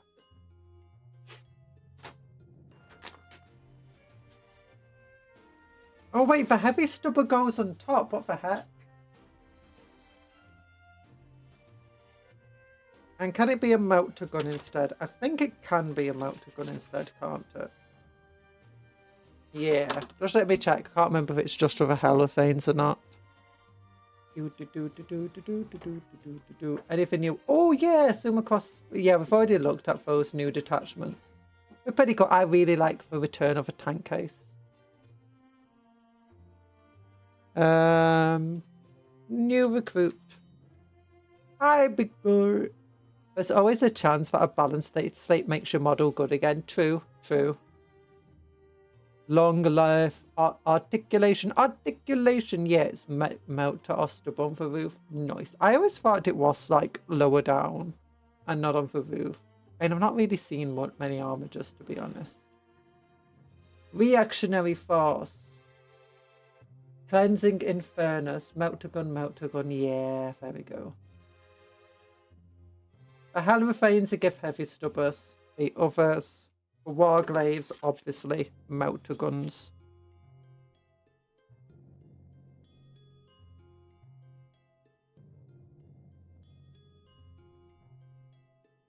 Yeah, get a thermal lance, I believe.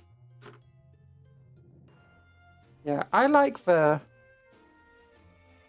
Halofanes. I used to like Halofanes.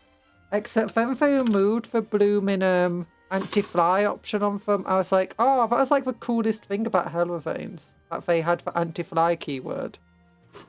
I just like to imagine that they like follow the knights around, giving anti-air support to the knights. And I thought it was Remember really that cool. a balanced data slate can make your models worse as well as unplayable. Yeah. And I don't really mind that too much. It's like, I like melter guns, so I want to make melter gun things. I'm happy with that. I like the new... Like some models, I'm like, you know, before they even know what they can do or whatever, I'm like, yeah, I'm committed to getting this model. I'm committed to this. I don't care how good it is. I don't care how bad it is. I just love the model. And love what it can do. You know, melt guns, melt lands. Gonna burn them all in the face. Yeah, do. And chainsaw. I got a chainsaw. Chainsawing everyone. Okay, now it's just got a head to attach, pretty much. Oh, and then leg armor. Leggy armor. And they don't get masks. That's sad. Oh, yeah, we've also got to put on the shoulder pads. What's the difference between the Helverfane shoulder pads and the what? The Wargrave just looks way cooler. Oh my goodness. Wargrave shoulder pads, come here.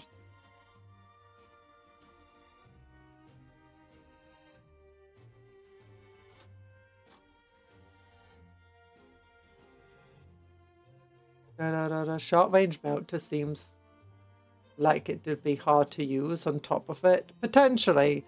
I think the melter's mostly designed really to just kill tanks and stuff. And knights. Despite what Space Marine 2 will tell you. Well, we're talking about this before with this, what's it called? The Castellan. With its twin melter guns. Not even multi-melters, just twin melter guns. If you actually wanted to shoot anybody with a melter guns, it's actually really difficult to. Especially if you use the old-fashioned 4th edition rules for them. Thermal spears for arm weapon. Yeah, thermal spears for arm weapon. And then you've got the melter gun on top. The Starvis Heavy Stubber. Or thermal spear.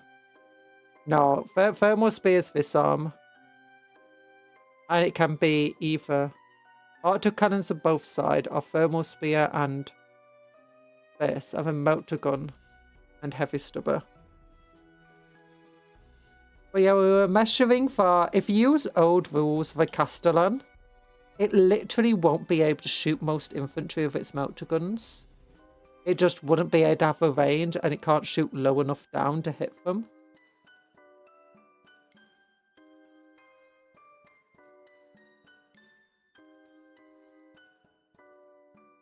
It's just such a pointless weapon. In every regard, pretty much.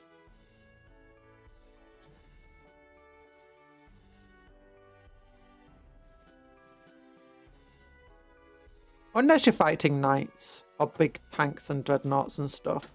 In which case, it's, I might just glue, yeah. Gluing their legs on doesn't look like it'll be too hard to paint. What do I want to do? Head. Let's do the heads now then.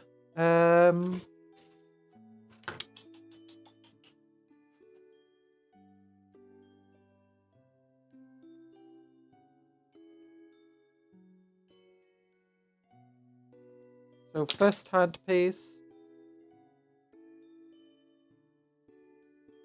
Armigers are one of my favourite knight things though. They're just so cool.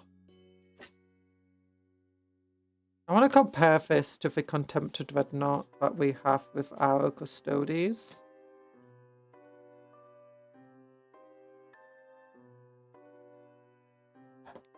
Oops. Dropped the head. It bounced. Okay, what head do I actually want to give it? I want to give it a big eye. That big eye. That big eye. Cyclops, man.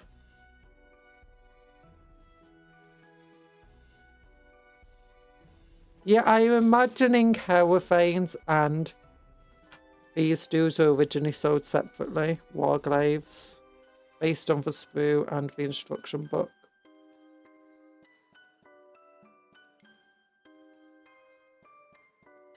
Okay, you just go here. Oh, I like that.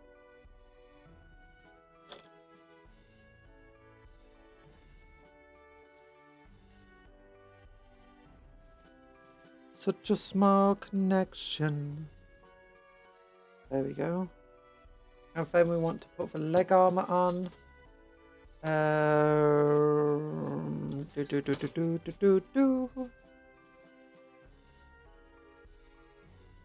Oh, and it has different leg armor if you build it as a Helvethane. Okay. I think the Warglaive armor is just cooler. If I build some Helvethanes, I'll probably build from using all the Warglaive armor anyway.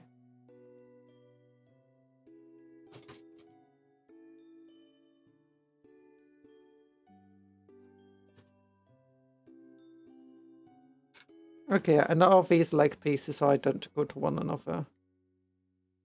In terms of one doesn't have to go on the left leg, the other on the right. There we go.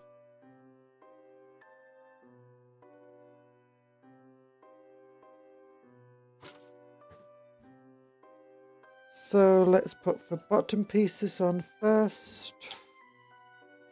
Wait, how do they even go on? What? Oh, it goes on the foot. Oh. Like that, I guess. Yeah, it goes like that. Interesting.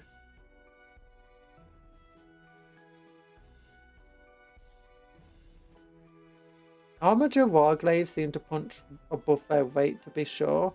Helvethines seem about on point now. They are down in points. I guess so.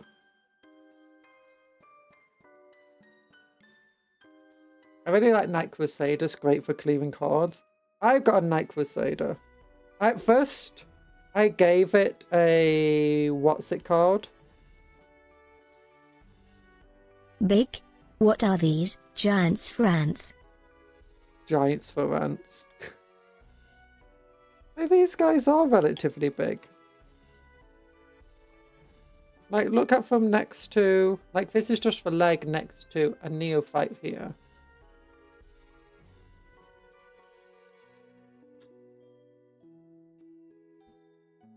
I do have a Mega Gargant.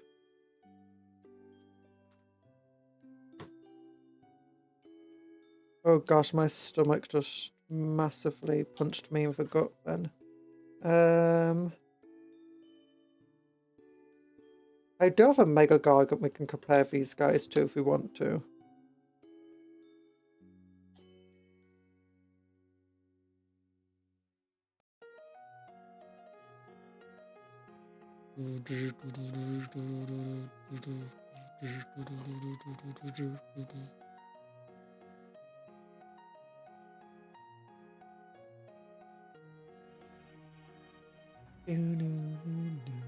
That's pretty cool.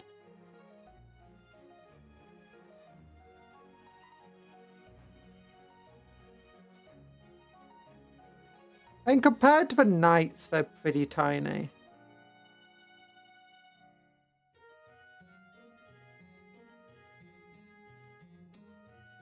There's a hi, Erland.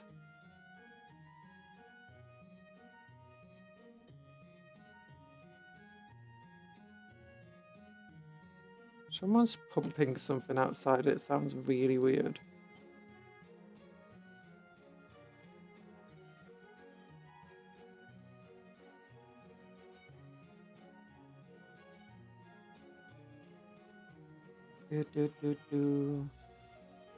Yeah, hilarious.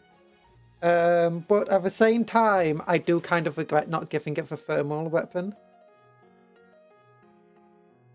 Because, you know, I just realised afterwards that that's a super cool melter cannon and not just a flamethrower. I was like, oh no!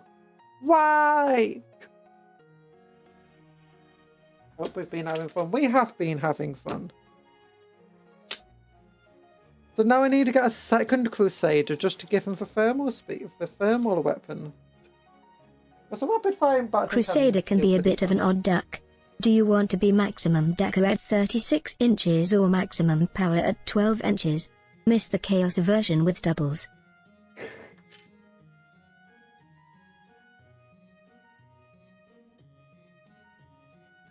It's a fun one.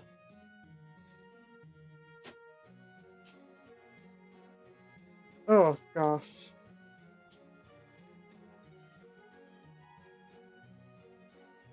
And the only reason I originally went for it is because it's called a Crusader. And it's like, I got Black Templars. They're Crusaders. This guy fits perfectly in it.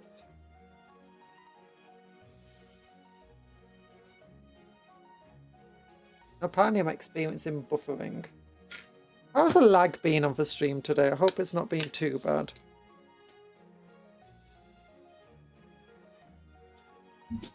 Oh gosh, my entire body is killing me. Ow.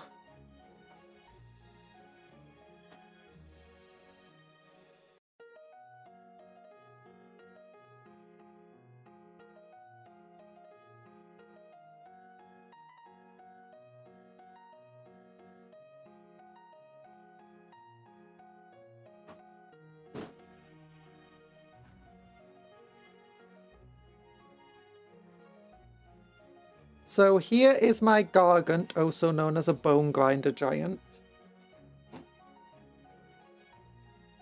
If you want to compare sizes of the Age of Sigmar stuff. This is a Bone Grinder Giant for actually Old World. We massively converted it. We gave him a pirate hat with a little bird on top. And he's got all sorts of fungus growing on him, and he's got arrows sticking out of him. Yeah, he's meant to be for my goblin-y army. Got people in his hands. Yeah. And look at this, we've got ladders going all the way up his legs. And we've got little rots and goblins and stuff climbing them. And snotlings. And we've got, look, his entire thing on his back. Entire platform. With snotlings and grots on it. And still not painted, obviously. Still not painted. It lag spiked now, actually. Oh yeah, gosh, I just saw it then. This is really Cupcon or Skinwalker. What do you mean a Cupcon or Skinwalker? Why would it be a Skinwalker? Look at all the mushrooms going out of him. He's super. I have to be super careful holding this.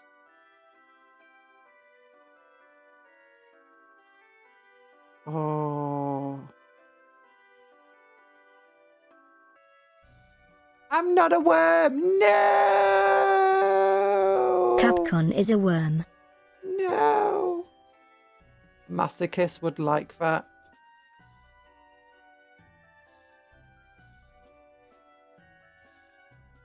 But it's cool. Oh yeah, he's also got arrows coming out of his eye.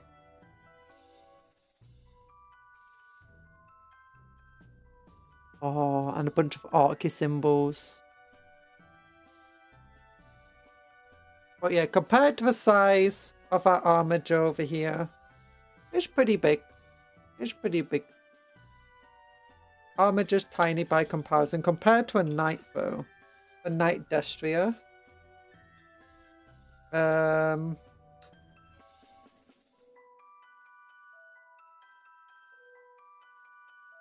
Yeah. Conjurer could not be skinwalked because to find a skinwalker, you would need to walk into a forest, and also those are American cryptids. Compared to the Castellan.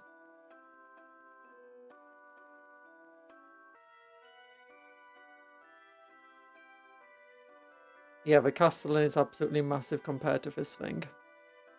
But it's still got a bit of height on it.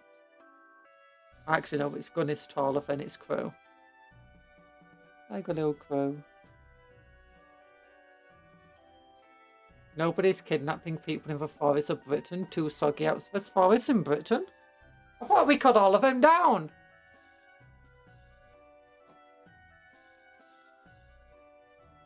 Because, you know, people who were robbing for rich were hiding him from, and, you know, we can't have people robbing for rich. That's just bad. Okay, yeah. So the new Custody Dreadnought, what is this, like 50 quid? Versus an Armiger, which you can buy 2 for like 60 quid.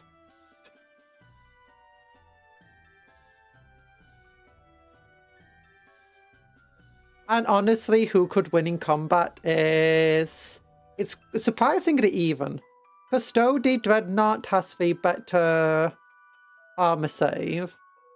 And has a decent invulnerable save. I say decent, it's a 5+ invulnerable save in melee and at range. Armiger only gets very invulnerable save at range. But Armiger, more well armed. Like, it's got melter gun, thermal lance. It's only got flamethrowers and this little lancey weapon here. Honestly, it'll be very close.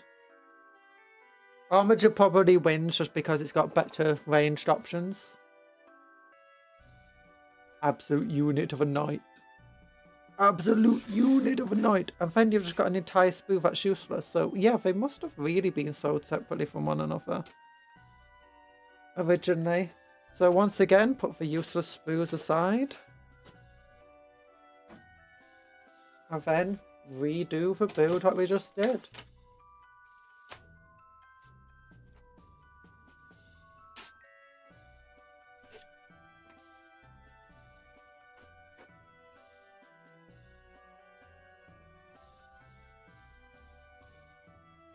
If I was writing Imperial Agents rules for 11, I'd let them use any Imperial Army detachment to mix and match them.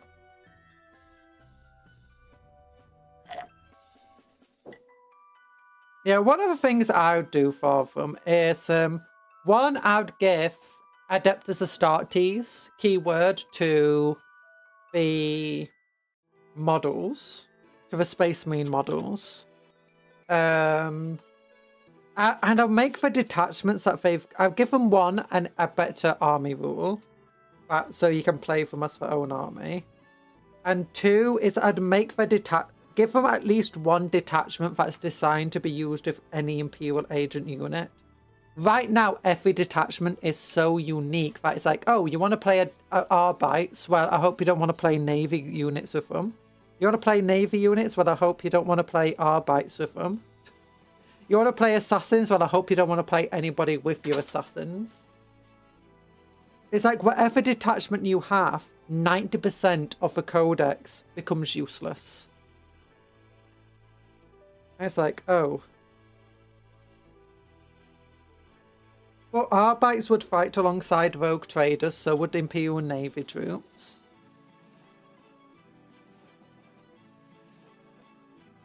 If I was writing an Imperial Agent's rules for 11th, I would give them a rule that isn't just you can put us in other armies, please love us. Yeah, I would definitely do something like that.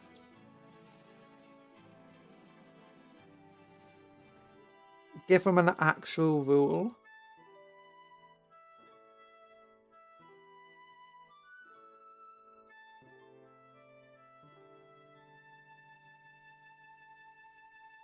Yeah, Native American culture, most cryptids are taken from Native American folklore. Oh. Wait, what do you mean most? There's a bunch that are taken from Japanese folklore, some from German folklore. We've got British cryptids. Every single British cryptid just wants to shank you, that's it.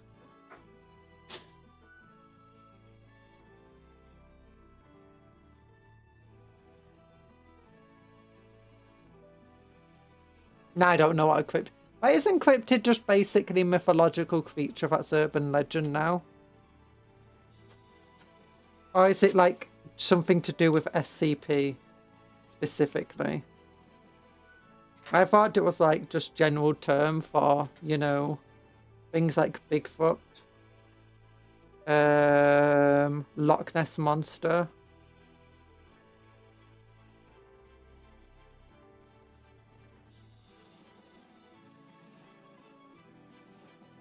The hoop snake is a fully original, not stolen from any Native American lands. OC. Oh. Capcom is an SCP. I'm not an SCP. I would require weird SCP containment people to, you know, catch me or something. Cryptids are animals or other beings whose present existence is disputed by or unsubstantial by science. So, like the Loch Ness Monster.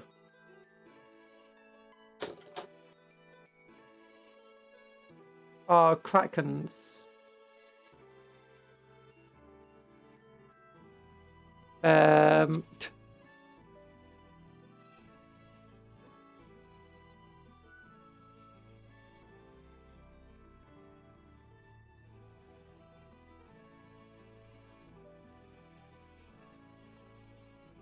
You had a Japanese cryptid thing where they originally thought like this breed of wolf, you know, didn't exist, and it was just a mythological thing that like a modern cryptid. Mostly from North America. No, Loch Ness Monster is Scottish folklore. So what's the difference between folklore and cryptid then? Is folklore where it's really, really ancient? Champy though is cryptid. The guy from the SpongeBob. Why did I say SpongeBob? From The Simpsons.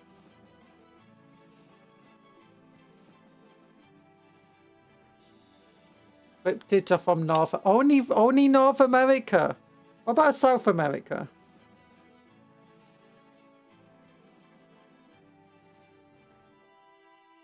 Like El Chupacabra. However you're meant to pronounce it. I don't know. I don't speak languages. I just try to insert my thoughts directly in people's brains, and it's really hard to do that over the internet.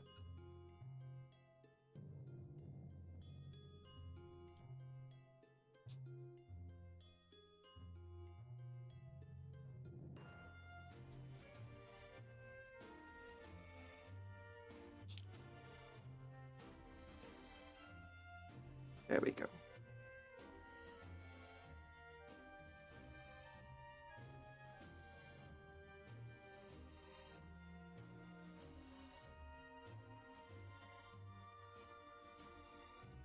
It is a pseudoscience from America, so the Chupacabra is a cryptid. But isn't that from more South America? Wait, does Mexico count as North or South America? I'm not sure. I don't really understand American geography and classifications.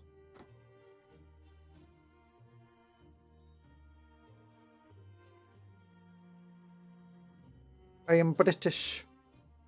Mexico is Middle America. Wait, there's a Central America? What? Next you tell me if there's a Central Europe. We know there's an East Europe, there's a West Europe.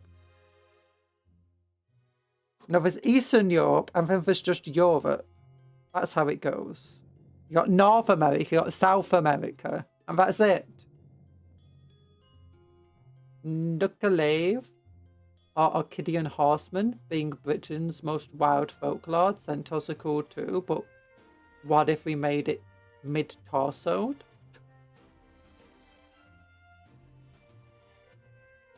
That's funny. Mid-torsoed. No. Mid-torsoed. No. The real British folklore is a good chef. Self-burn. Gordon Ramsay's just a cryptid. Wait, does he live in North America now? So he is just a cryptid. Da-na-na-na-na-na-na. Da-na-na-na-na-na-na.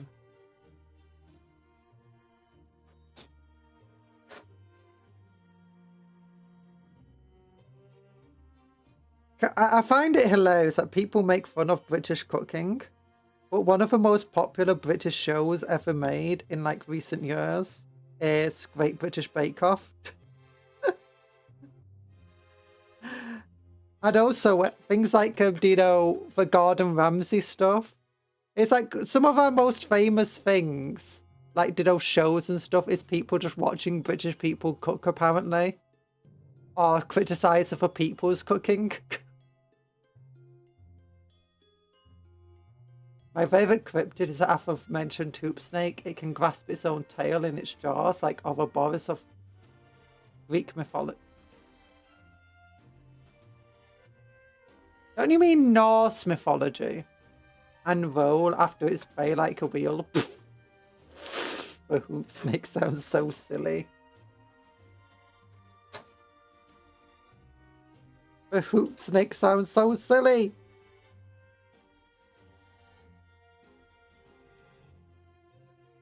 It's like a horse, but with a human tumor. Oh, I think I've seen that. Have a human tumor, it's got to rip your flesh off. Nice. That's Jormungandr. Wait, is it? Oh yeah, Jormungandr. Yeah.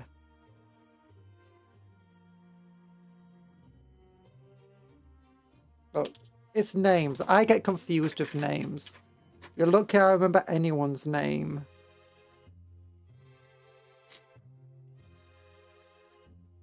My mother's like calling me and she's like goes through like 6 different generations of cats' names, my siblings' names, and then finally she's like, Cupcake, yeah.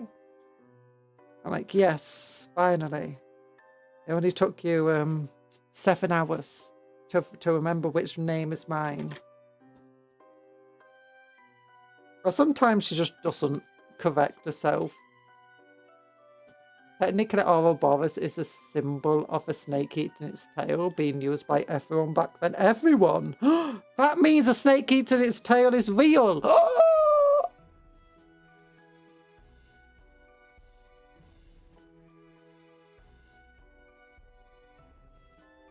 Everyone needs a snake tail. Everyone needs a snake tail. Do you think they'll ever create dismounted knights for Warhammer? Oh my gosh. I just realised something. Do you know where they've been asking for dismounted knights for, do you know, for Empire soldiers? In Total War. Wait, yeah, good. And they've been asking for them for Old World. Games Workshop needs to release dismounted knights. And then it's just literally, you know, knight pilots from for 40k. Just like a squads of them. With power swords. Oh, double hand.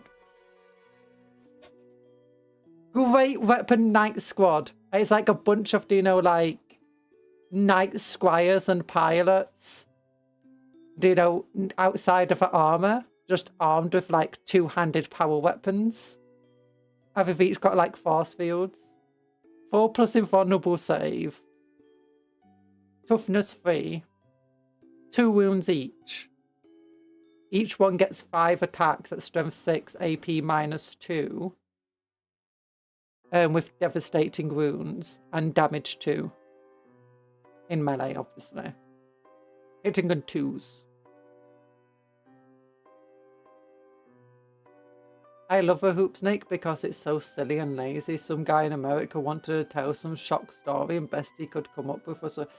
To be fair, you can easily see where it might have come from. With, you know, things like tumbleweed and, like moving, like wire, bits of like barrels and stuff rolling around in the wind and through Great Plains. I could easily see someone going, oh my gosh, it's a snake! No, I cannot. Are you... No, but the cowboys were drunk. Like, all of the time.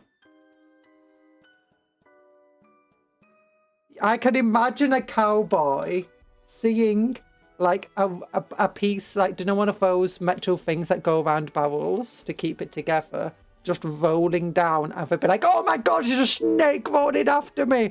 Run! The pythons are coming! Drunk on cola? What do you mean you think someone would see a circle rolling around and think it's a snake? Look, I'm thinking like a cowboy. Drunk, uneducated, severely dehydrated, and scared of everything. Because, you know, they live in the American frontier and everything is literally trying to kill them. From snakes to scorpions to coyotes and mountain lions to other humans.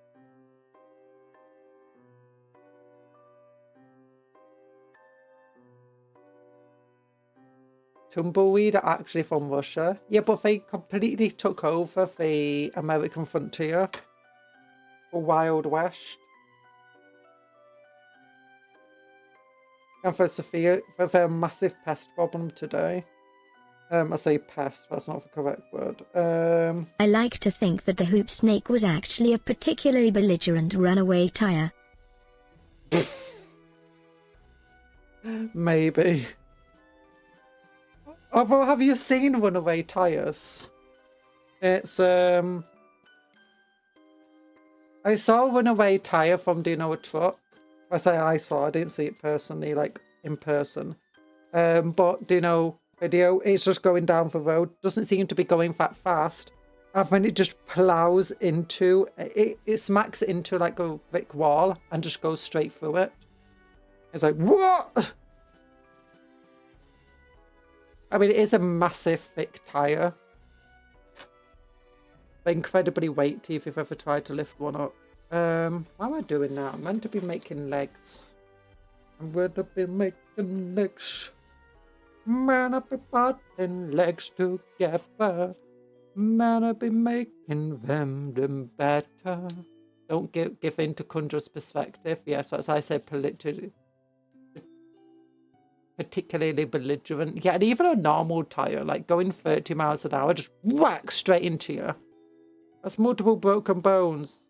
Like, what hit you? What hit you? Snake. These look like you got hit by a wheel. It was shaped like a wheel. It had bit in its own tail and was just rolled at me. It rolled at me. Super fast. Kundra will see a shape outside. I think it's a particularly intelligent snake. Maybe this is actually, do you know when we played Crusader Kings and we just kept throwing snakes at people until they died? Maybe that's actually what we were doing. It was like, oh, this is a particularly deadly snake. Just shank someone with a knife. Oh, a super deadly snake. That's the deadliest snake I've ever seen. What's this? Is that a snake full of poison? No, it's a poison bottle. A snake full of poison. A glass snake full of poison. I'm going to use this against my enemies. A new British cryptid discovered by local Warhammer addict, the car snake. A collier snake that travels by assuming the shape of a Honda Civic. Look, don't. You say you're going to go outside. You look like you got hit by a tire. No, it was a really big snake. A really big snake. Oh, you're joining other jokes finally. Nice.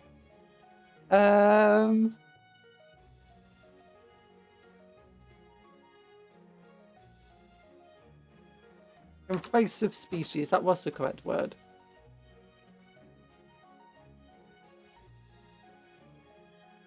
But yeah, they are can't wait till my stomach settles. My stomach started killing me recently. I say recently. While we're building for the last Armiger. Actually, after we just finished it. Knives. Not knives, legs. I get confused. Knives, legs, same difference to me.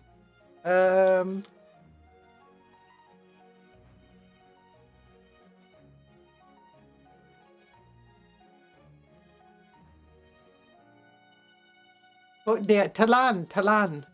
My cousin got hit by exactly that Honda Civic. It was a snake shaped like a Honda Civic.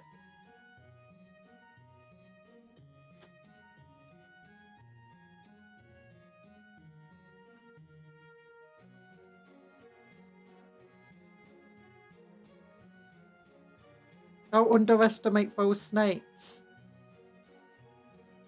Hi Douglas, how you doing? How you doing? Okay, explain this scripted. The Loveland Toad, 1 meter tall, bipedal frog from Ohio. fossils.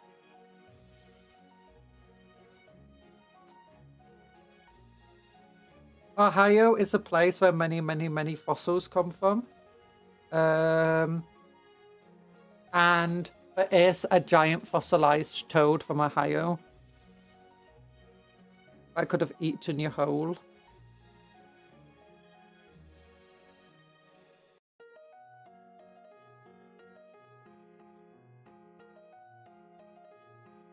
So Talan is having a Mandela effect after seeing a Skoda VRS advert. Remember the Skoda that's built out of cake? The sports version has a snake engine. What?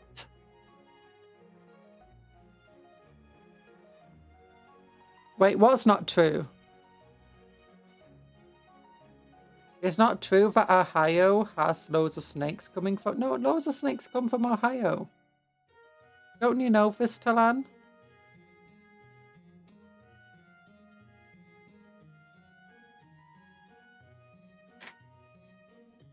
Wait, loads of snakes. Loads of fossils come from Ohio. Most fossils come from America.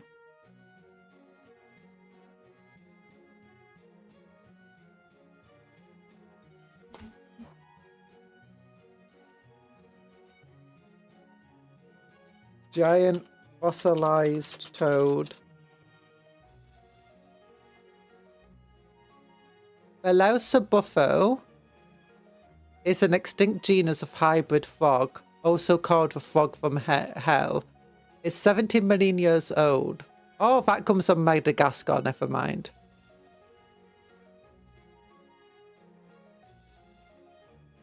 Never mind, that came from Madagascar.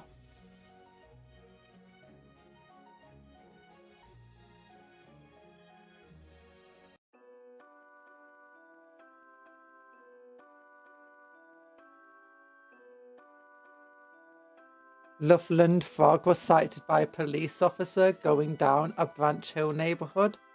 He saw 3 1-meter tall frogmen standing on 2... Okay, that's just people in those green morph suits.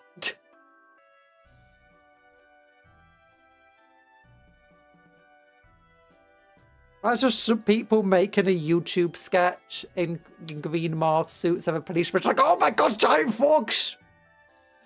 They were leathery brown. Okay, that's just 3 people in a trench coat. In 3 trench coats. Either that, or it's like, I won't say 1 meter tall. They were kids. They were teenagers. No, or short, you know, relatively short women. Oh, it was back from do you know when? Everyone had those giant hoods. Yeah, you know when everyone had those massive hoods on the outfits? Like if you had a coat, you'd have this massive hood on it. It was them. It was just having for one of us, and he thought it was a frog mouth because, you know, he's a police officer on duty, which means he was likely drunk.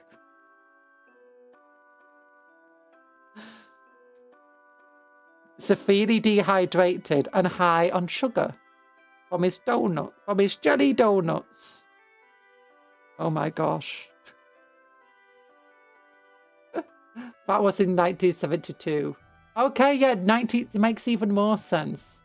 Back then, most cops were drunk all of the time. Have you ever seen a cop drama from the 70s? Everyone...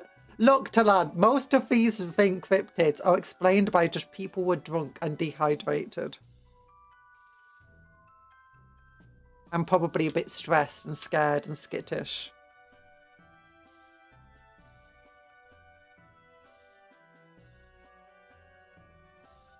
All he did was see 3 people just walking down the street and it was like, cryptids! Those kids are cryptids! They're frogmen! I'll have one of those jelly-filled donuts. Nothing beats a jelly-filled donut.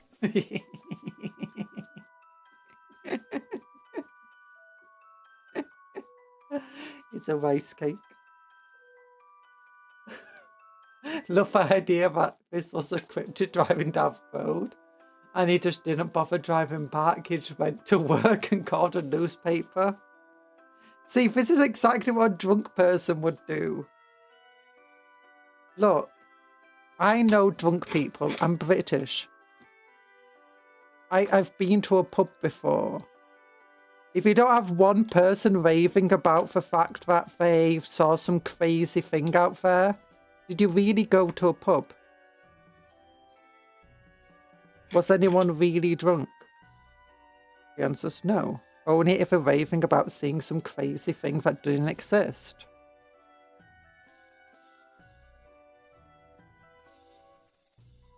Either that or it was just 3 weather balloons walking down the street. I turned my frying pan into a drying pan. Oh my gosh. Rock was such a terrible person. Until he realised he's like 14 years old in this show.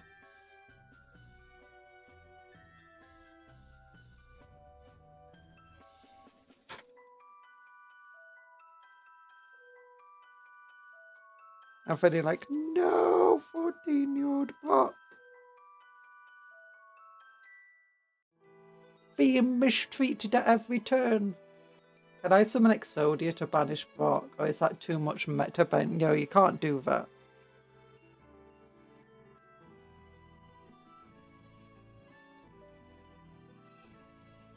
I still find it hilarious that Brock lost to a Pikachu.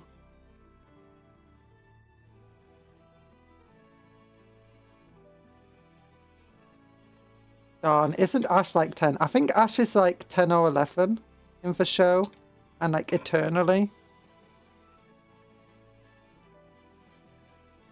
That is not the behaviour of a drunk cop from 1972. Maybe it was just a very stoic cop. No. It was a cowardly cop. Most cops from 1972 would see the sight and immediately just start blasting.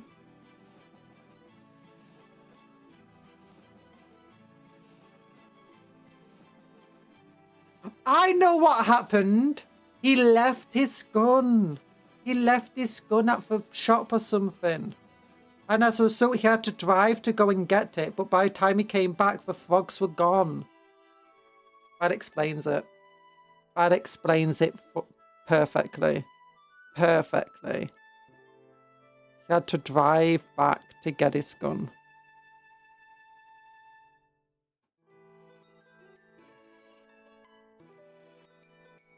Ohio is boring. They would have low level of Murlocs walking around their neighborhood. Low level Murloc. Oh, my alerts. Oh, Morlock. Morlocks are probably a better one. Morlock. Undiagnosed schizophrenia explains a lot of cryptids. Potentially, although often when you see schizophrenics will often, most often not see monsters or creatures in places. Instead, they'll see like people and believe that people are doing things. Or like making plans and stuff, like evil plans. Evil plans to hurt them. That's the thought process.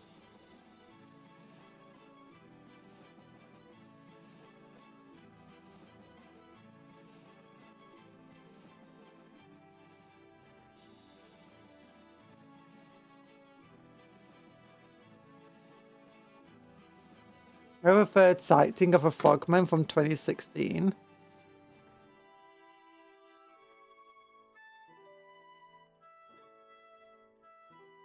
Two kids are playing Pokemon Go near a river, who claim to see a frog-like creature standing on its hind legs.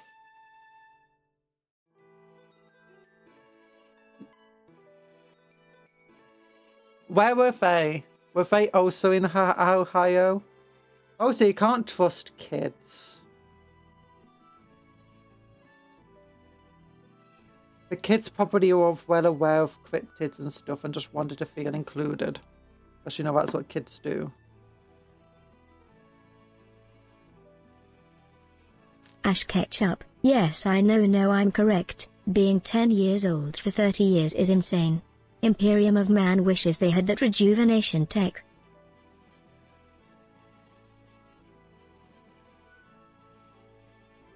Well, isn't actually that one of the issues of like Victor? Hi Bob! I'm not stinky. So mean. How are you doing? Isn't like the Victorian era one of the reasons why people were so short? Because, you know, all of the kids, you know, were forced to work in horrible conditions and they were so malnutritioned as well that they didn't grow fully. And as a result, you know, you're kind of eternally 10 years old because you stopped growing at 10. And probably stopped maturing too, based on half the accounts from back then. What do salamanders put on their thighs? Ash ketchup. Oh my gosh. That's a good one.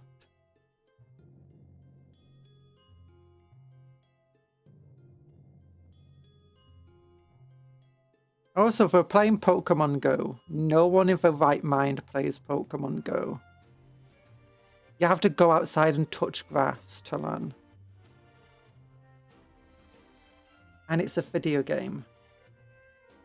No one in their right mind has ever played Pokemon Go. And if you say, well, I did, I'll just reiterate, right mind.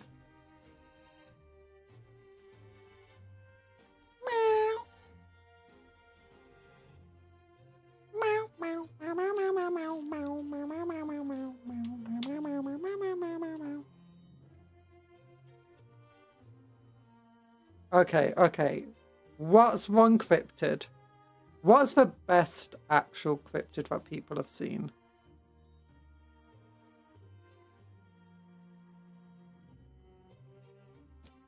There's actually something, an urban legend in Japan about, you know, a sort of wolf dog thing that, you know, leads you to treasure or leads you to safety if you're stuck in a forest.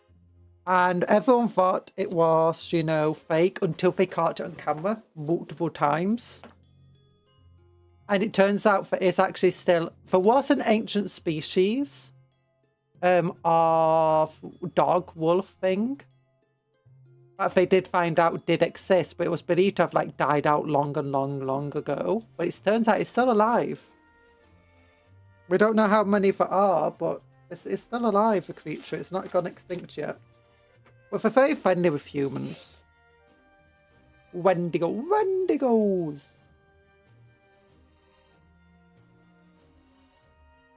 Used to play the Monster Hunter version of Pokemon Go. It was okay. Drop rates were stupid.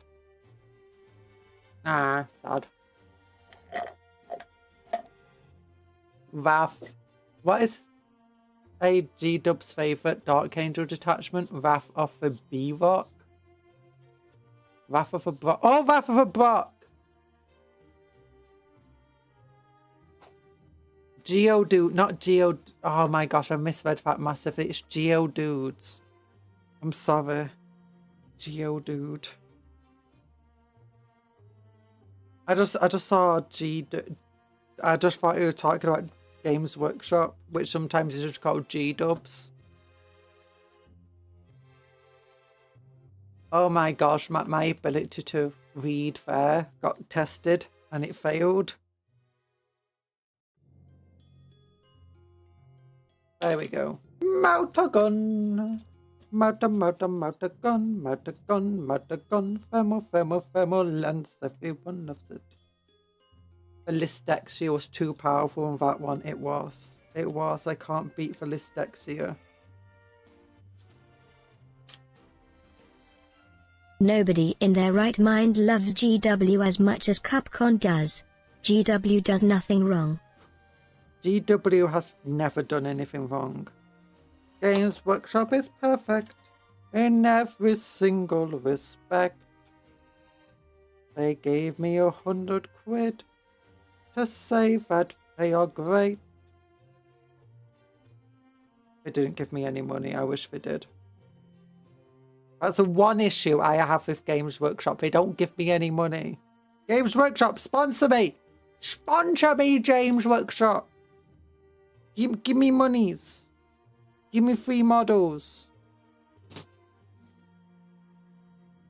Gimme everything you got. I want it all. Do. Gimme it all. Wanna take it over me.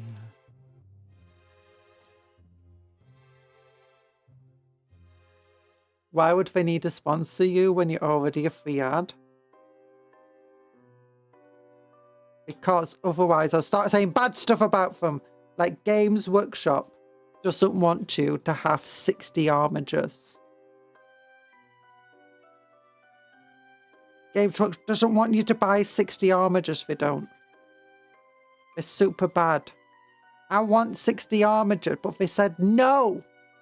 No, when I said I wanted 60 Armigers. They said they didn't have enough stock.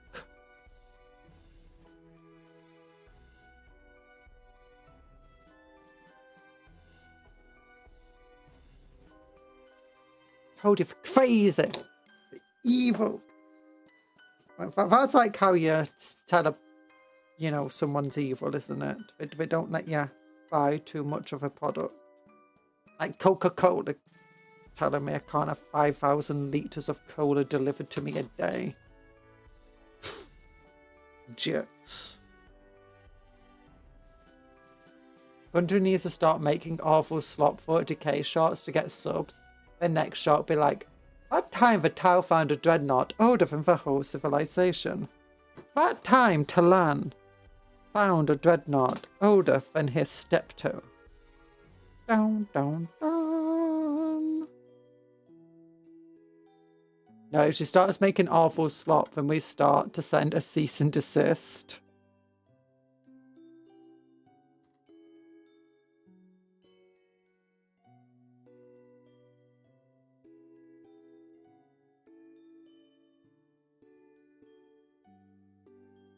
No, I should just start making shots about saying, actually, the Imperium's not that bad, actually. You know, I quite like the Imperium of the good guys. Chaos is actually good guy. They're not that bad, actually, Chaos. Chaos doesn't do many bad things, if you really think about it. You know?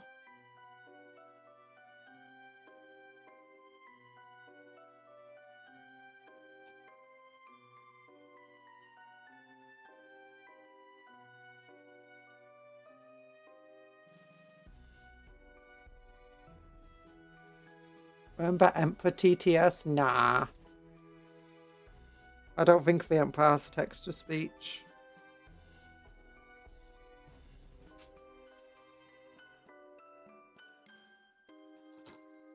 Why does that remind me of a bloodletter head? Just that piece. Reminds me of bloodletters.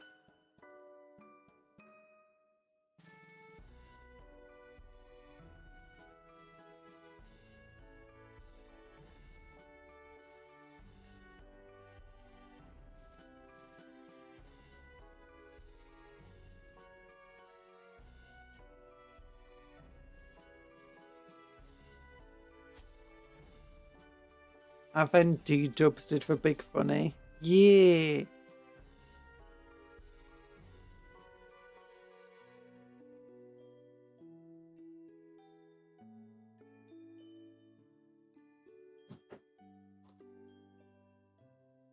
Oh, na na na na na na na na do do do do do do.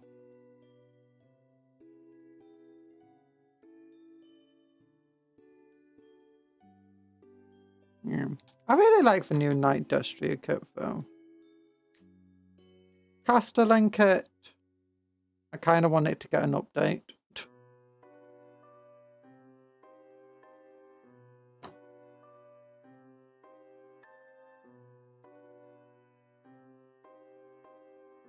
There we go. She reads like 2 Warhammer books. Imagine how much content she can milk from that. I've read loads of Warhammer books. Remember when GW liked fan-made content? Gus, it was free passionate advertising. Pepperidge Farm remembers, G-Dubs however does not. They kind of do, to some extent.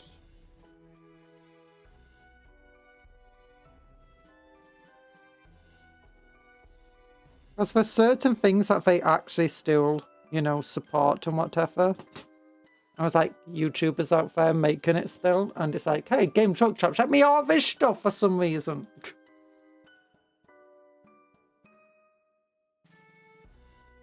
I'm like, I'm jelly.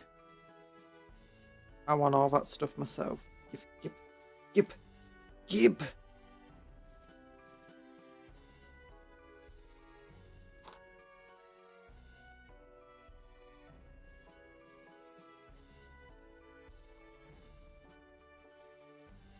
But a lot of stuff we're not big fans of.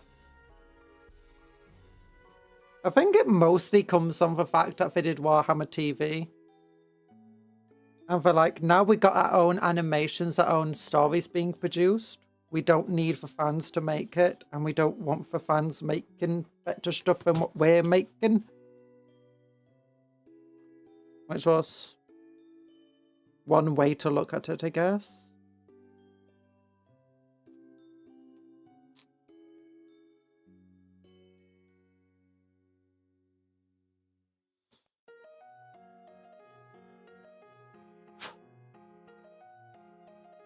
Ranking for best Avenging Sons based on their voices. There's only one Avenging Son, and that's Gulliman.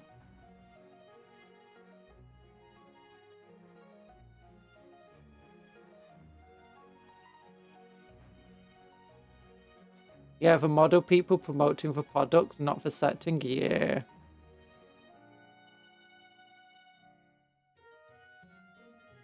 They don't seem to have gone hard down onto any of those that do lore though. Like people who are like exploring Warhammer lore. But again, it's mostly stuff that's like promoting a product to some extent, like for promoting a book effectively. It's like, here's a book I read and here's some cool stuff from it.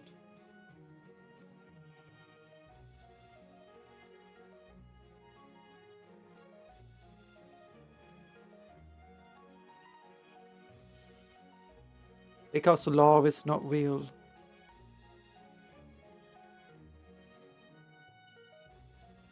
The guy who made the Tau Founder Dreadnought was sponsored by G-Dubs. Yeah. You've also got the people making Warhammer memes.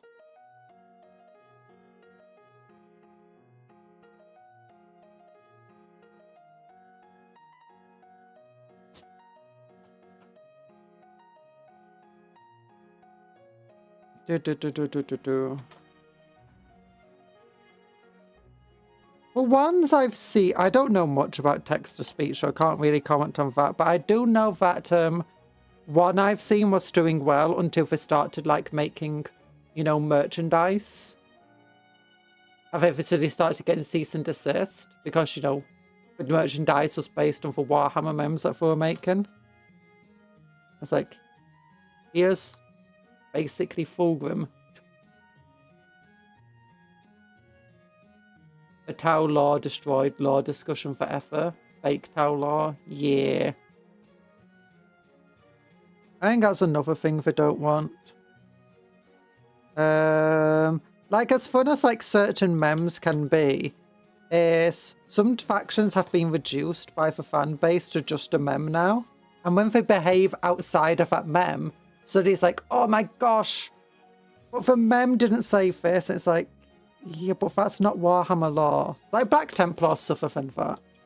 Like every time they do something nicer with the Black Templars, they're like, oh my gosh, that's not lore accurate. It's like, when you get any lore from TikTok shorts, maybe.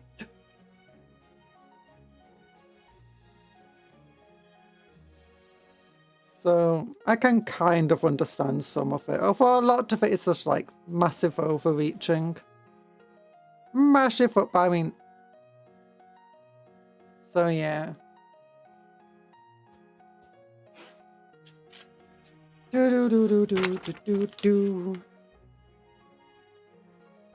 Motorgun time. Hammer is hilarious though. I trust them with the IP more than GW. Reason why TTS stopped. Concerns over Games Workshop update, strict zero tolerance regarding fan animations. Yeah. I think that came with the rise of Warhammer Plus and how they're trying to get more people to watch it. And rather than just allow the animations. I mean, one of the cool things they did do is hire some of the 40k animators.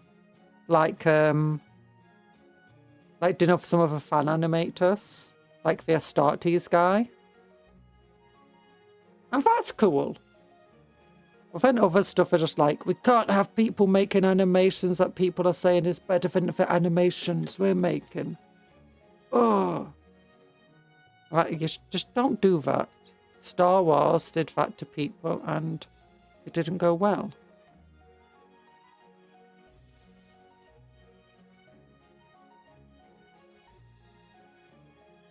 Blood Ravens aren't Calyptos. The Dawn of War Deaths just wanted to put in Easter egg.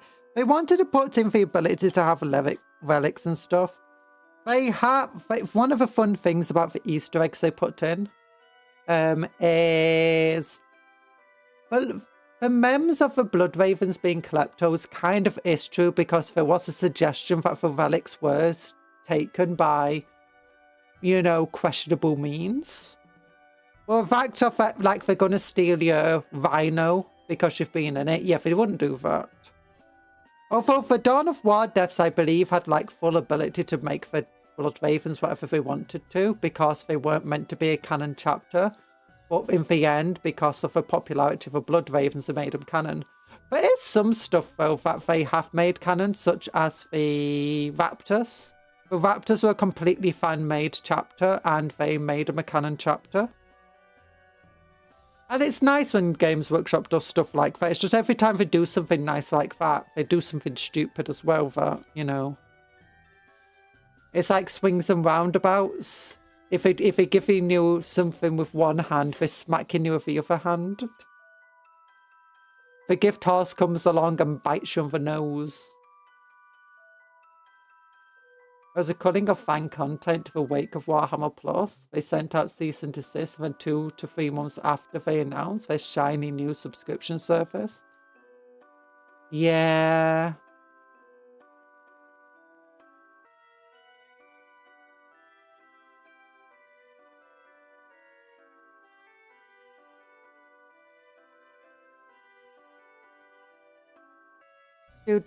Do.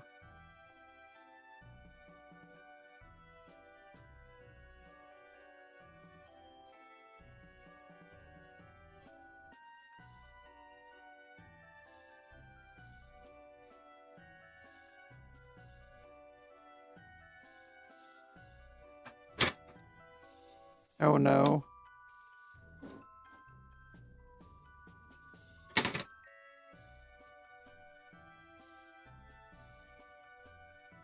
I like Warhammer.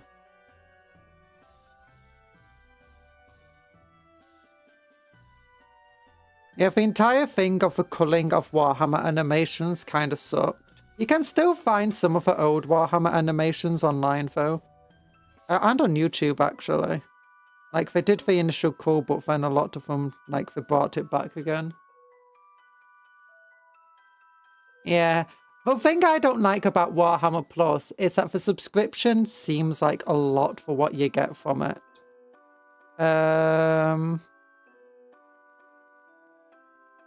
Like, I do like the stuff you get on Warhammer Plus, but it's like... I feel like they give you merchant discounts if you... Like, merchandise discounts if you got Warhammer Plus. They just send you a code every so often. It would be fun if you got Warhammer discounts of that.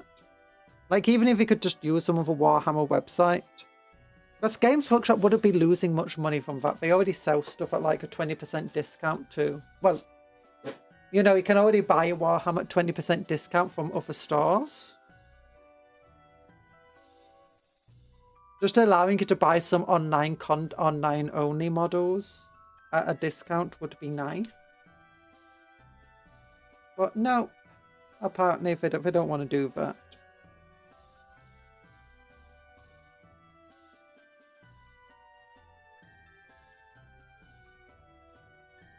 That's also the hilarious part, how much you get one cool, the model you can get is cool. I wish you could also just like buy the other models. That's not too bad. You get merchandise discounts sent to you every so often. And you get access to Warhammer Plus. Now, I've actually been benefiting from it too, not too badly, because right now there is quite a lot of content of Warhammer Plus. And the more recent content they've been putting on is actually of a much higher quality. The old content, though, it's of really questionable quality. The things like the battle reports, though, are fun, and the masterclasses and the other stuff they have there. But it's like, if you originally got it, it's like you must have felt just so screwed over getting this subscription that barely had anything on it. And the stuff that was there was really questionable. Which obviously there's got to be growing pains, but...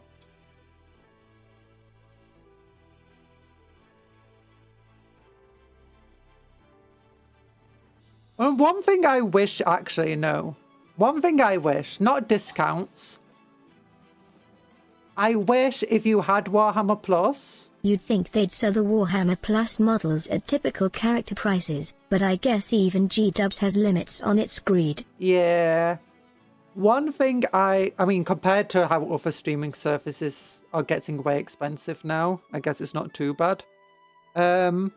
One thing, though, I do wish they did is, do you know the Warhammer app where you can put in your codex and get access to the Warhammer app rules? I wish if you had Warhammer Plus, you just got all the rules. Just give me all the rules and all the updates in the Warhammer Plus. It's not the best app for building an army list with, but it's legit. Like, it wouldn't even cost them much to do that. Like, okay... It's like, what money do you lose out? Somebody buying one codex? And so many more people would get Warhammer Plus subscriptions just to use the app. With all the rules in it.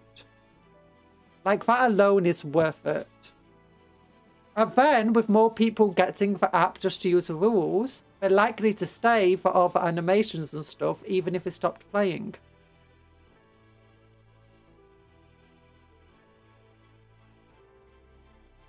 Wasn't like a painting tutorial, a battle report, and maybe an animation if you're lucky per week for what was it? I think it's like £5 a month. I have all the content on there. It's like I watch something on Warhammer Plus pretty much every day. So it's fine. I wish the app was a little better though. At least the website version. The app's fine. It's a version of the website that kind of sucks when I want to use it on my computer. In the beginning, yeah. Actually, I don't know how much it cost at the beginning. I did hear about Warhammer Plus being made and saw clips of the animations and reviews on it and was like, this sounds terrible. What the heck, GW was... Back in that time period, though, GW was being such a... There's so many jerk moves that they were making. It's like, obviously, I had the entire thing of, you know, attacking all of that stuff. All the fan animations. Some of the models were doing and whatever were... I think Games Workshop is in a much better place in terms of, like, how it handles its consumers and stuff than before.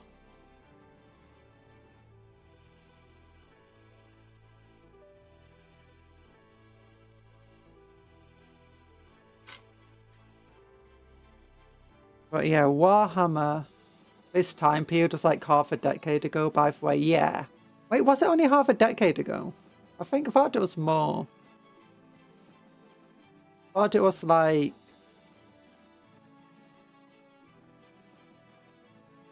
I thought it was like a decade ago or something stupid.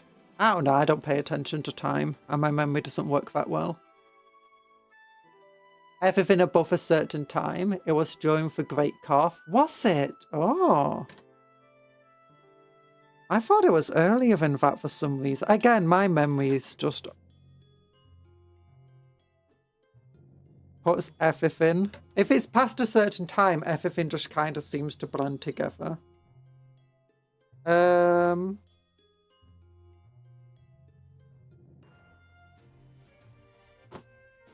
Yeah. Okay, well, they seem to definitely improve in the past few years anyway.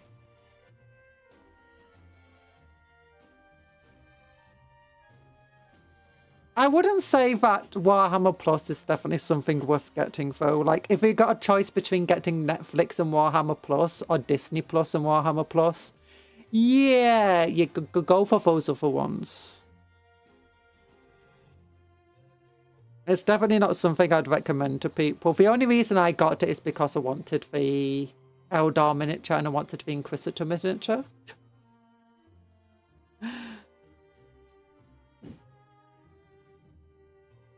And because I just wanted to try it. I'm going with Netflix, not Warhammer Plus, yeah.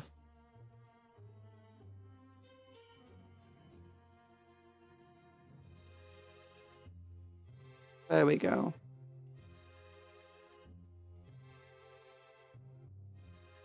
I mean, is that everything on it? I forget. Yeah, it's everything.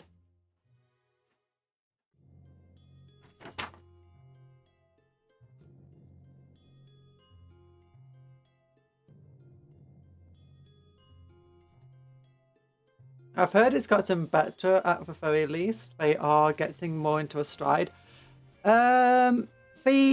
Honestly, the Vtuber parts are really good. I wouldn't say if you want to watch competitive Vtuber parts, they're not good. But the Vtuber parts are absolutely. If you enjoy Vtuber parts and like reading Right Dwarf Vtuber parts, they're very, very good. For most of the time for enthusiastic. Meanwhile, I sail the high seas. Yeah, they're very enthusiastic. For one thing, actually, this actually bad with the app and stuff. It's that for Vtuber parts, like I want to watch 10th edition Vtuber parts, and they just seem to be in an absolutely random order. It's not in time period or anything. It's just like for instance, you got this one where there's like a 3-part Vtuber part thing, where it's like they do 3 different Vtuber parts in a campaign. And there's like, if you go down the list, it goes part 3, part 1, part 2, and for each separated by a number of episodes. It's like, and sometimes like watch a 9th edition, then it's suddenly a 10th edition one is after it, and then a 9th edition one's after that. It's like, oh my gosh, what?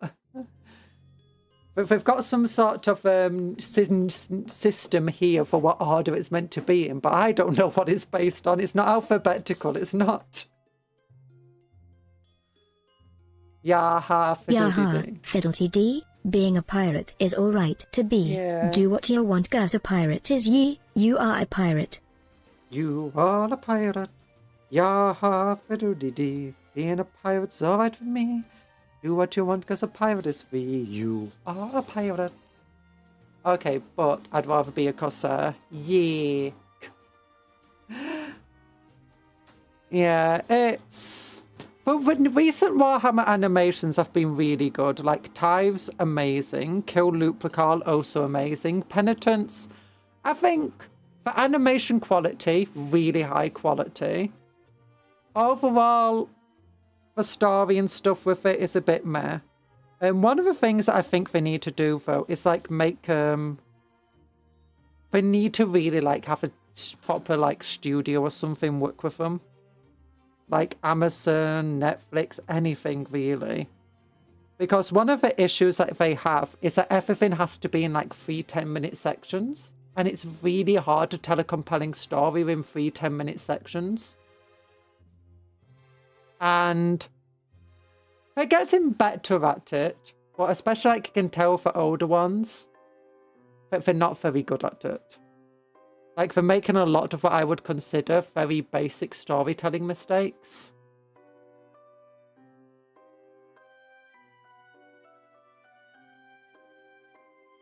Well, they are getting more into the stride. It's like if you watch the old Back to the Parts as well, the people behind them are far less energetic. And then you watch a newer one, and it's like, oh my gosh, you're so energetic. It's like, you know what you're doing now. You know how to speak to a camera. You're not anxious anymore.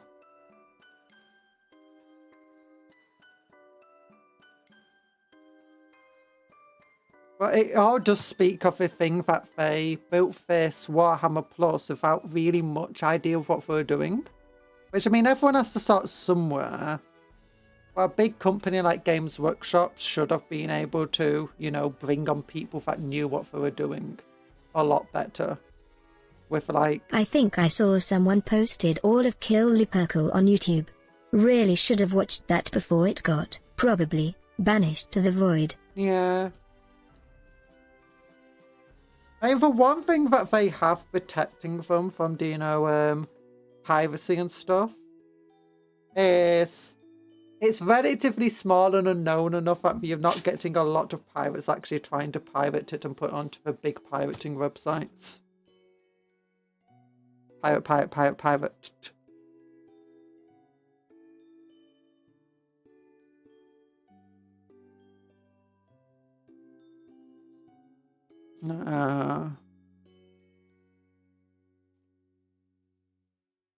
There we go. But Pariah Nexus was also pretty good.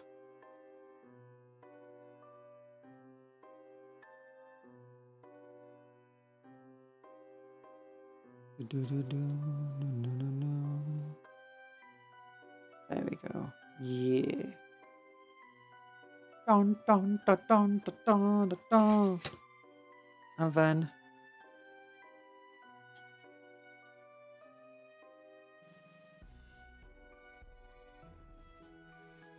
do do do do do do do do do do do do do do.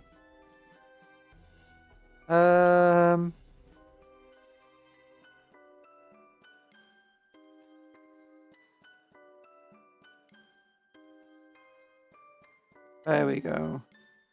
The Black Library app's pretty cool. What they've got going on. There we go. A lot of what was originally, you're right, advert, I wouldn't steal a car or handbag. I'm very tempted to steal this TV show.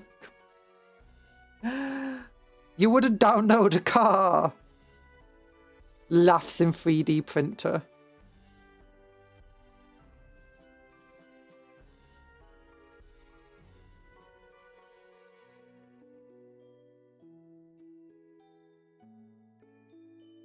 I feel like I'm going to have to put a bunch of decoration on these bases.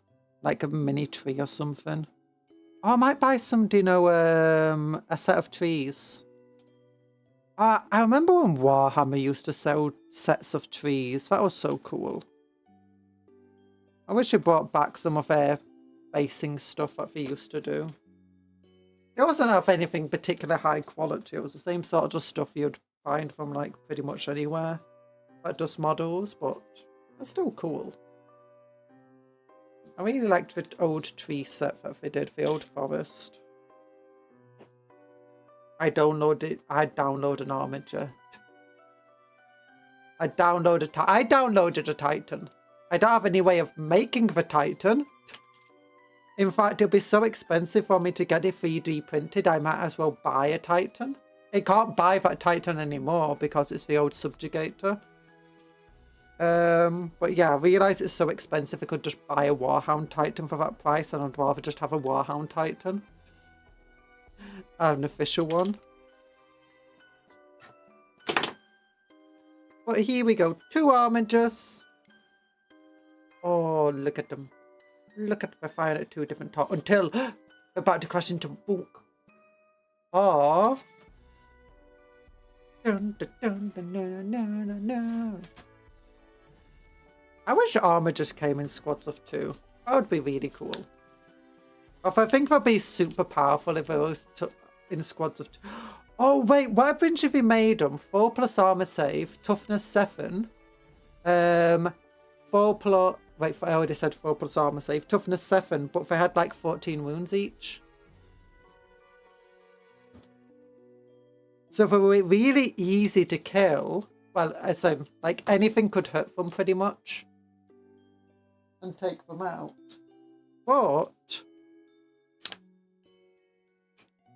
But then you'd have to Mr. Pinchy the titan we all deserve. I know. But 3D printing is just too expensive. Because I don't have a 3D printer. And getting hold of one is very difficult. Did you drill for barrels of the guns? I don't drill barrels of guns now. It's partly because I'd be more... I don't mind for guns not having barrels, but if I tried drilling a barrel and it was slightly off center, I would be so upset about it. In fact, I often see people who drill barrels and I'm like... And when it's off center, I'm just like, oh, no, it's off center. No, I do when if they drill for barrels, but if they don't drill out the little exhaust bits on them. Does this have it on? Yeah, I did have a side bit here. Can you see that little side hole? If they drill out that bit there, then drill it through there. That would be good. More raid. I'm being raided. Hi, Alba. On Despia. Hello. How you doing? Wait, who's raiding? I can't see who's raiding. What's this? Mare raid. Oh, mare raid. You said mare, not more. Fire's raid. Oh no, I'm literally getting towards the ending of the stream now. We just finished building stuff. Okay, we need to find somebody else to raid into. We need a double raid. Oh my god. Eggy raid. Eggy raid. Well, thank you for everyone who's coming in. I'm sorry, but I'm literally getting ready to end my stream. Wait, there's one thing I need to do. There's one thing I need to do. Website. Nothing! Nothing! Warhammer Plus. Oh, Warhammer Plus! Look! Battle Report. And, I don't know. I thought that was like the top of the castle and robot then. Lol. But thank you for popping in. Thank you for raiding me, Briar. I hope you had a good stream. I hope you all get to in name and profession. I'm Cupcake Conjurer in name and profession. First name Cupcake, second name Conjurer. Ow. And I conjure cupcakes. I hope you had a good stream with Briar. And I'm going to now find someone for you to... Oh no. Oh no, I don't know anyone. Actually, there's somebody. There is somebody. They're live. What are they doing? Oh no, it's a collab. Oh hey Warhammer Plus, we were just talking about you. Well, I was slandering you, but nothing unusual there. It's true, but if you want to see what we've built today, we built this, and we built this. They're called Armigers. They're big boys. They're big boys. They're the smallest versions of knights you can buy, and they're big. They're big.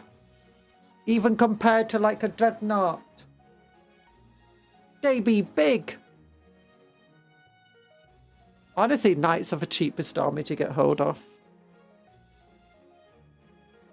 And also, we finished building more accurately this dude. He's absolutely, look at this massive, look, he's got cannons on his back, he's got missiles, and he's got a big old plasma cannon, and a laser destroyer, and he articulates, and these things move about, and this one moves about, obviously, but that's because it's not glued down. I'll glue it down eventually, but after painting, and this arm moves. Oh, and these guys, their arms all move as well. Like, look at this. It's armies. Arms are moving. Arms are moving. It's amazing size of a house. Size of a house. Yeah, these guys are like the size of a house. The knights are more like the size of a big house.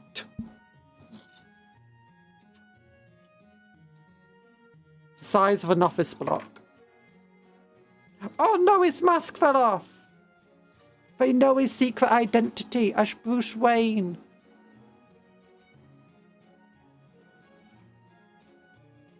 He's fine now.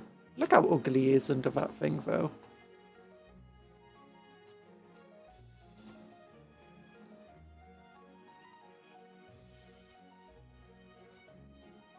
Okay. Okay. There we go. We'll put the mask on. We'll put the mask. If you enjoyed the stream, please give a like. And don't forget to go and show Briar a bunch of love. And thanks to the head pats. His head's on. For legs, he's falling to pieces. He's falling to pieces. He's fine. He's fine. Okay. Okay. I'll throw this to one side. I got a lot of cardboard to throw away. Let's see. Stream settings. Edit. Customization. Add a redirect. Oh, Simply is live. We can raid into Simply. We'll raid into Simply. She usually likes doing stuff. So let's do a cupcake raid into Simply, or you can continue your eggy raid into Simply. There you go. There you go. So thank you for coming to the stream. Give Simply a lot of love. Give Briar lots of love. I forgot Briar's name for a second. I'm sorry, Briar. My brain's not working today. My brain be not working. Yeah, send Briar a lot of love. Send Simply a lot of love.